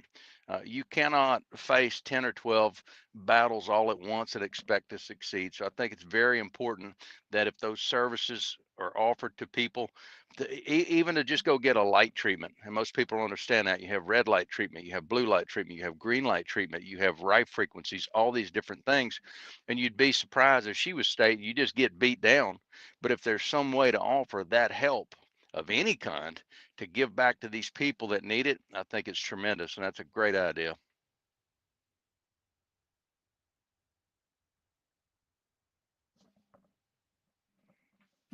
You're muted, Scotty. There you go.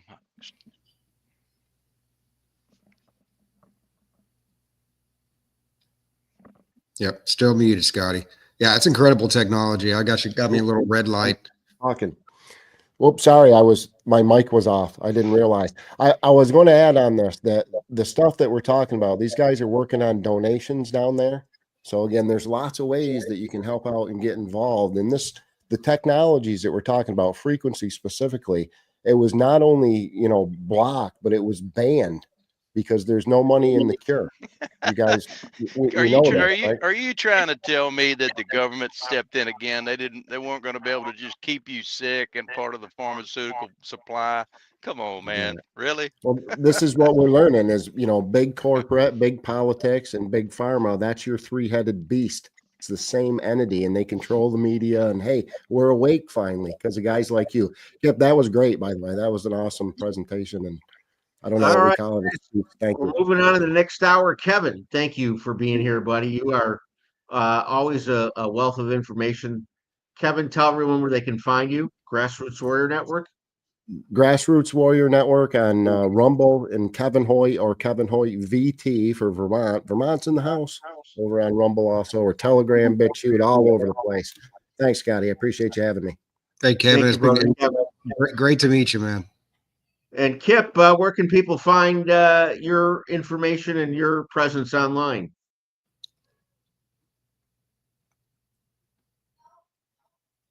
Huh? Maybe no. I didn't remove Kevin. Is he still Kip? Is he still there? Oh, I think maybe I called Kevin. Still there. Well, I guess Kip is gone. Sure. Robert, do you know his URL? Do you know where people can find him? He's on Facebook, Kip Coltrane on Facebook. That's what his problem is. He's constantly giving updates on the different missions he's involved in. He's an incredible guy. Kip Coltrane, Coltrin. All right, so we're moving into our 9 o'clock hour. We got 2 hours left. Interestingly enough, we got Doc Pete Chambers is in the green room. We'll bring him in a minute with Andrew Molnix. Trey Smith is here. I think he's an hour early. I think he was supposed to come on at 10 o'clock Central. Let's see what's on Trey's mind. Hey, Trey, how you doing? Hey, well, it's an honor to be on with you tonight. These are very good friends of mine, and Robert and Jamie Agee. And I'm hoping also to, we've been doing a bunch of traveling. I'm hoping to share these links while I even talk to you on the live stream with the people that follow me. And I Trey, can tell you, bring you back in an hour. You were supposed to be on at 10. Are you okay? But it's probably a time zone difference. It's I told him originally. I told him 9 o'clock. We weren't sure if Doc was going to make it on, but it sounds like Doc's in the back. So Doc is here. Yeah, Trey, you can hang out, man. Hang out in the green room, and we'll bring Welcome you on. to stay here, Trey. Well, it's up to you. It's up to you, gentlemen. It's an honor to be on with you. And but Doc Pete Chambers is a very incredible man, and Dave Summerall just came on the side, and we're finally taking some victories in the nation. I'll do whatever you gentlemen wish us to do. Yeah, we've got you. We got you slotted from 10 to 11 o'clock, and you're gonna see us out, man. And so we're really honored that you're here to join us. Just hang out, man. We may bring you up throughout Doc and Dave's conversation here. Yeah, I'm looking forward, Trey, because I've been watching your videos for a year, and nobody has your style and your presentation methodology. You're one of a kind, my man. I can't wait to talk to you. Thank you very much, guys. I'll be back here, and I look forward to seeing you in roughly an hour. Thank you, sir. Thanks, Trey. Yeah, Robert, he's a unique guy. He does not sound like anybody else that you see online. And I don't care if you're a patriot or I don't care what their background is. This guy brings home a video like nobody I've ever seen. The dramatics. There's a guy who enters events like nobody I've seen. The last time I saw him at an event, he swam across the river to get there. Doc Pete Chambers, how you doing, Doc? Happy to be alive. Yeah, that was a while back. That's I think the statute of limitations is passed on that, so we're probably good to go. David, good to have you as my co-host for next hour. How are you doing, my friend? Good to see you. I'm doing well. It's good to see all you guys. Yeah, Dave, give our audience a bit of a background on who you are and your involvement with Buck Up. Well, just stophate.com, founder, 1992. Saw what the media did with the little video with the LA riots and divide the country. They've been doing it pretty well ever since. Went to January 6th to film the event. Ended up being a lead investigator, put out 4 documentaries, testified in 10 trials. It's been a crazy ride for the last 4 years. So we're finally ready for these, pardons, and we've been working really hard towards that and getting these people home and declared the heroes that they are for what they did. And we're just really excited for this next golden era, as they say. We're ready to get there. So why is Buck Up important to you, man? I know you and Robert go back a way, but why is your involvement? Why are you spending time at Buck Up? I know you want to help the people in North Carolina, but it goes deeper than that, I'm sure.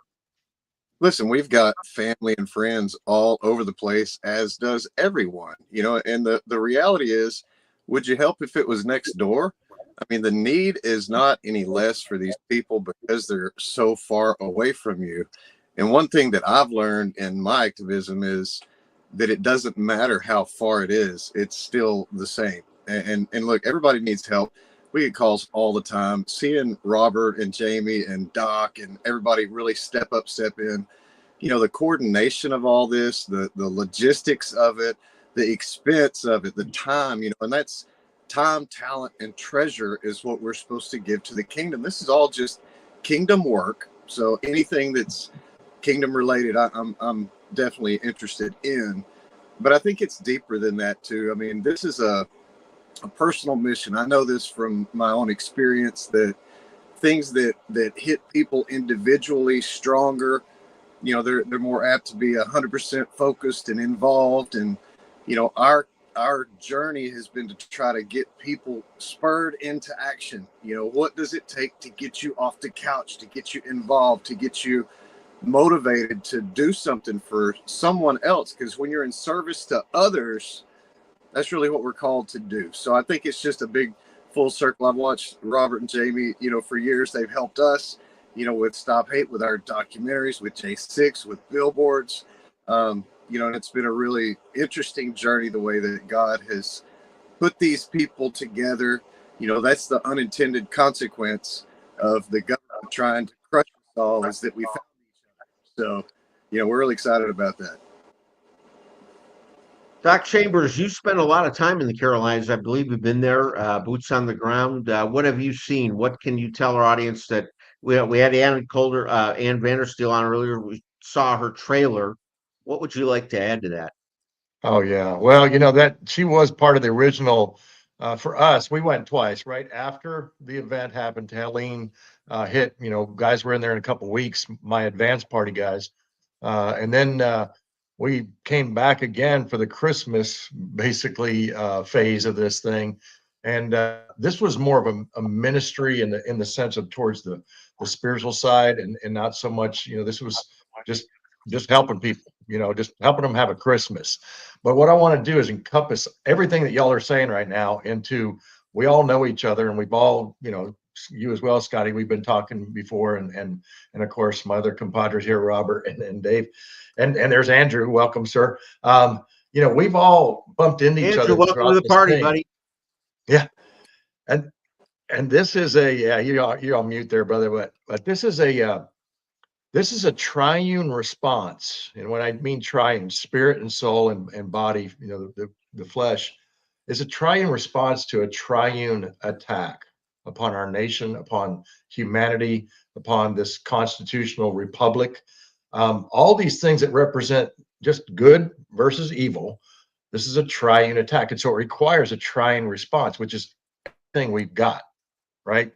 Everybody brings, as an ecclesia, as a body, a portion of this: hands, heads, eyes, eyes to see, ears to hear, And so we've all worked together in different portions of this body. So for me, when Robert and Jamie call me and I'm down, in North Carolina and I've got a truckload of stuff coming in and Jamie's on the phone with me saying, hey, where can I put this truck? And I'm sitting there on the ground going, send it right here. We connect the dots for people and then they take it and run. And then now those relationships have gone well past and way deeper. We just were out there with the Ivans out there in the western part of Candler area in the Hominy Valley. And they know them because they were there when we were setting up that original distribution center, which is now a huge spoke and wheel distribution center. So you're watching this. And what it is it's kind of like if you just wake up every morning and say ministry is life and life is ministry. And you just wake up and think, well, what is ministry? Well, it's work, right? And what is work? Well, it's us doing what we can with our hands to help others. And sometimes we're going to need that help. And so to me, this is what this is comes full circle. It's part of this book that we're working on from the remnant side.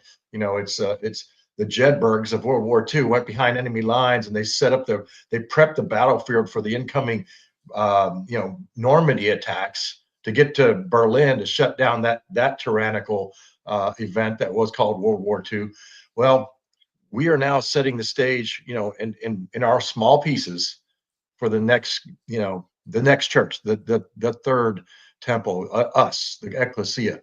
And so we're all just part of that. And it's just awesome to see because we're physically seeing it physically. Yeah. It's so we see it loud and clear. We hear it and see it now. Go ahead, Robert. So earlier we had Scott Mallory on with Trucking for Troops. We were talking about a camper delivery to Doc Pete, and we're trying to pull up a video and it wasn't working. I actually have this video pulled up. I can try to share it if we want to play that real quick. Yeah, go ahead, Robert. Do it. I tried to play it. I couldn't. All right. Well, let's see if this works here. Let's see video file.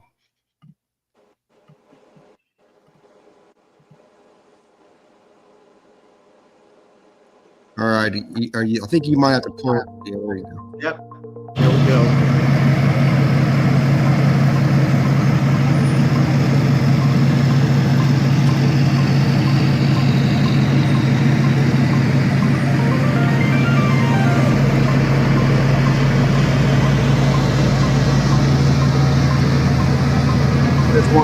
We're the people. Trucking for Troops, Scott Mallory. Pulling this camper out to Candler. Drop it to Lieutenant Colonel Pete Chambers, Doc Pete. Get this man a new command center. Thank you, Jesus. Salt of the earth right here, these guys. Supporting our veterans.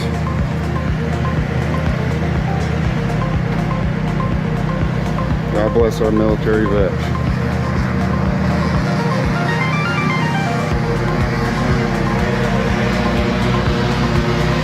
Where you at, Scott?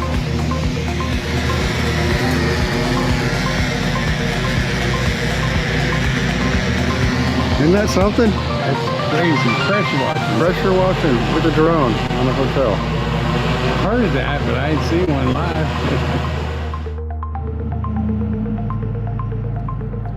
Heading to Candler, North Carolina. Drop this trailer off to Doc, Lieutenant Colonel Pete Chambers. Scott Mallory, Trucking for Troops. Truckingfortroops.org. He's pulling it in. Amazing man. He's donated this camper to Doc. We're going to get it to him. These folks doing amazing work to help these victims. All this hurricane up in the hills. Check out Doc's work, Remnant Ministry TX.org. God bless you all for all you've done to help.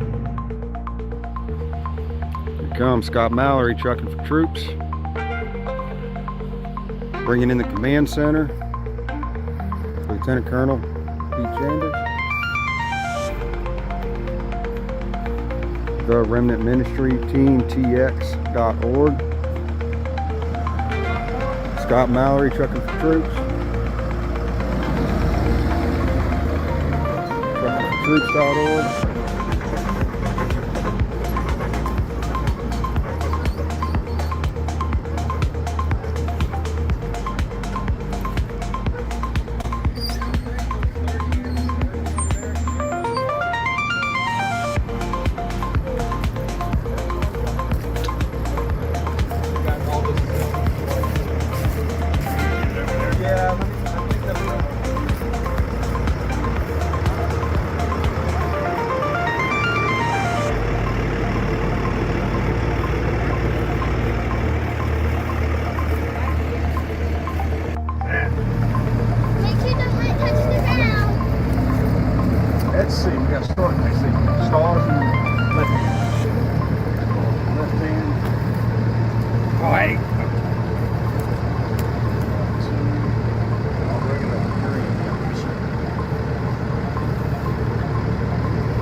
Awesome. Glad you got that with you. Thank you. Appreciate that. You guys. That's something else for you to go later.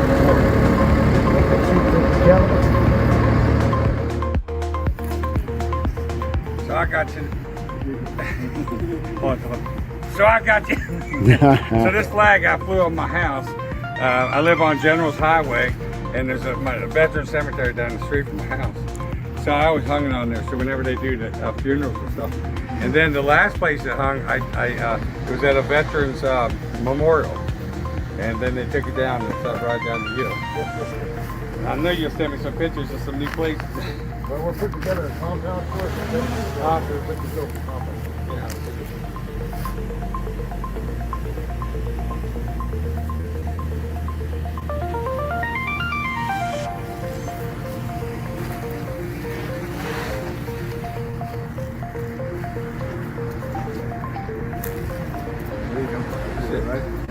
Yeah. Look at that. Look at the size of that. Yeah, this is a real deal. that one. It's actually a little shorter than this one. This is 40. I think this is 30. The same width and everything. Wow. I had this Marine come by. He saw that in my house, and that dude was in tears. Like, come up and hug my wife and everything, and made her a painting or something. They made her, and he dropped it by the house, and it was unbelievable. So I went to the guy's house to say thank you, and it was one of these days where I left my house, went to the church next door, looked at the address, it was 911. I get to his address, it's 911. Then I walked in my house the same day, and on the time on my coat was 911, and it was like 10 o'clock. Yeah. Yeah. Okay, we're gonna put this in the truck. You follow me with that one, sister. So let's show them all the goodies we got here. What? And one of them we're gonna use tonight.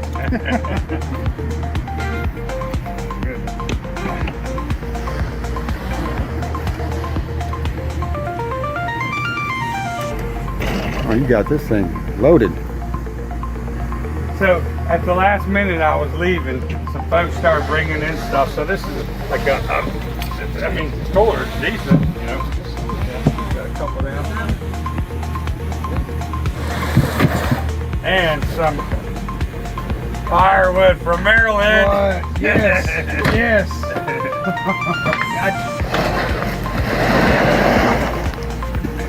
Right off here. There you go. And I had a tag, like maybe you could use this somewhere down the line. Oh yes. Always.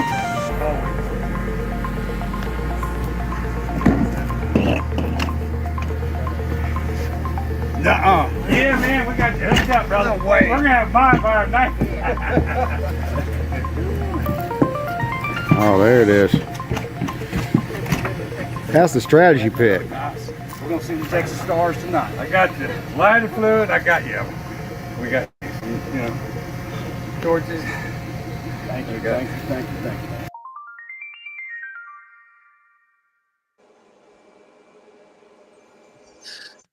There it is. Scott. Something else. It was an unbelievable moment. Really was. Yeah, that guy's got a heart a mile long. I mean, he will drive across country to bring a trailer if I needed it. If I called him tomorrow. I mean, now I'm down south right now. You know, I had a unfortunate event. My family lost my uncle, who was like a dad to me. So we had a funeral yesterday for him.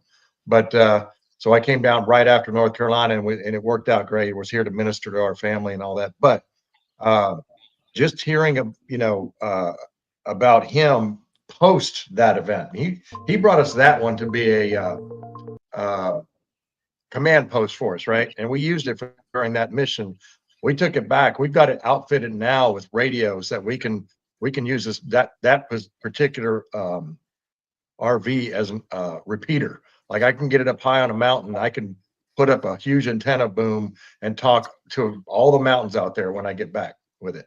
So it's anywhere. It doesn't matter where. Where's the next event? We don't know. You know, we're based out of Texas, so it's kind of a good thing because we can go anywhere. But at least half the distance if we're talking about the East-West Coast. We probably won't spend a lot of time in California, but other than that, we're still there if they need us. It's incredible. One of the things that you were requesting that you needed when you were in Candler was insulin. And, I love telling this story as we were heading out there with a trailer full of donations. Well, one thing we didn't have was insulin. There's no way we were going to be able to get our hands on insulin. How did we do that? Right. We're driving through Tennessee and we get a phone call from Alice from Patriot Party News and she told us to stop by. She had a few items to pick up. So we kind of went out of our way and took some time to pick up those items. And sure enough, she had actually took us over to her mother's house after that. I'm thinking, I got to get on the road. I got places to be. And her mom walks out with this cooler full of insulin that she's had that was given to her by Medicare or something like that. And she had an oversupply of it and didn't have any use for it. I was like, Lord, it's amazing how you work. Yeah, every bit of that went to use. Every bit of that. Yeah, you manifested that one, Robert. That's for sure. Ladies and gentlemen, if you're watching, take a minute, please, to go to givesendgo.com/buckup. This is the Buck Up telethon. We've been here since 11 o'clock Central. We're going on our last hour and a half. So if you haven't gone and donated yet, what are you waiting for? As the Buck Up people are saying, buck up or buck off. And we mean that with all love and respect, everybody. It's time to donate. If you've been here at any point in time today and you haven't done a donation yet, please think of these people in the Carolinas, children sleeping in the frigid temperatures, the man in the mud who said, don't pull me out of the mud. I know my family's underneath me and they haven't been scratching me for 3 hours, so I know they're not alive anymore. The woman who found a baby 7 miles from the baby's home, washed up in a tree. This is what we're dealing with, folks. So find it in your heart. Please pray on it. Go donate. givesendgo.com/buckup. Mr. Andrew Mullinex, what's your involvement here with the Buck Up team? I know you're always doing something with Rob. What's you're up, always Scotty? doing good things. Yeah, I can't not be hanging around these folks here. So I'm actually 40 miles south of Asheville. So I've seen the damage and destruction up close and personal since day one. So right now I've been back and forth a couple times shooting some videos up there, just trying to get the message out to really the rest of the world, because the media won't cover it, of what these people are actually going through. And it's tragic. I mean, it looks like nuclear bombs went off all throughout Western North Carolina. And, just 40 miles south of the destruction, we were fine. I mean, we had trees down everywhere, but, we were out of power for a week, 8 days. But nothing, these guys are still, they're sleeping in tents right now. And it's frigid cold, and we've got a massive cold front coming in. So whatever I can do to help get the word out, that's why I'm here. Well, appreciate your involvement. That's for sure. Robert, you've assembled quite a group, man. I'm just so impressed with the depth and scope of the work that Buck Up's doing. Hard to put a group like this together. So, one thing to talk about it, another one to execute on it, and you executed, brother. I'm so impressed.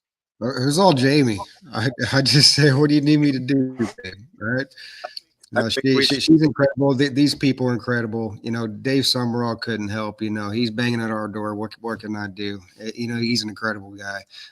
All these folks are, and it's not about us. We didn't do this. The Lord pulled it together. He established these relationships from years past in preparation for this time, and everything. Again, like I said earlier, everything that we're doing today is in preparation for what's to come tomorrow. So it's an honor to know everybody and to be a part of this. But it's more of an honor to be able to help these folks up in the Carolinas. Hey, David, we were wondering if you could, there's a line for everything in Vegas, right? You can bet on anything. Can we bet on God versus Satan? Because I want to go put some money down right about now on the good man, our Lord. I don't say that in jest. I think you can bet on anything in Vegas. Like who's going to smoke a cigarette next? I mean, it's crazy. I've gone to Vegas and looked at the sports book. I said, they're betting on what time some guy's gonna have a heart attack. I forgot who the guy was, but they were betting on a heart attack. So we are in a spiritual war, though. The whole point is, David, we're in a spiritual war, aren't we? Absolutely, absolutely. I think that's the moral of the story. And to be in the hands and feet, we're talking about serving others.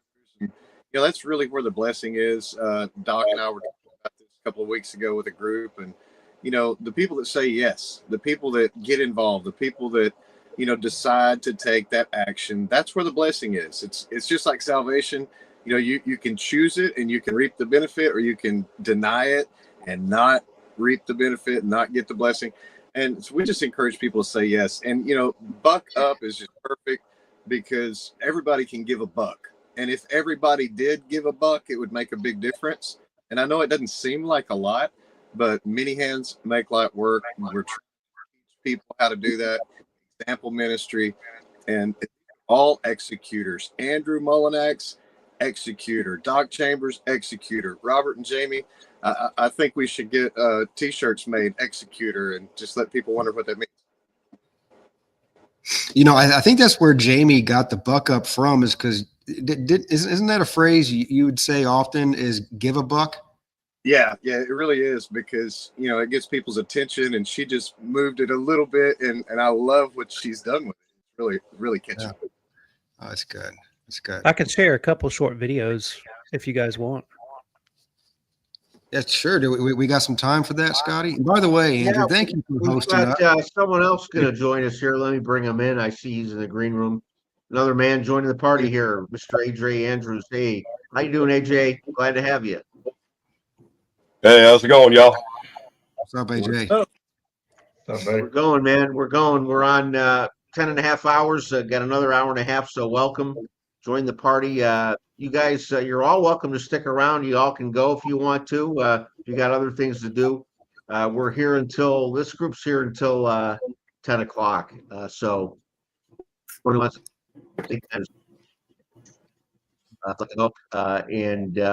remind our audience, it's time to donate. GiveSendGo.com/buckup. David, I think you were telling us something. No, I was. He was mentioning he has a video.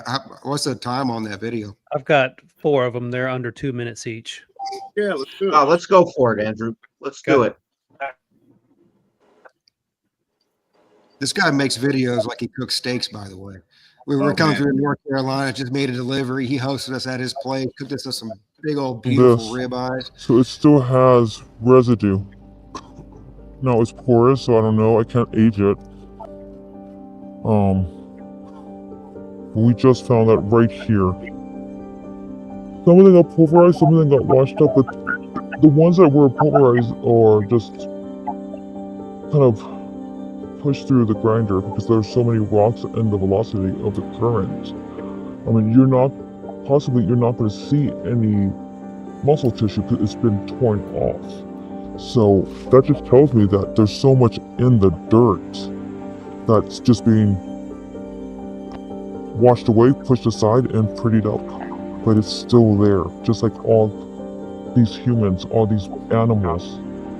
Possible, as the sheriffs admitted, it's some cemetery bones that washed down. And I really don't know whose bones they are. Some of the dogs, they brought so many dogs out here. They've done a lot of hits. I actually have one of the pictures from the other groups, and they're saying that a lot of the animals are hitting a lot of spots, which I don't doubt.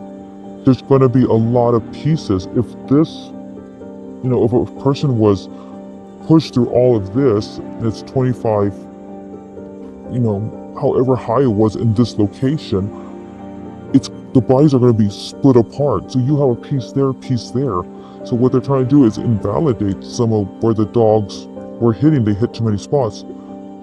We need scientists, we need data analysts, we need anthropologists, we need archaeologists, we need skilled forensics analysts. We need teams out here that skills not just come dig and remove and burn, which is what we're being told is going to happen. So when I tell you we're trying to rush and hit little spots, pockets, to possibly find something, that's all we're trying to do.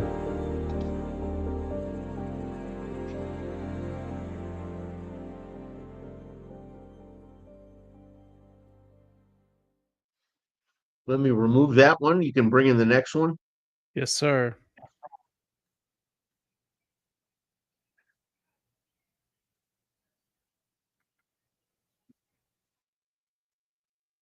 They've got guys that are trying to come out and help search on off time. You know, they're stood down as far as that. They need to get back to doing law enforcement and respond to fires. You know, they only have so many personnel. They've been working their asses off for 4 weeks nonstop. They want to help us. The problem is we need like FEMA dogs. We need folks to come from out of state. Right now we've been paying travel expenses for canine teams just out of pocket, trying to save the families from spending their money. They've spent too much already. Whether it's the family of Kim Ashby or Lenny or Lena, they've been spending money out of pocket to get canine teams together, and we don't want that. So FEMA has those assets and they've not deployed any of them? They not since they stood down. They deployed them in the first 2 weeks when we were down in Swannanoa doing recovery down there, and after they stood down, they pulled all that out. There's no EMAC requests going out from the counties, which is how you pull more cadaver dogs.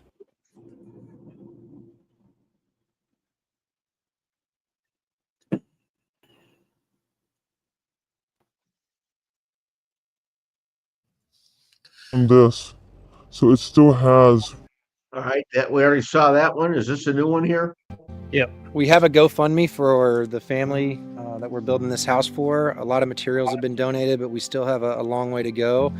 We also want to continue to raise to rebuild, multiple homes in this community. Our Instagram is Build Constructs. You can see on the trailer here, and there's a link in our bio to the GoFundMe. It's called Hearts Relief, and yeah, we would appreciate any support.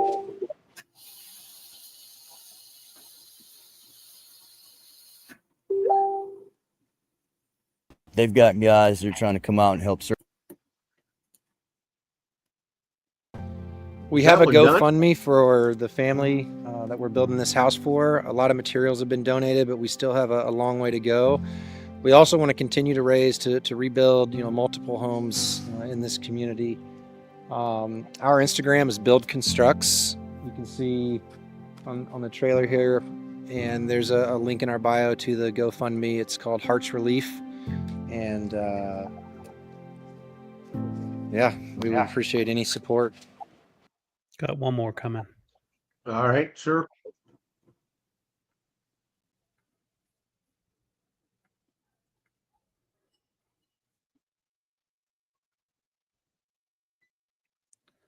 If you notice today, I did not come alone, because last time when we saw that one, didn't we? No, it's a same scene, different. Oh, video. okay. For assistance, and we were told that we needed to contact authorities if we found a bone. Essentially, how many people we got shamed? We got kind of first blown off. But when we had a kind of station like this, the different counties were actually fighting amongst themselves or arguing who it wasn't their jurisdiction. So at this point, from what I gathered and from what after we talked to them, they are completely tired, and they're claiming that the people are tired and just want to move forward and clean up. But some of the locals that I've talked to in these parts, they're asking for people to come in and try to help find out about their loved ones, because a lot of them saw them drift away in the river, and they feel like nothing is being done.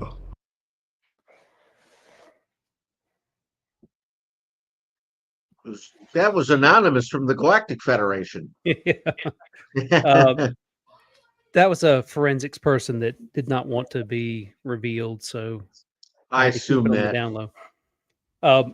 Anyways, the moral of the story here is that there's very deep piles of stuff, cars, trees, houses that are just still sitting in ruins, and it looks like the game plan is just to kind of push it all over, bulldoze it down. And there's still tons of bodies that have not been recovered. I saw a video the other day of a car that was just uncovered from the rubble the other day that had deceased humans in it. So this is what was reported in the mainstream media, even what's been reported overall as far as body counts and what these people are dealing with. It's nothing. It's nothing compared to what the actual truth is. And there's just a lot that needs to be done. A whole lot that needs to be done. Yeah. Hey, Doc, what's the silver lining in all this for you?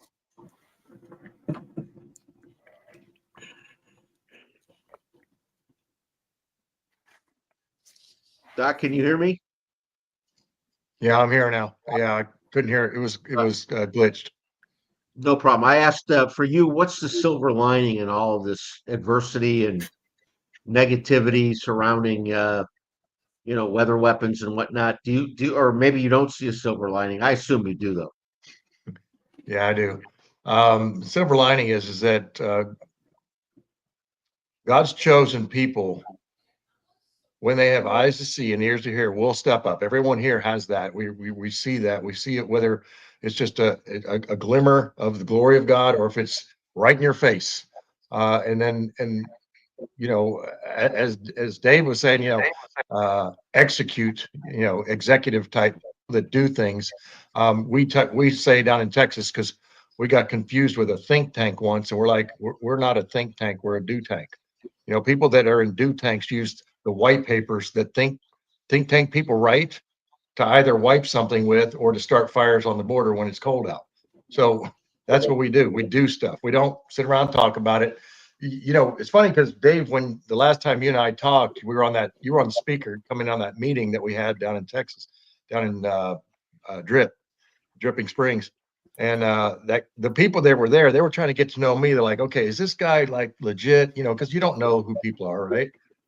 And so when I said, they said, well, what made you want to go from Texas to North Carolina? I said, well, I looked down at my boot and I said, Lord, where do you want me to put that next boot next? Right. So that's the way I pray now, is just tell me where to go. Show me what to do. What do I need to know? Don't give me, I love to have favor everywhere. I don't need that. We'll get favor by doing things. But what I need is just tell me where you want us to go next. And so that's all we do. And I would imagine a lot of us are the same way. You hear the loudest cries or the most oppression, and that's where you head. It's not necessarily the sound of the bullets. It's the sound of the cries, the hearts that are broken and those things. Used to be for me as an Army guy, yeah, we run to the bullets, but it's not that about in this fight. This is supernatural. And it takes a special person to be able to see in that and hear that. Special in that, you're chosen, but that you act on it. And so that's our silver lining, is that we are acting on it. And there are a few of us. How many did Gideon have? How many did fighting Goliath? How many did they have? One, right? That picked up 5 smooth stones. So I'd rather have less. Out of 100 soldiers, 10 shouldn't even be here. 80 are nothing but targets, and 9 they the battle make, and we're lucky to have them. And the 1 is a leader who bring the others back. That was written in 480 BC about the Spartans. Nothing's changed. People are people. We just got different kind of uniforms now. So sounds like a media sales organization at one of the TV networks I've done business with. One of them out of 100 may be a leader. You remind me of something my dad, United States Marine Korean War veteran, said. He said, "Those who can do, and those who can't do, teach at universities for their life." And I think that's a pretty fair statement as we've come to know the university education system. Guys, we've got to rebuild every system. There isn't a system we live within that is not corrupt to the core, broken. It's not for us. It's not for our well-being. It's for the banking cabal, the satanic cult. Scott McKay calls them the Khazarian mafia. That everything they created was for their well-being, not for ours. Not an easy place to start in any of these systems. I'm going to skip over the financial system because that is going to take care of itself. I do believe we're headed for a financial reset. I'm going to skip over the political system because that's a waste of time to talk about. I want to go to the medical system. Doc, besides emergency room care, which I think can be some of the best in the United States, it's been there for me when I've needed it. My daughter, when she was 2, had a life threatening moment where the doctors at Rady's Hospital in San Diego were freaking amazing. So I think emergency care in this country is great, but to me, the rest of the healthcare system, medical system, has to be rebuilt. Would you agree with that? Absolutely. I was an ER doc on the civilian side. So, basically we're like glorified plumbers. We stop the bleed, right? That's basically what we do in emergency room. When it's a trauma thing, a lot of it's pain, dealing with getting people to their doctor next week, whatever. But the trauma stuff is what we do well, especially being a military doc. That's what I did downrange. But the system that took over when the Rockefellers and the Carnegies all came in after the oil exploration, and they created this chemical that was called benzene because it was a petrochemical thing, and it's a benzene ring. And then when you take that same chemical and then put it into pharmakia, which is, oh, guess what, witchcraft. Now you got this thing that they're pushing instead of keeping us healthier. Like, you can look around and look at people and they're just not healthy in general. It's the way the system is created to then, it's a self-licking ice cream cone, right? So it creates more business for those guys.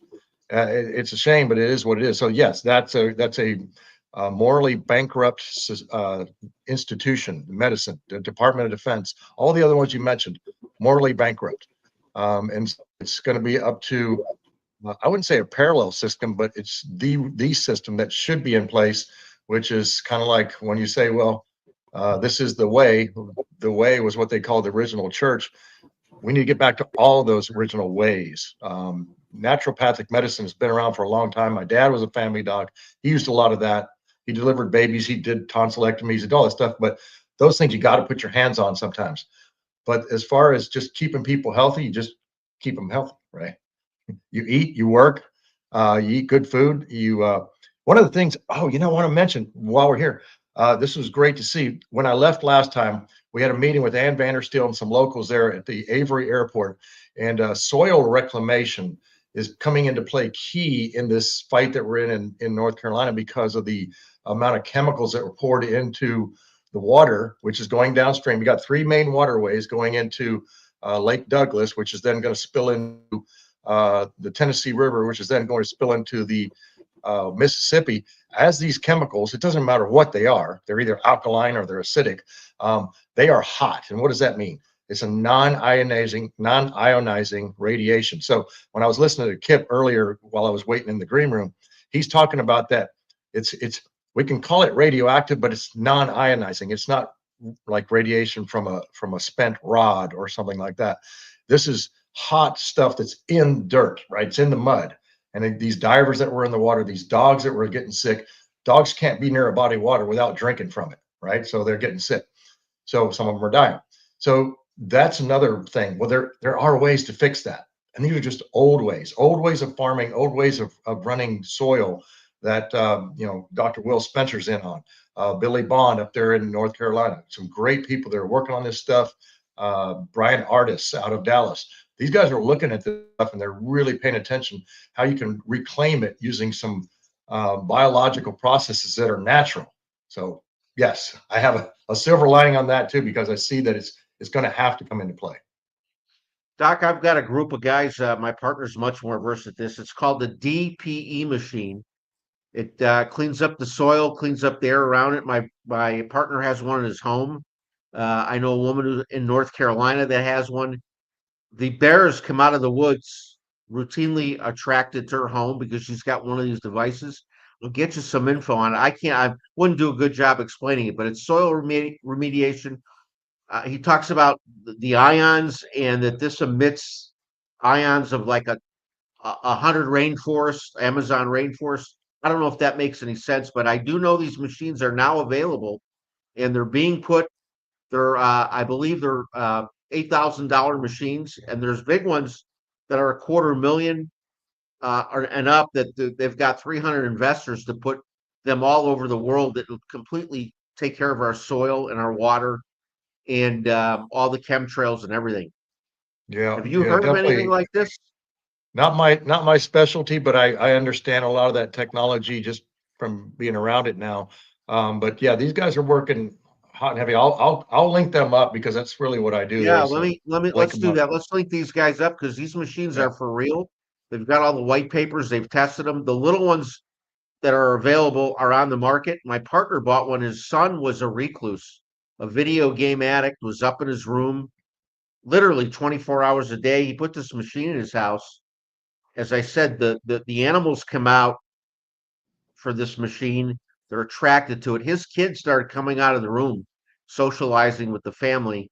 Meanwhile, the food they were growing in their backyard was flourishing. It does a lot of amazing things. Robert, I'll get you some info on it. We can connect these two parties on this. It's the real deal from what I understand. So David, what's the silver lining for you, my friend? Lead by example and hope others follow. For me, it's just seeing people take that step, and we were talking about fathers and influence. My dad, I asked him, he's been a pastor, all my life.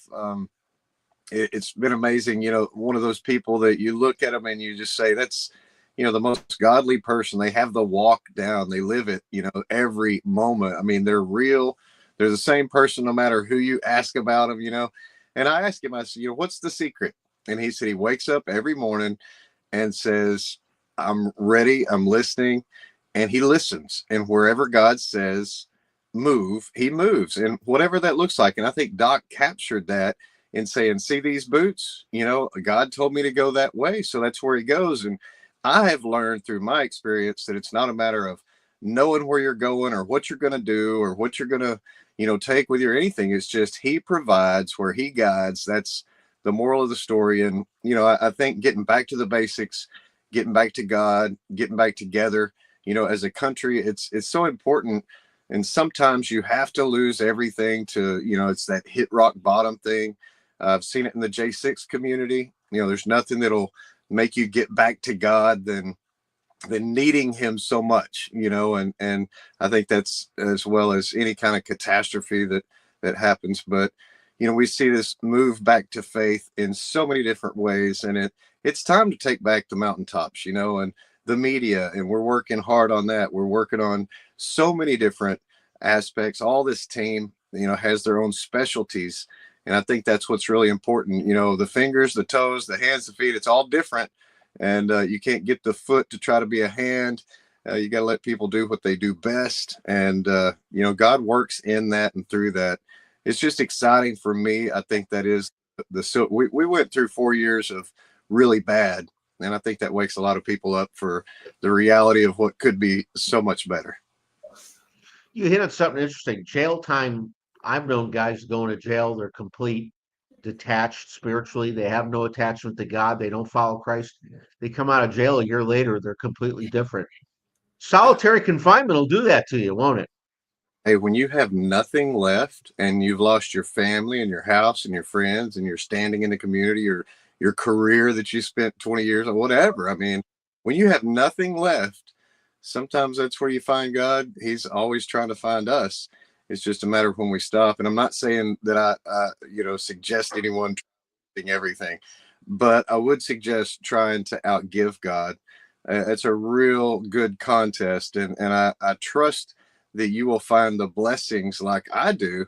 And it's not just the 10%, it's the first fruits, and all these things play into a successful spiritual life or a successful financial life. And, just getting more into the book and, the Bible and figuring out what's right, how we do these things. But the secret is to give, and you don't have to give until it hurts, but you need to give until you feel it. You need to feel something, you need to be active. And especially for an event like this, that is totally unavoidable for these good people, and they just need help. And, I know that it's hard to ask for help so many times. They don't have a choice but to ask. They're screaming, they're begging. And, they shouldn't even have to do that. We should be trying to get past the media curtain and show people what's actually going on and get them the support that they need, demand it, show up for it, be there. And we see more and more that we're just trying to encourage people to be a part of that, get the blessing from it, and then let them find that silver lining you're talking about. It's actually there. Yeah. Hey, Robert, I know you a year now. You've always said, I just go where God tells me to go. And that's when you decide to make a move on a project, right? Is when God tells you to go do it. Well, it's either God or Jamie. Yeah. Well, we all understand that part of it, Robert. No explanation needed there. I think there's more of an explanation needed for our audience on God than your woman. Okay. It's no doubt. I really, there's so many amazing things to be a part of, and we should be a part of. But we're going to be much more effective if whatever we're doing specifically is a calling from God. Dave is doing exactly what he's supposed to be doing because he's called to do that. And same with Doc and Andrew and AJ. And we're just we got to be sensitive to be able to hear the Holy Spirit when he's speaking and when he's moving you and nudging you in a direction. When we're obedient to that, that the fruit of that is going to be incredible. And it can be a challenging thing to identify, but it doesn't have to be, right? If we pray about it, we put it before him and we ask him, hey, show me. He'll show up and he'll give you signs. You can choose to ignore them, or you can accept it and you can take that step of faith and start walking in that direction and just watch how God shows up and opens up doors. It's absolutely incredible. Yeah, and I'm watching how he. Go ahead, David. Yeah, and Robert, wouldn't you agree? Look, and Doc, we talked about this the other. I think we did. We might not, but sometimes you're just supposed to do good because it's what's good, and you don't really need to. And I'm not advocating away from prayer. Absolutely be in prayer about everything you do. Yes. But when you see an opportunity to do something and you get that little nudge and you feel like, hey, maybe I should throw in $5. And then you don't, you say, well, let me think about it. Let me pray. You just lost that opportunity for that blessing. So don't think that like this right now, somebody should be picking up or typing in and going to wherever the link, somebody say the link but this is where you should be. If this is the nudge and you want the blessing and you want to see this and you want to help somebody, in a real and tangible way, there's an opportunity to do. That's why we're all here. And we'll be doing it again for you if you're in that position. So, it's people helping people. And I think sometimes just knowing what to do and knowing what is good and what's it going to hurt for everyone to give $5 or $10 or even $100. It's not unheard of, folks. Try it out. Give it a whirl. If you don't like it, call Robert. Maybe he'll refund your $5. But it's worth the try anyway, right? Yeah. Interesting. Life's cumulative experiences all happen for a reason. When I producing a TV show for James Brown, I was watching him diddle and abuse 14-year-old girls. Of course, we thought they were 20, but they admitted to me they were 14 and 15. And the entire band was playing with these girls. I wasn't watching. They were going behind closed doors. I did watch James Brown grab these girls' butts, their boobs. I'm like, why am I being exposed to this? Well, I know, because now I am exposing it in mainstream media. I've got a microphone and I'm able to talk about it. And it's not just conversation. I've seen the pedophilia firsthand. I've seen, Peter Jennings tell me everything's a construct and a narrative that didn't matter what he said on television because it's all a narrative and a construct to fit an agenda. Johnny Cash wouldn't go to meetings with me. He wouldn't even go to his record label with me. He made me go alone and he wouldn't tell me why. His wife told me, and he finally admitted, because you don't want to see the things I've seen, son. They're a Luciferian satanic cult. They worship Satan. And I'm 30 years old. I'm hearing about this. I'm like, what the hell do you mean? What does that really mean? There was no internet back then, so I couldn't go really research it. But my point is, my life experiences, yours, Dave, Robert's, Doc's, we've all had the experience we've had for a time such as this. For now, this is why we had the experiences we did, because we're supposed to use them now the right way. And I think everyone here is doing that. I don't know, AJ, just met you today, and AJ, let's you get it a word in. What say you, brother?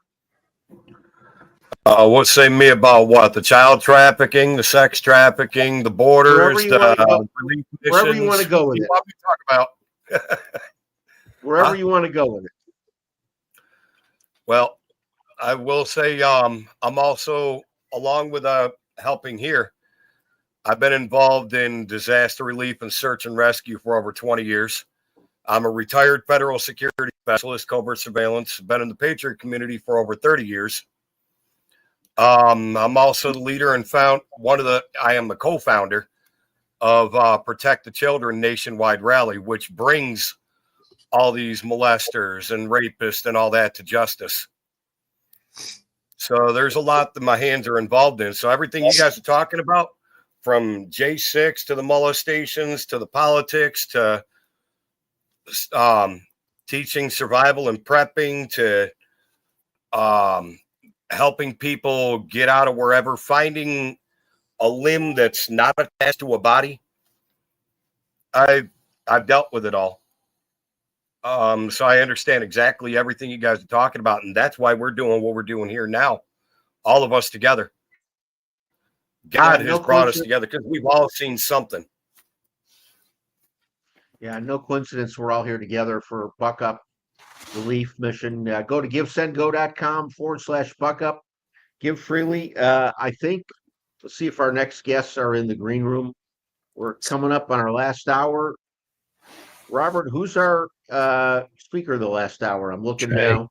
Trey. We got Trey back and Coffee Talk with Sandra. Let's see if they're here. Otherwise, Scotty, can I just dovetail on the silver linings real quick before we please out of here? do. That would be great. So the scripture tells us clearly that our enemy, whatever he does, God will use and turn it around for good. And you go all the way back to 2020 when we were dealt a blow by the enemy where they wanted to lock us down for 2 weeks, and then it became ongoing situation over and over and over again. But what happened in that period of time is exactly what has brought all of us in this room together. We all were sitting at our homes and seeing that our enemy is clear as day what they're doing. We started researching, we started digging, and this is happening all over the country. So I know we are a remnant, and the ones that are doing are a remnant, but overall, God is using this moment to wake his people up and bring people together that can discuss these things, that can take action against these things. And so the silver lining for all of us is there is this great awakening that's happening. There is a gathering of the saints in the process. And when the saints are gathered together, listen, let me tell you something. When we finally figure out how powerful we are, the power we've been given, when we finally understand, when we can look within ourselves, look at the scripture, and really understand what Jesus was saying when he says, I'm going to the Father, you guys are going to do even greater things than we did. We got to remember, he raised a man from the dead. He walked on water. He spoke to trees and watched them die.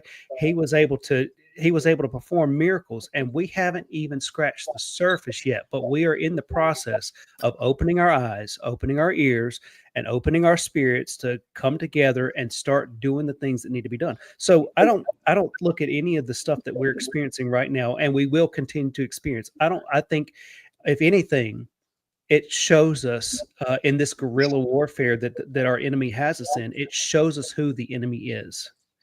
And that is the most important thing. If we can see clearly who the enemy is, what he's doing, and how he's going to attack, we know how to defend and we know how to attack back. And so that's the silver lining for me, is that it's bringing us all together. This is the remnant. And what I told Robert 2 years ago, the first conversation I ever had with him on the phone, I said, I believe God is assembling the new Gideon's army. Those that are watching, those that are seeing, those that are prepared to do what needs to be done to move us forward. And I believe we are sitting at that moment.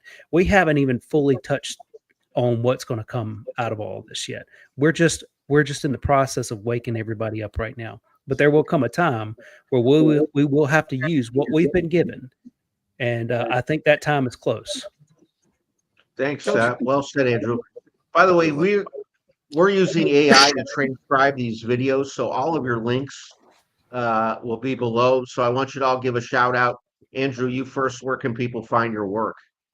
The only thing I'm going to send them to is one that David Summerall was involved with, and that's Bloody Hill. That's the documentary we did on J6.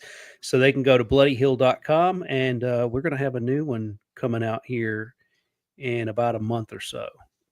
So David, throw us a URL, brother. Let me give you 1afilmfest.com, like First Amendment, 1afilmfest.com. We just did a film festival September, dozen fantastic, highly censored films, $25 for the Q&A, the discussion panel. It's a real amazing. Andrew was a huge part of that. Robert was a huge part of that. We had a blast doing it. Doc was there actually. So we had a real amazing event, and it's educational tool. So I hope people take advantage of that. 1afilmfest.com. Doc, how about you? What do you want to leave us with? So the AI can transcribe it, the spoken word. Okay. The Remnant Ministry TX.org. That's where you can find us. And my last and final words, look, this is the season. I'm going to speak it now. This is the season for the God's generals and his judges to get back on the battlefield. So true, man. It couldn't have been said better. AJ, you're up. Any URL you want to leave? Best way to get a hold of me is getting through Jamie and Robert through buckupperleafmission.net, because I'm working exclusively with them and whoever else needs to help. All right. Hey, thanks, guys, for your time. Robert, Jamie, and I, we appreciate it. Buck Up appreciates it. You all have a happy new year. God bless you all. And let's all stand up and fight this fight together. Got it. Thank you for coming on. Amen. Every one of you. Thank y'all so much, guys. Thanks, guys. I'm out.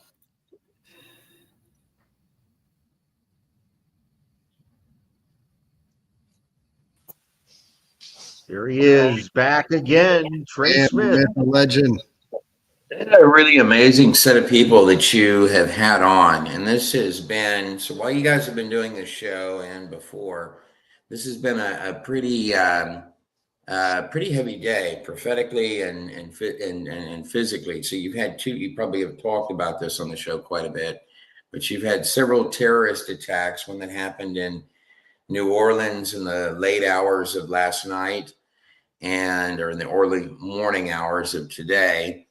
And it's reported that the guards on the protective barriers were down for whatever cause that allowed this car to come through. And then, of course, you had the attack in Las Vegas that was out front, Trump Towers. This was a Tesla Cybertruck. You've had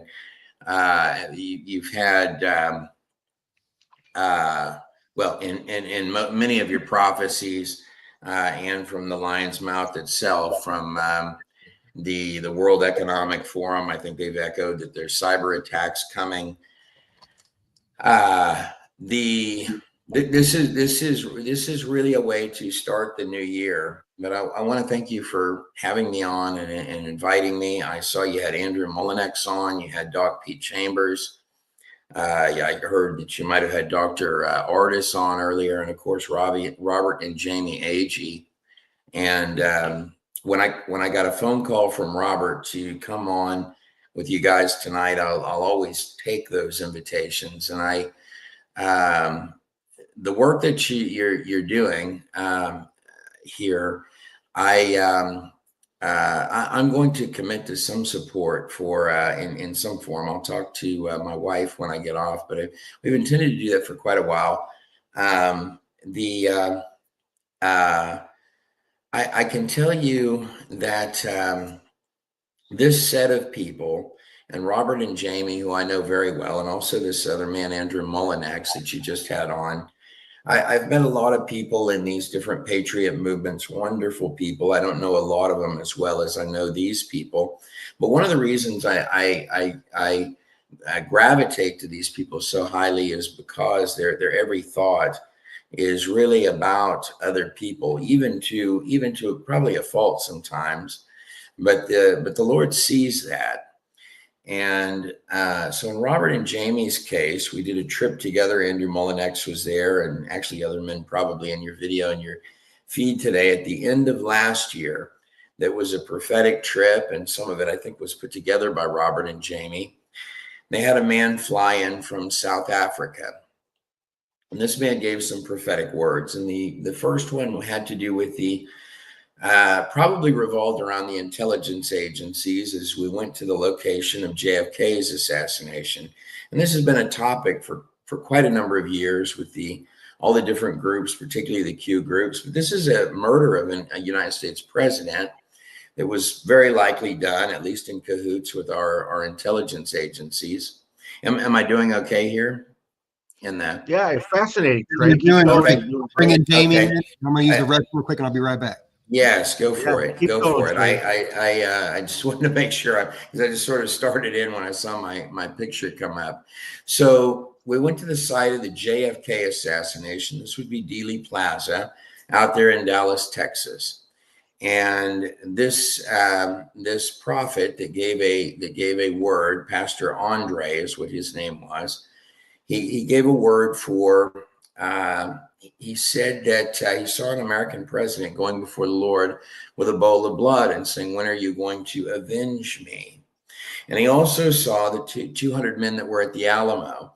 So the JFK assassination, at least to me, sort of represents internal problems that we've got in the United States. We all know that there's serious problems with these intelligence agencies. And by the way, there's people that I talk to that over time, and for all of you, that many of us, probably every one of us that have been, and the other men that I saw before I came on, all have people that are probably in high levels of government that are all upset with the way that things have been run. And also there's just a corruption, like a dark cloud that is hovering over this United States. Kim Clement said, "Your greatest enemies are within, and I will wipe them out one at a time." And in the end of those prophecies, you have, well, I'll just come out and state it. One of the parts that I edit out of the prophecies frequently, well, if I'm going to put them up on YouTube, the betrayers in the White House will be hung. And I mean, those aren't my words. They were given by Kim Clement, but I don't even think they're Kim Clement's words. I mean, they're coming in the stream of prophecy. Often this man couldn't remember all the things he said. I mean, he might do his best to take you through some of it, but he's just going in the music and going in the spirit, and the spirit would flow through him. Another man named Brandon Biggs has given quite a few prophecies. Excuse me. He's given quite a few prophecies, and in these prophecies that he's given, he said that there would be terrorist attacks in New Orleans, in Las Vegas, and in Nashville. And I remember listening to this one while driving, and another friend pointed this out earlier today, and that's quite stunning that today you've had terrorist attacks in 2 of the 3 of these locations, all on the first part of the year, as well as your Capitol building struck by lightning and a number of other buildings. Can't remember the whole list. It's substantial. I just posted images of it. Lance Wallnau had done a talk on that earlier today, which is where I first heard about that. But at the end of this year, there were prophetic words given. And I went on a trip with Robert and AG and Andrew Molinex and others.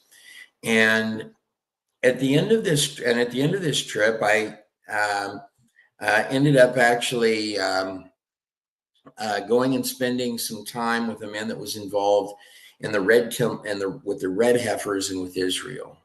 And Israel really is your time clock. And people will say this and they'll say that and they'll say the other thing in Israel. And I don't want to get in those arguments because this is a telethon. But I think that all Christians, no matter what way they thought, will state that Israel is your timeline. And so you're coming towards, I wouldn't so much, I'm not really prepared to say you're living in the end time. So you are. I mean, it's kind of a term that people have said for a long time, but you're in some years where God's wanting to do some cleaning out of things. That's what the prophecies all state. And And I think there are a lot of heavy things coming this year. But I think for those that are people that are watching a show like this, and those that are on these screens, these might actually turn out to be some of the most exciting years. They're the years that we've actually waited for, many of us. And they're probably going to be scary to a degree. But what's interesting about this is that we're really called. So let me tell you about Robert and Jamie a little bit. So Robert and Jamie, I'll go over to their house. Jamie looked over at me one time and she said, if we had $1 million, we would just end up giving it all away to these causes we support. And not just support, but they go and they're out there doing it. Whatever it is, for endless hours, and loading the stuff and unloading the stuff. And they were in North Carolina with the relief efforts. And when and I mean this in a good way, when many of the people that might be the top speakers in different things, even myself included, to my shame, are gone or whatever, Robert and Jamie are still out there moving stuff around and cleaning things, and doing work that's actually unbelievable. And so also is this man, Andrew Mullinex, and by the way, a lot of others. And you begin to witness this when you're at the different events and different things. And that's one of the reasons that I wanted to come on here with them tonight. There's never been probably one call. There are things that I've gotten to be involved in that I wouldn't even know about, that are things that maybe one day on the horizon we'll get to share with some of these viewers. That, in fact, I know we will. The Lord wouldn't have these things, but there are, I've been in situations with Robert many times where at least numerous times, where I'm told the things that you're about to see and wherever it is that we're going, you cannot talk about. Many times. People trust him to this degree. And these are people in armed motorcade with Robert right there in the top square. And over here with Andrew, probably more times than that. And these situations wouldn't exist if God didn't have things on the horizon. But I think we are coming on some times. And sorry, I keep clearing my throat a little here, guys. But so I think we are coming on some times in this year where God is going to do some shaking. And the reason I believe that is because pretty much every prophet, so the man from, thank you very much, the man from South Africa that came down, this was what his prophecy was. You got big trouble in your internal, and you're going to have to do some cleaning there. But bigger than this is sort of my interpretation of it. And Robert and Jamie and Andrew did a full report on it, so you can listen to it and let yourself get a little terrified by what he has to say. But I think so the CIA, and they're shooting presidents in the head, and you guys really ought to get to the bottom of this. Now you're 70 years after the fact. There might be a couple of the people involved that might be still alive, but these lies just get bigger and bigger and bigger, and they snowball, and they haven't stopped, and actually the quality of the lies has diminished. So thus Kim Clement was stating, and other people are stating, what's becoming visible, that you've got a big problem, and it's going to come bite all of your hands, because you're taking a bunch of people that don't know how to do anything other than lie, and they've been running a lot of stuff, and they've been out there buying big mansions and houses and boats and all this stuff because they throw you another lie, and they got special badges that they can do whatever they want while they're stealing the last of the scraps off of all of your family's tables. And that's why it says in the end, there's probably going to be some people hung, because you're probably going to be ticked off. About this, when you come to visibly see, this is what's going on. This is what these people have been doing. And that's why in other places, it'll say some of these people won't be able to walk down the streets, because it's become so obvious and blatant, but to a lot of people it hasn't. And for it to become obvious and blatant to all of you on this screen, and anybody that's listening to a podcast like this, it's been obvious to you for a long time. You've been waiting for these hours. To whole sets of people out there, they're going to be crying and screaming, because it's going to feel like their world is falling apart, but it has to wake them up. I'll shut up there. I've been rattling off for a few minutes. Oh no, it's great. Hey, we love it, Trey. You know, it's you know, like Scotty said earlier, you know, you are very unique in your delivery, and you know, it's a talent, it's a gift God has given you. It's an anointing, dare I say, right? It's an anointing, and we all have it. But you know, I have to give you credit, brother, because you know there were so many years of watching your material that gave me inspiration. It gave me inspiration to go and to be and to do right, knowing that God is real.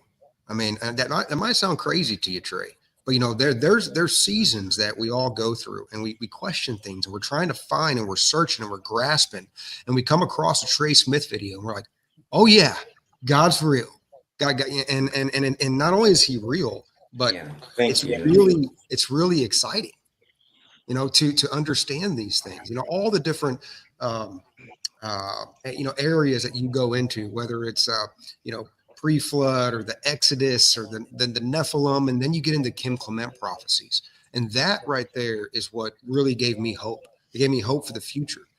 The way you broke it down and so succinctly, and I believe by the Spirit of God, you know, he put that upon you as something that He wanted you to deliver to the people, to give them hope and to give them a perspective of the time that we're in, and seeing that, you know, it motivated me, and allowed me to go, you know what, there's nothing that I can't accomplish if God is calling me to do it, and if God is with me. So, you know, hey, a lot of this buck up relief effort is you know, in a large part due to your sacrifice that you've made by putting out the content that you have, and I mean that when I say it, brother. Well, let me share this. So let's pray for all the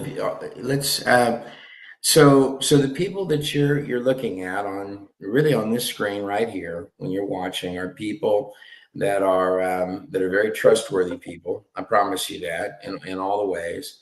They're very frugal with the things that they select. So if they're out there and they're telling you we're collecting for this or that, you know, the people that tend to scream the loudest for stuff are the ones that probably do the least well. Which, not that they do bad, but this is you're looking at people that actually accomplish things on the screen, and I'm praying in this year for there to be breakthroughs for all of these faces that you've seen on here, and probably all the people. I don't know the whole list of people that Robert's had on today.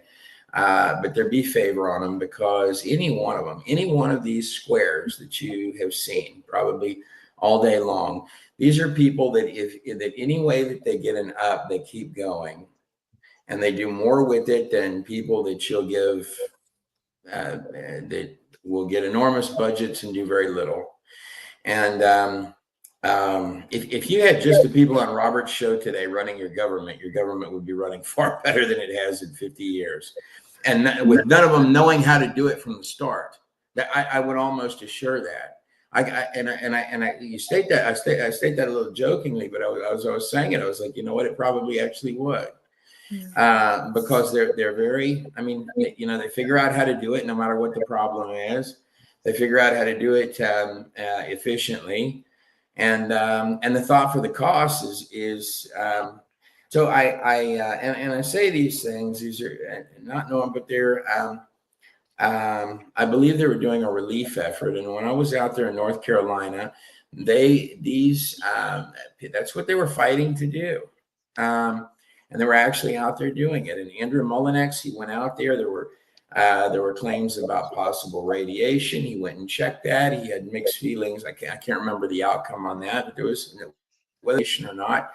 He might be able to speak more on that, and he did a lot of film recording on that. But there was devastation that is unheard of, and all of this devastation that keeps coming to American families,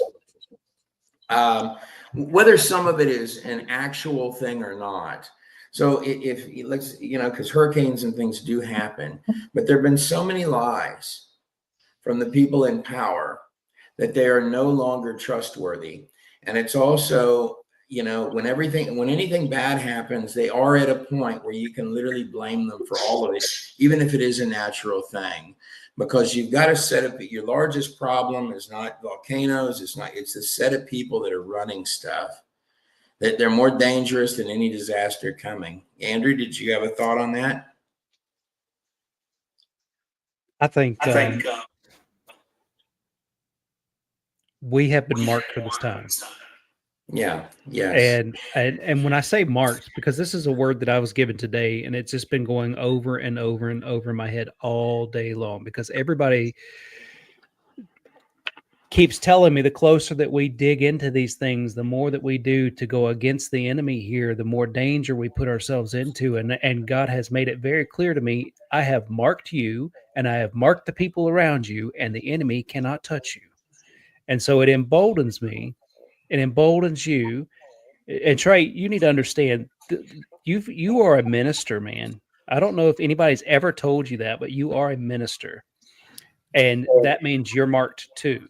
So we're called in this game of life that is really run by the enemy. I mean, Jesus himself said Satan was the prince of this earth, but that does not mean that we do not walk with authority and carry out what God has called us to do. Because the moment we do, the moment that we apply the authority of God's kingdom that we have been given, and we're marked on top of that, we are marked. We're set aside. We're made safe. The moment we start operating in those things, Trey, and this is what we're seeing. We're already seeing those breakthroughs over and over and over again. Robert and Jamie see it every month of their lives. They go one thing to the next solely on faith. And yeah, they do. It's really been a ministry to me to see how they operate their lives completely free of fear of doing anything, because they don't have the resources or they're lacking something.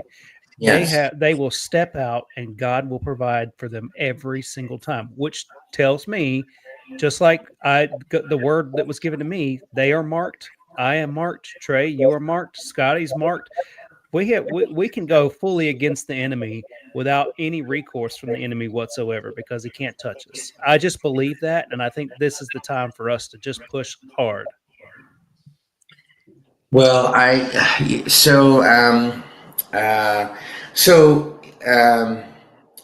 yes, I fully come in agreement with that.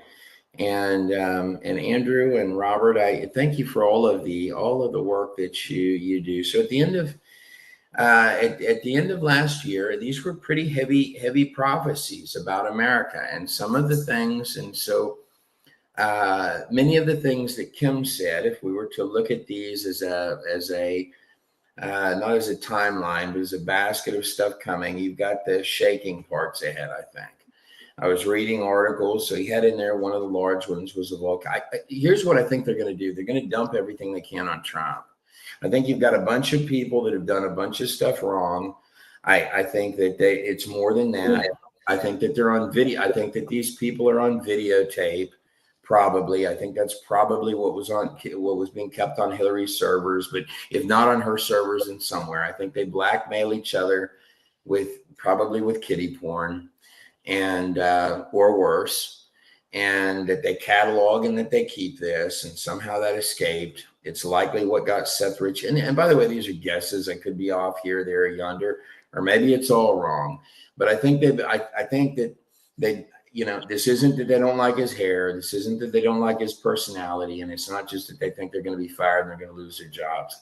These people are terrified. They're willing to crash your economy over it, because that's where it's Janet Yellen and all the signals she's been putting out. I don't know if you guys have been following that, but there are heavy worries about the collapse of the dollar, the collapse of the stock market. They are throwing everything but the kitchen sink at this. But right through the middle of it, what Andrew has told me, I'll talk to Andrew. Is one of he is so encouraging no matter what's going on. I'll think, you know, they're going to do this, they're going to do this, and those things are all real. But but there does come a point, and Robert and Jamie, they've been doing it on faith the entire time. And by the way, by faith has got them out there with a lake in their house. It's full of fish. They've got a dam. They've got beavers that Andrew can take the same drones that he watches all the cartels come across the border with.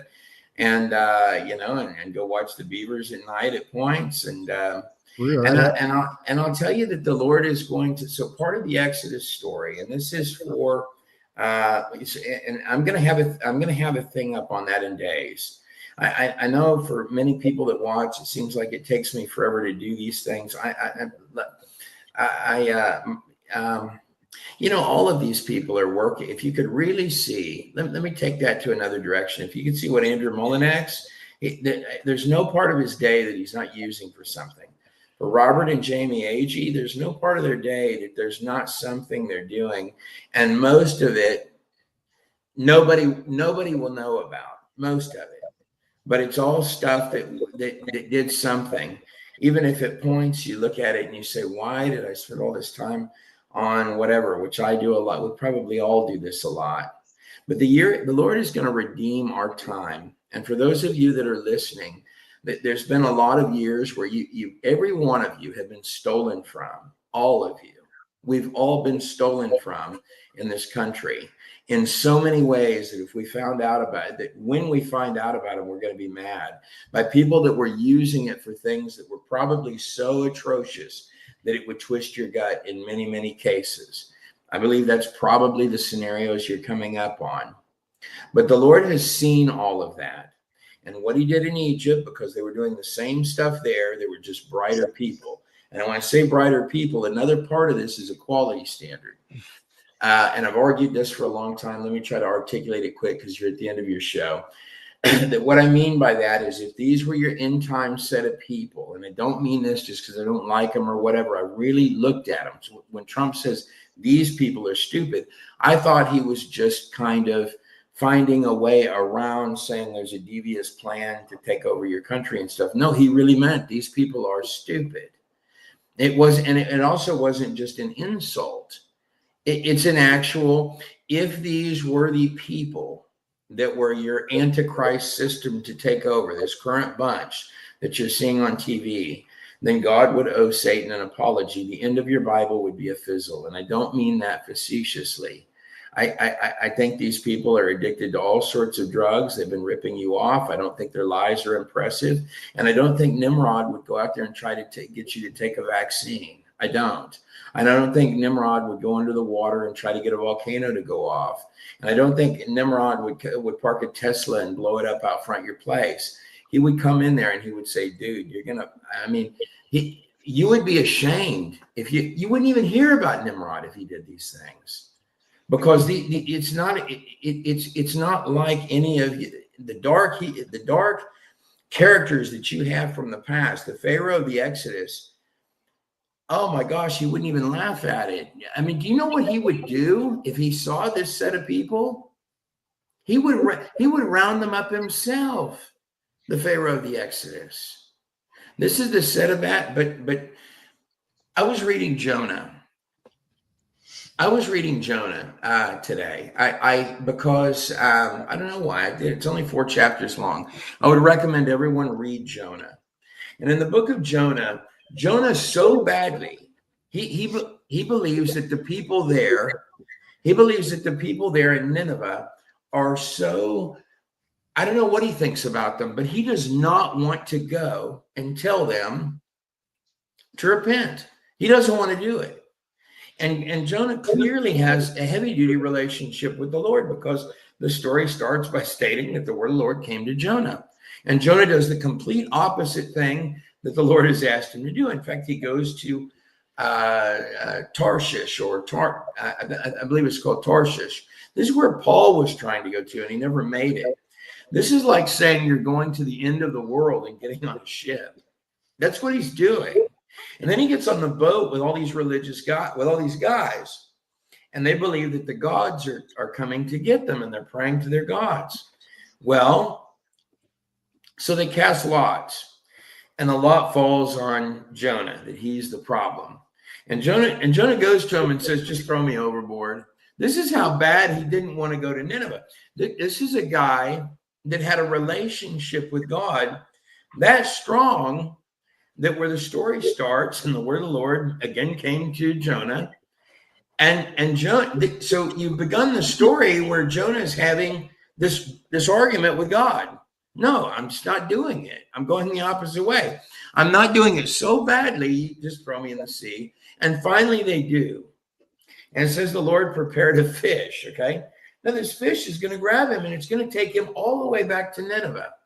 And then the people of Nineveh, they repent. And they repent.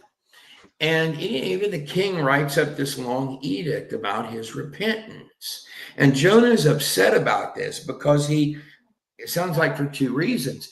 He really wanted the Ninevites. I mean, he really didn't like them. But second of all, he gave a prophecy.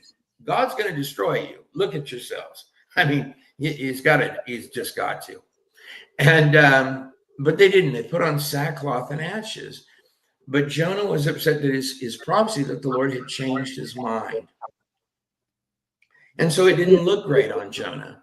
And he's sulking about it. In the very end of the Jonah story, God tells him, he says, there's 120,000 people in this city. And they don't know their right from their left, Jonah. And that's why I came in and they repented and I saved their city. And here in the United States, you've got a lot of people. I thought about that simple statement at the end because some of this falls back not just on prophecies, but on the name of God himself. That you've got a whole bunch of people that really don't know their right from their left. And we run into them all day long. And for them to understand their right from the left, they've got to have a combination of things and probably have some things shake them to wake them up. And in the midst of it, they've got to hear some voices crying out, these are the things the Lord said. And this is where it will go if you don't. And I'll stop with that on that one. But I tell you, beneath and what makes any of that possible are the Robert and Jamie Agees and the Andrew Mullinex and the and Scotty Sachs and many, many others. But these are people I'm very proud to call my friends and to I've never seen them not come through on anything. Trey, I want to validate something you said, Trey. It's very important. Yes. We don't know each other, so I'll tell you, I've spent 40 years in mainstream media, Hollywood, the music industry, professional sports, doing business with all of them. I've seen adrenochrome up close and real. It doesn't exist. They drink blood of children. They're that horrendous of people. They'll take the blood of a child and drink it. But what you said about the video, maybe I'm right, maybe I'm wrong. 100% spot on. Blackmail and bribery are their currency, and they use Diddy and Epstein as Andrew Mullinex video producers. That's what Epstein and Diddy were doing, producing videos to blackmail people, going to their parties, getting them alone with, whether wittingly or unwittingly, willingly or unwillingly, they put them along with children and start to roll videos. So these were video production houses. Epstein covered the high-end business political crowd. Diddy covered the West Coast, Hollywood, the athletes, the celebrities, the music industry, and it's one big operation to produce a video to blackmail people. So I just wanted to validate what you said. Thank you, Scotty. Yeah, it's a shameful mess, and it's what's costing, and it's really, well, it's costing all the rest of our lives is another one of the giant problems with it. I mean, if they were doing it on a foreign country somewhere, I'll fight, I don't know, but they're, at this point of it, they've nearly, all these games or whatever, we're the ones paying for their party. And I think that's coming to, and I think for most everyone watching, we've been waiting for these hours, but I think there's going to be a little pain in the process of it. But in the course of it, My wife and I are going to begin, because we haven't done a great job of this. We're going to begin taking. So Abraham paid a tenth of it. So Abraham paid a tenth of his tithe to paid it. This is where we get, or I believe where we get the concept of tithing. And I'm not telling you to tithe a tenth on this telethon, but what I'm telling you, what we're gonna do, and I was thinking about this even earlier today, to begin to take whatever it is we have and begin to support. Not some church far away. I grew up with that there were all of these ministries, and they, and this tended to get misused. And you can support whoever you like, but I think you definitely should support the people you see coming through that are in your local community. And these might not always be a pastor or a but I strongly believe we should tithe, and I really the end of this past year and going and seeing several of these prophets, and the entrance to this year, which has been just one day so far, and this has been a shaky one day, but I think it's symbolic of the intent that these people have, and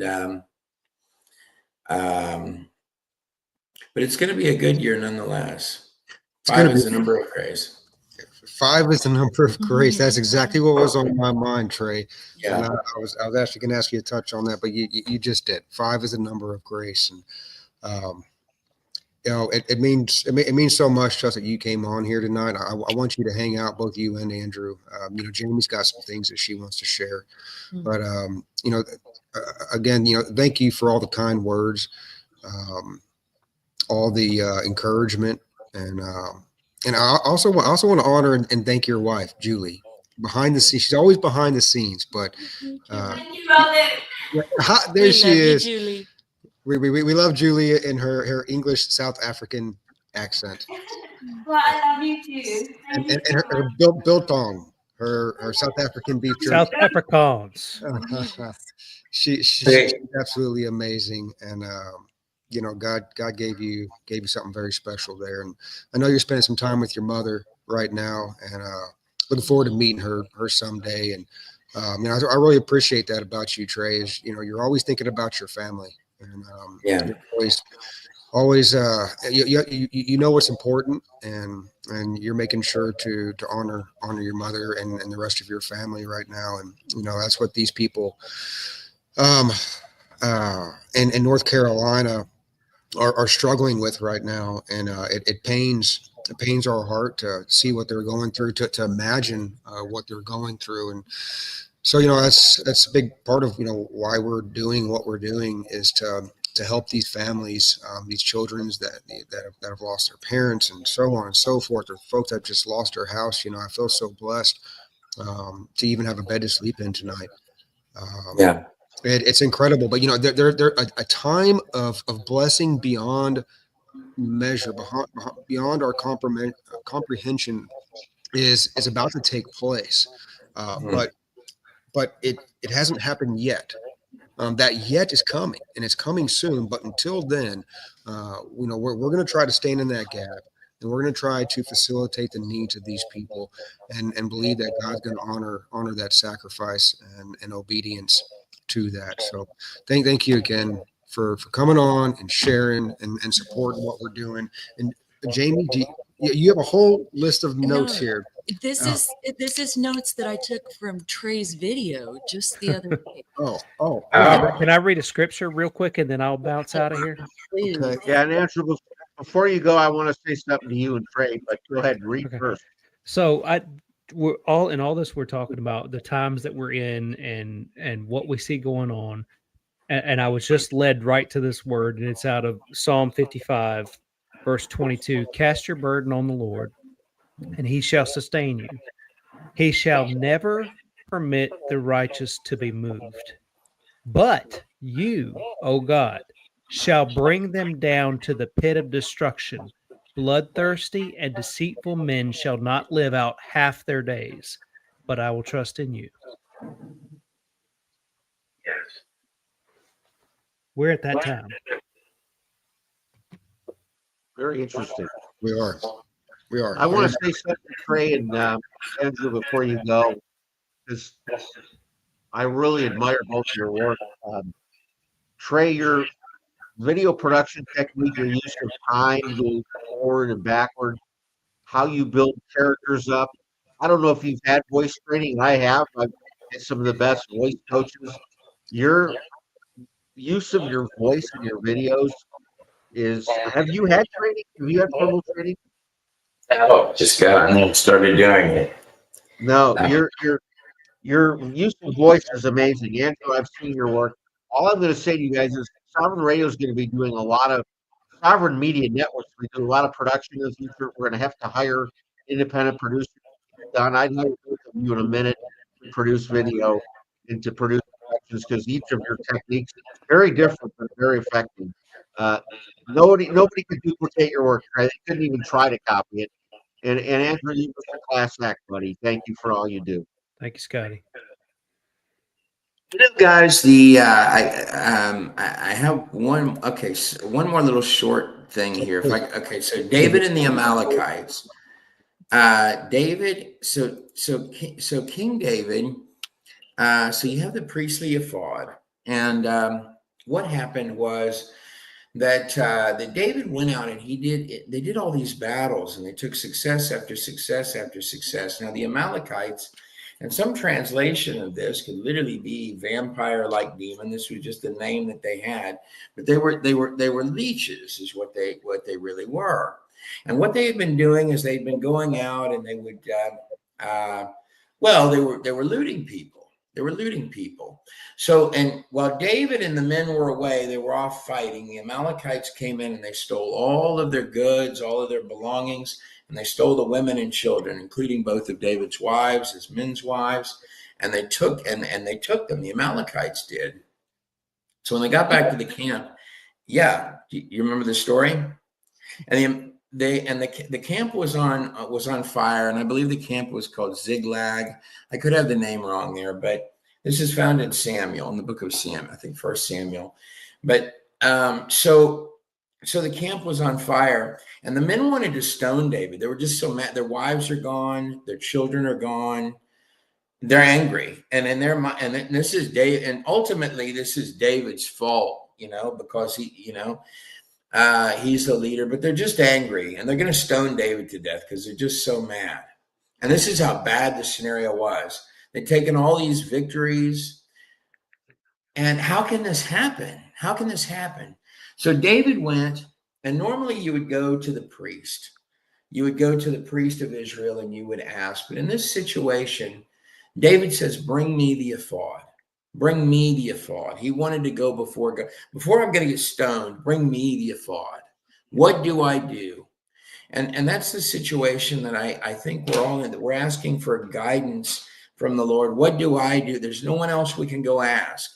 And there's a lot of times I'll look on videos and things, and I'll look and who can tell me what will happen next? And I'll realize that nobody can, that I have to go before the Lord because it's custom. So and David said in those moments, because it's devastated, it's life or death, and it's his own people stating, dude, we're about to stone you. I'm sorry, we like you, but we lost our wives and our kids here and everything we've worked for forever. The camp's on fire. We're just going to have to kill you.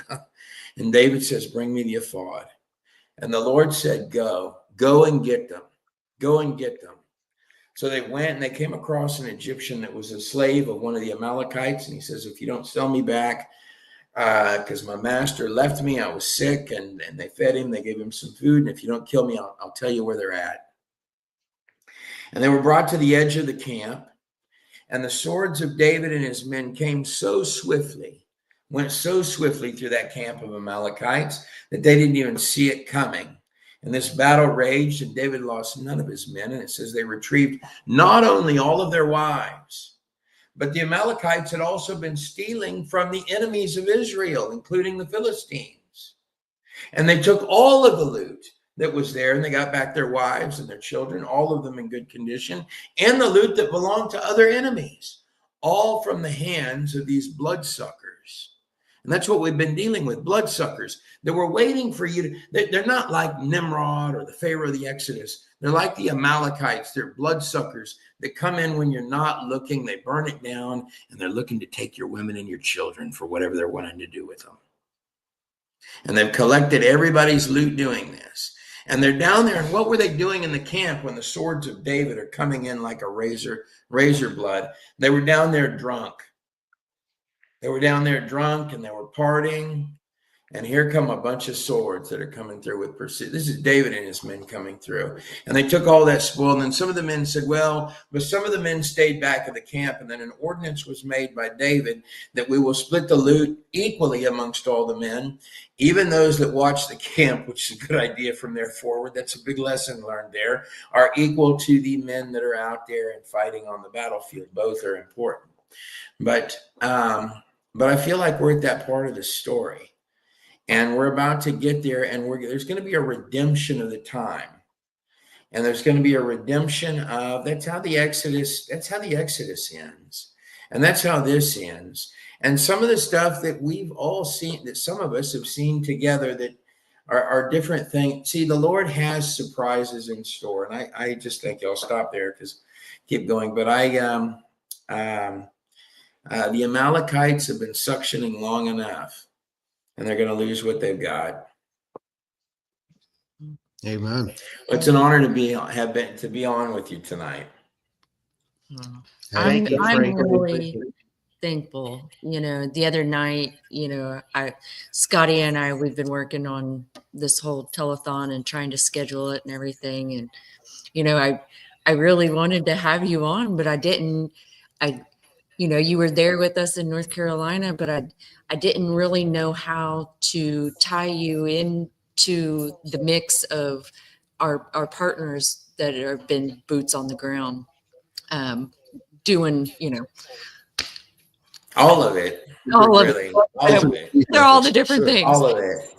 But you've had trucks out there. You had a lot of people. Yes. Yeah. General Flynn, you helped with his supplies and things and the other things, and incredible work by all these people. But you, Jamie, you're always back there organizing these events. And I would like people to know that as well, that you're looking at people, and maybe not even for just whatever this telethon is with this or that or the other thing, but those of you that are movers and shakers in the world, you're looking at people on here that are very, very competent, and that would only increase with the with opportunities the Lord gives, and the Lord is going to give discernment too, because as the days go ahead, there will, you know, the Lord is going to give hours that are incredible, and Jamie is always back there making sure the calendar and the slot is right from the wee hours of the morning till the late hours of the night. She's doing this. Well, and I think she discovered, you know, what it was that how she could incorporate you into this. And I was absolutely thrilled when I heard Trey Smith was going to be on our telethon, by the way. It just worked out perfectly. And, you know, timing is everything with the Lord. I think we've all kind of figured that out, is that, you know, Lord puts people in your lives at certain times for a reason, whether to learn or, you know, to grow from the experiences and stuff. And like when I was sitting here trying to figure out how I could, you know, figure out a way to get you in here, because we just love you so much, and you have inspired us for so long, for so many years. And I walked in after being down at my laptop for hours, trying days, weeks, months, but yeah, go ahead. Trying to, no, just the last week. We've only been planning this for a week. That's the last week. But it was. Oh, it was me. I was sitting. No, he was sitting here watching your video. Fear not. Happy Christmas or Merry Christmas, fear not. Yeah. The New Year. And I come to find out it was Julie's idea for the name of the show. But that video, it was incredible because it literally, you said everything that was what I was planning and thinking of this telethon, the theme to be around. She ran in here. She ran here around her notebook. She goes, everything Trey just said is what I was thinking about for this telethon. It aligns perfectly. We got to get Trey on here. The grace, the provision, you know, you were talking about that the Lord uses broken people or those that don't really feel like they're qualified to do things, which, you know, I think all of us have gone through that point in time where, like, you know, what can I do? I'm just one person, or I'm stuck at home all day. Like when I broke my wrist, I felt really bad because we weren't out on the road doing what we had been doing for the last year. So I felt like that I wasn't doing anything to really help or do anything. Well, then a hurricane hits and people are needing help. And I have a buddy, Vinny, who calls me and he's wanting to help. I've got other people calling me saying they want to help. And everybody has some kind of skill and they have a gift. And this is what I called your wife, Julie, the next morning after watching your video and taking notes, because it was absolutely incredible. I had read that morning about, we read all the time and we hear the scripture where it says, some are given a gift of prophecy, some are given a gift of tongues, some are given a gift of, healing and things like that, whatever. I found the scripture right before it that says literally everybody or each of you are given a gift. And it's whether for one, if you understand your calling or your gift, but there also comes in an obedience and a willingness to actually use it for other people. And, there's been a lot of talk about me and what I've done with the fuck up thing. Honestly, I'm tired of hearing about me because it's not really about me. It's the whole entire team that has stepped up. They've done their little part, and thrown in their little gift, their little talent to make all of this happen. I might be fielding calls and, doing emails and things like that, but who am I sending those emails to? They're the ones that I'm sending those emails to, the people that are actually getting done. And this whole buck up thing isn't necessarily to support us. It's to support the buck up mission as a whole. Each partner that's a part of this mission, and I would have loved to bring every single person on here, but bringing 64 different groups and organizations on a 12-hour call isn't too feasible, is it, Scotty? But it's necessary to know that you don't have to be Trey Smith and do videos, or you don't have to be a Robert and have to do really awesome graphics, or Andrew Molinex that does really cool videos, or Scotty Sachs that does a podcast.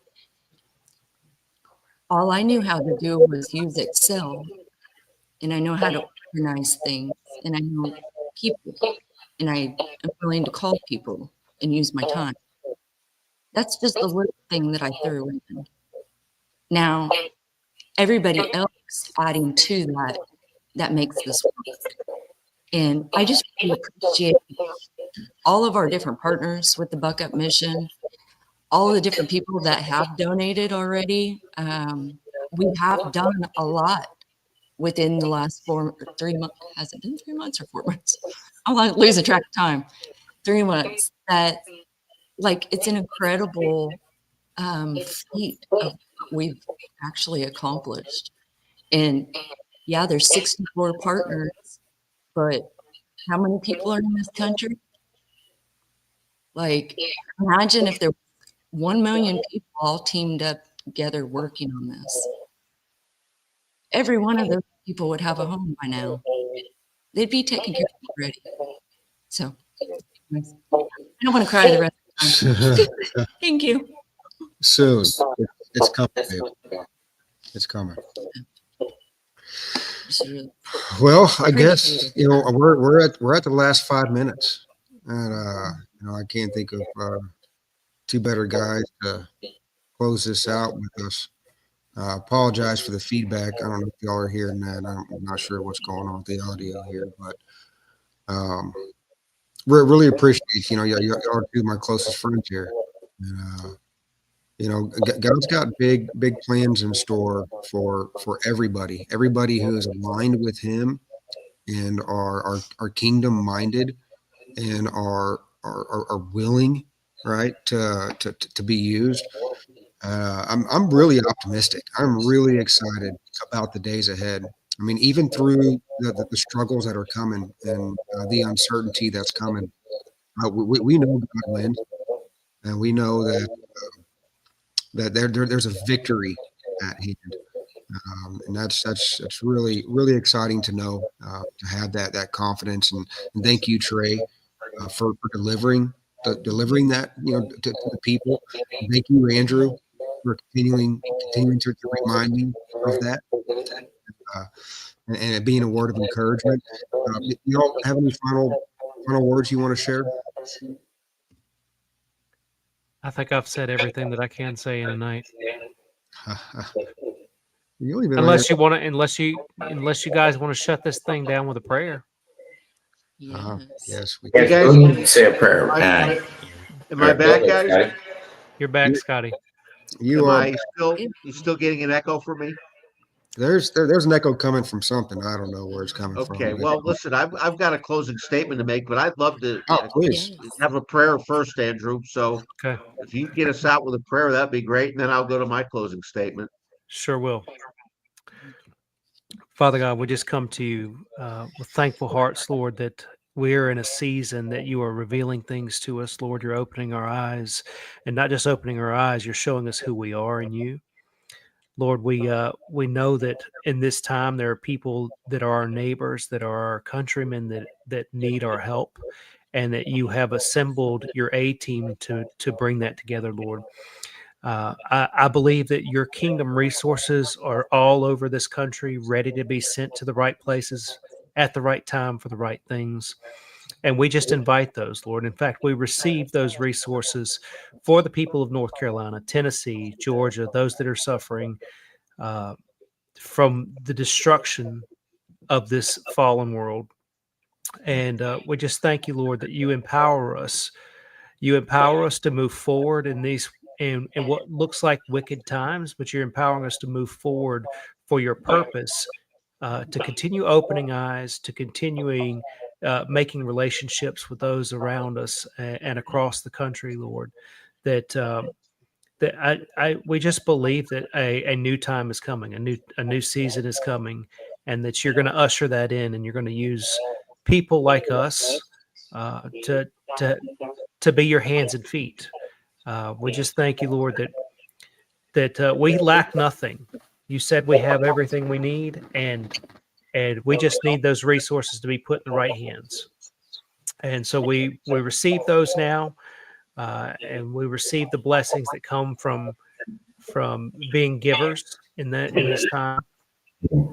And we just thank you that for the relationships that you bring us together, the people that you partner us with, those that you show us are our brothers and sisters in this point in time. And Lord, we know that our enemy is defeated. We know that that your kingdom, that no weapon that's formed against us can prosper. And so we just tear down those weapons right now in Jesus' name. We come against the enemy that seeks to bind us up here on earth, and we bind that enemy right now. You said, Father, whatever we bind on earth, you will also bind in heaven. And so we just bind up the enemy in his wicked ways, Lord. let the people of this country's eyes be opened fully to all the evil that has surrounded us, not for the purpose of seeing evil, but for the purpose of changing history. And Lord, we believe this is why you sent prophets into nations to deliver a word of repentance, that nation would be spared. And I think we're getting there, Lord. And I just believe that you have set this time apart. You've put us in this position to preach repentance so that you can restore our nation.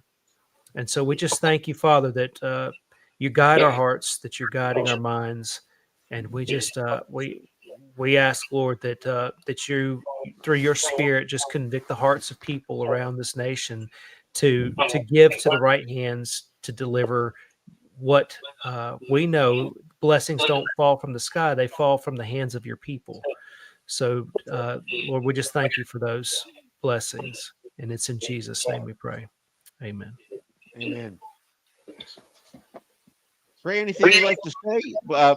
I know I'm going to wrap up with a closing statement. Robert and Jamie, maybe you want to have a closing statement too. So feel free. Go ahead, Robert, Jamie, and Trey. If you want to stick around, great. You're more than welcome. You know, we just thank everybody who's been a part of this today. We thank you, Scotty. I mean, you've been going at it. I mean, for days, really. You know, helping organize this, and of course today facilitating the 12 hours of this telethon. You know, there's so many different organizations that we've worked with to help make this possible. You know, folks like Bill Pony with Gold 2020 Forecast, and the the 1A Film Fest. Who we got? Rod Parker Ministries. You know, Brian Artis, Dr. Artis, he did an amazing job coming on here supporting us. Donica Hudson, we love Donica Hudson. She's doing great and mighty work right now. Patriot Party News, they're boots on the ground out there doing a fine job, and we appreciate their support. Of course, we got Trey Smith here, God in a nutshell. You know, Foxhole Foundation, Trucking for Troops, delivering these camps, doing a mighty work. Who else we had on here, baby? We already talked about Rod Parker Ministries. Kip Culture was on here. We got Vinny. We got all the truckers and AJ, and you know, so many. You know, the list goes on and on. Everybody knows who they are. And they don't even need to be named. It's not about them. They didn't come on for themselves. They came on for the people who care. That's what's amazing about this group. So we extend our gratitude to all who help support this mission, to all those who donated today to help fund this mission. And I hope everybody tunes in. There will be an announcement on all of our social media pages. For the next 5 days, I'm going to be announcing different winners of the raffles. I'll be announcing this cute little guy in a special art piece that I'm working on, that I've been working on.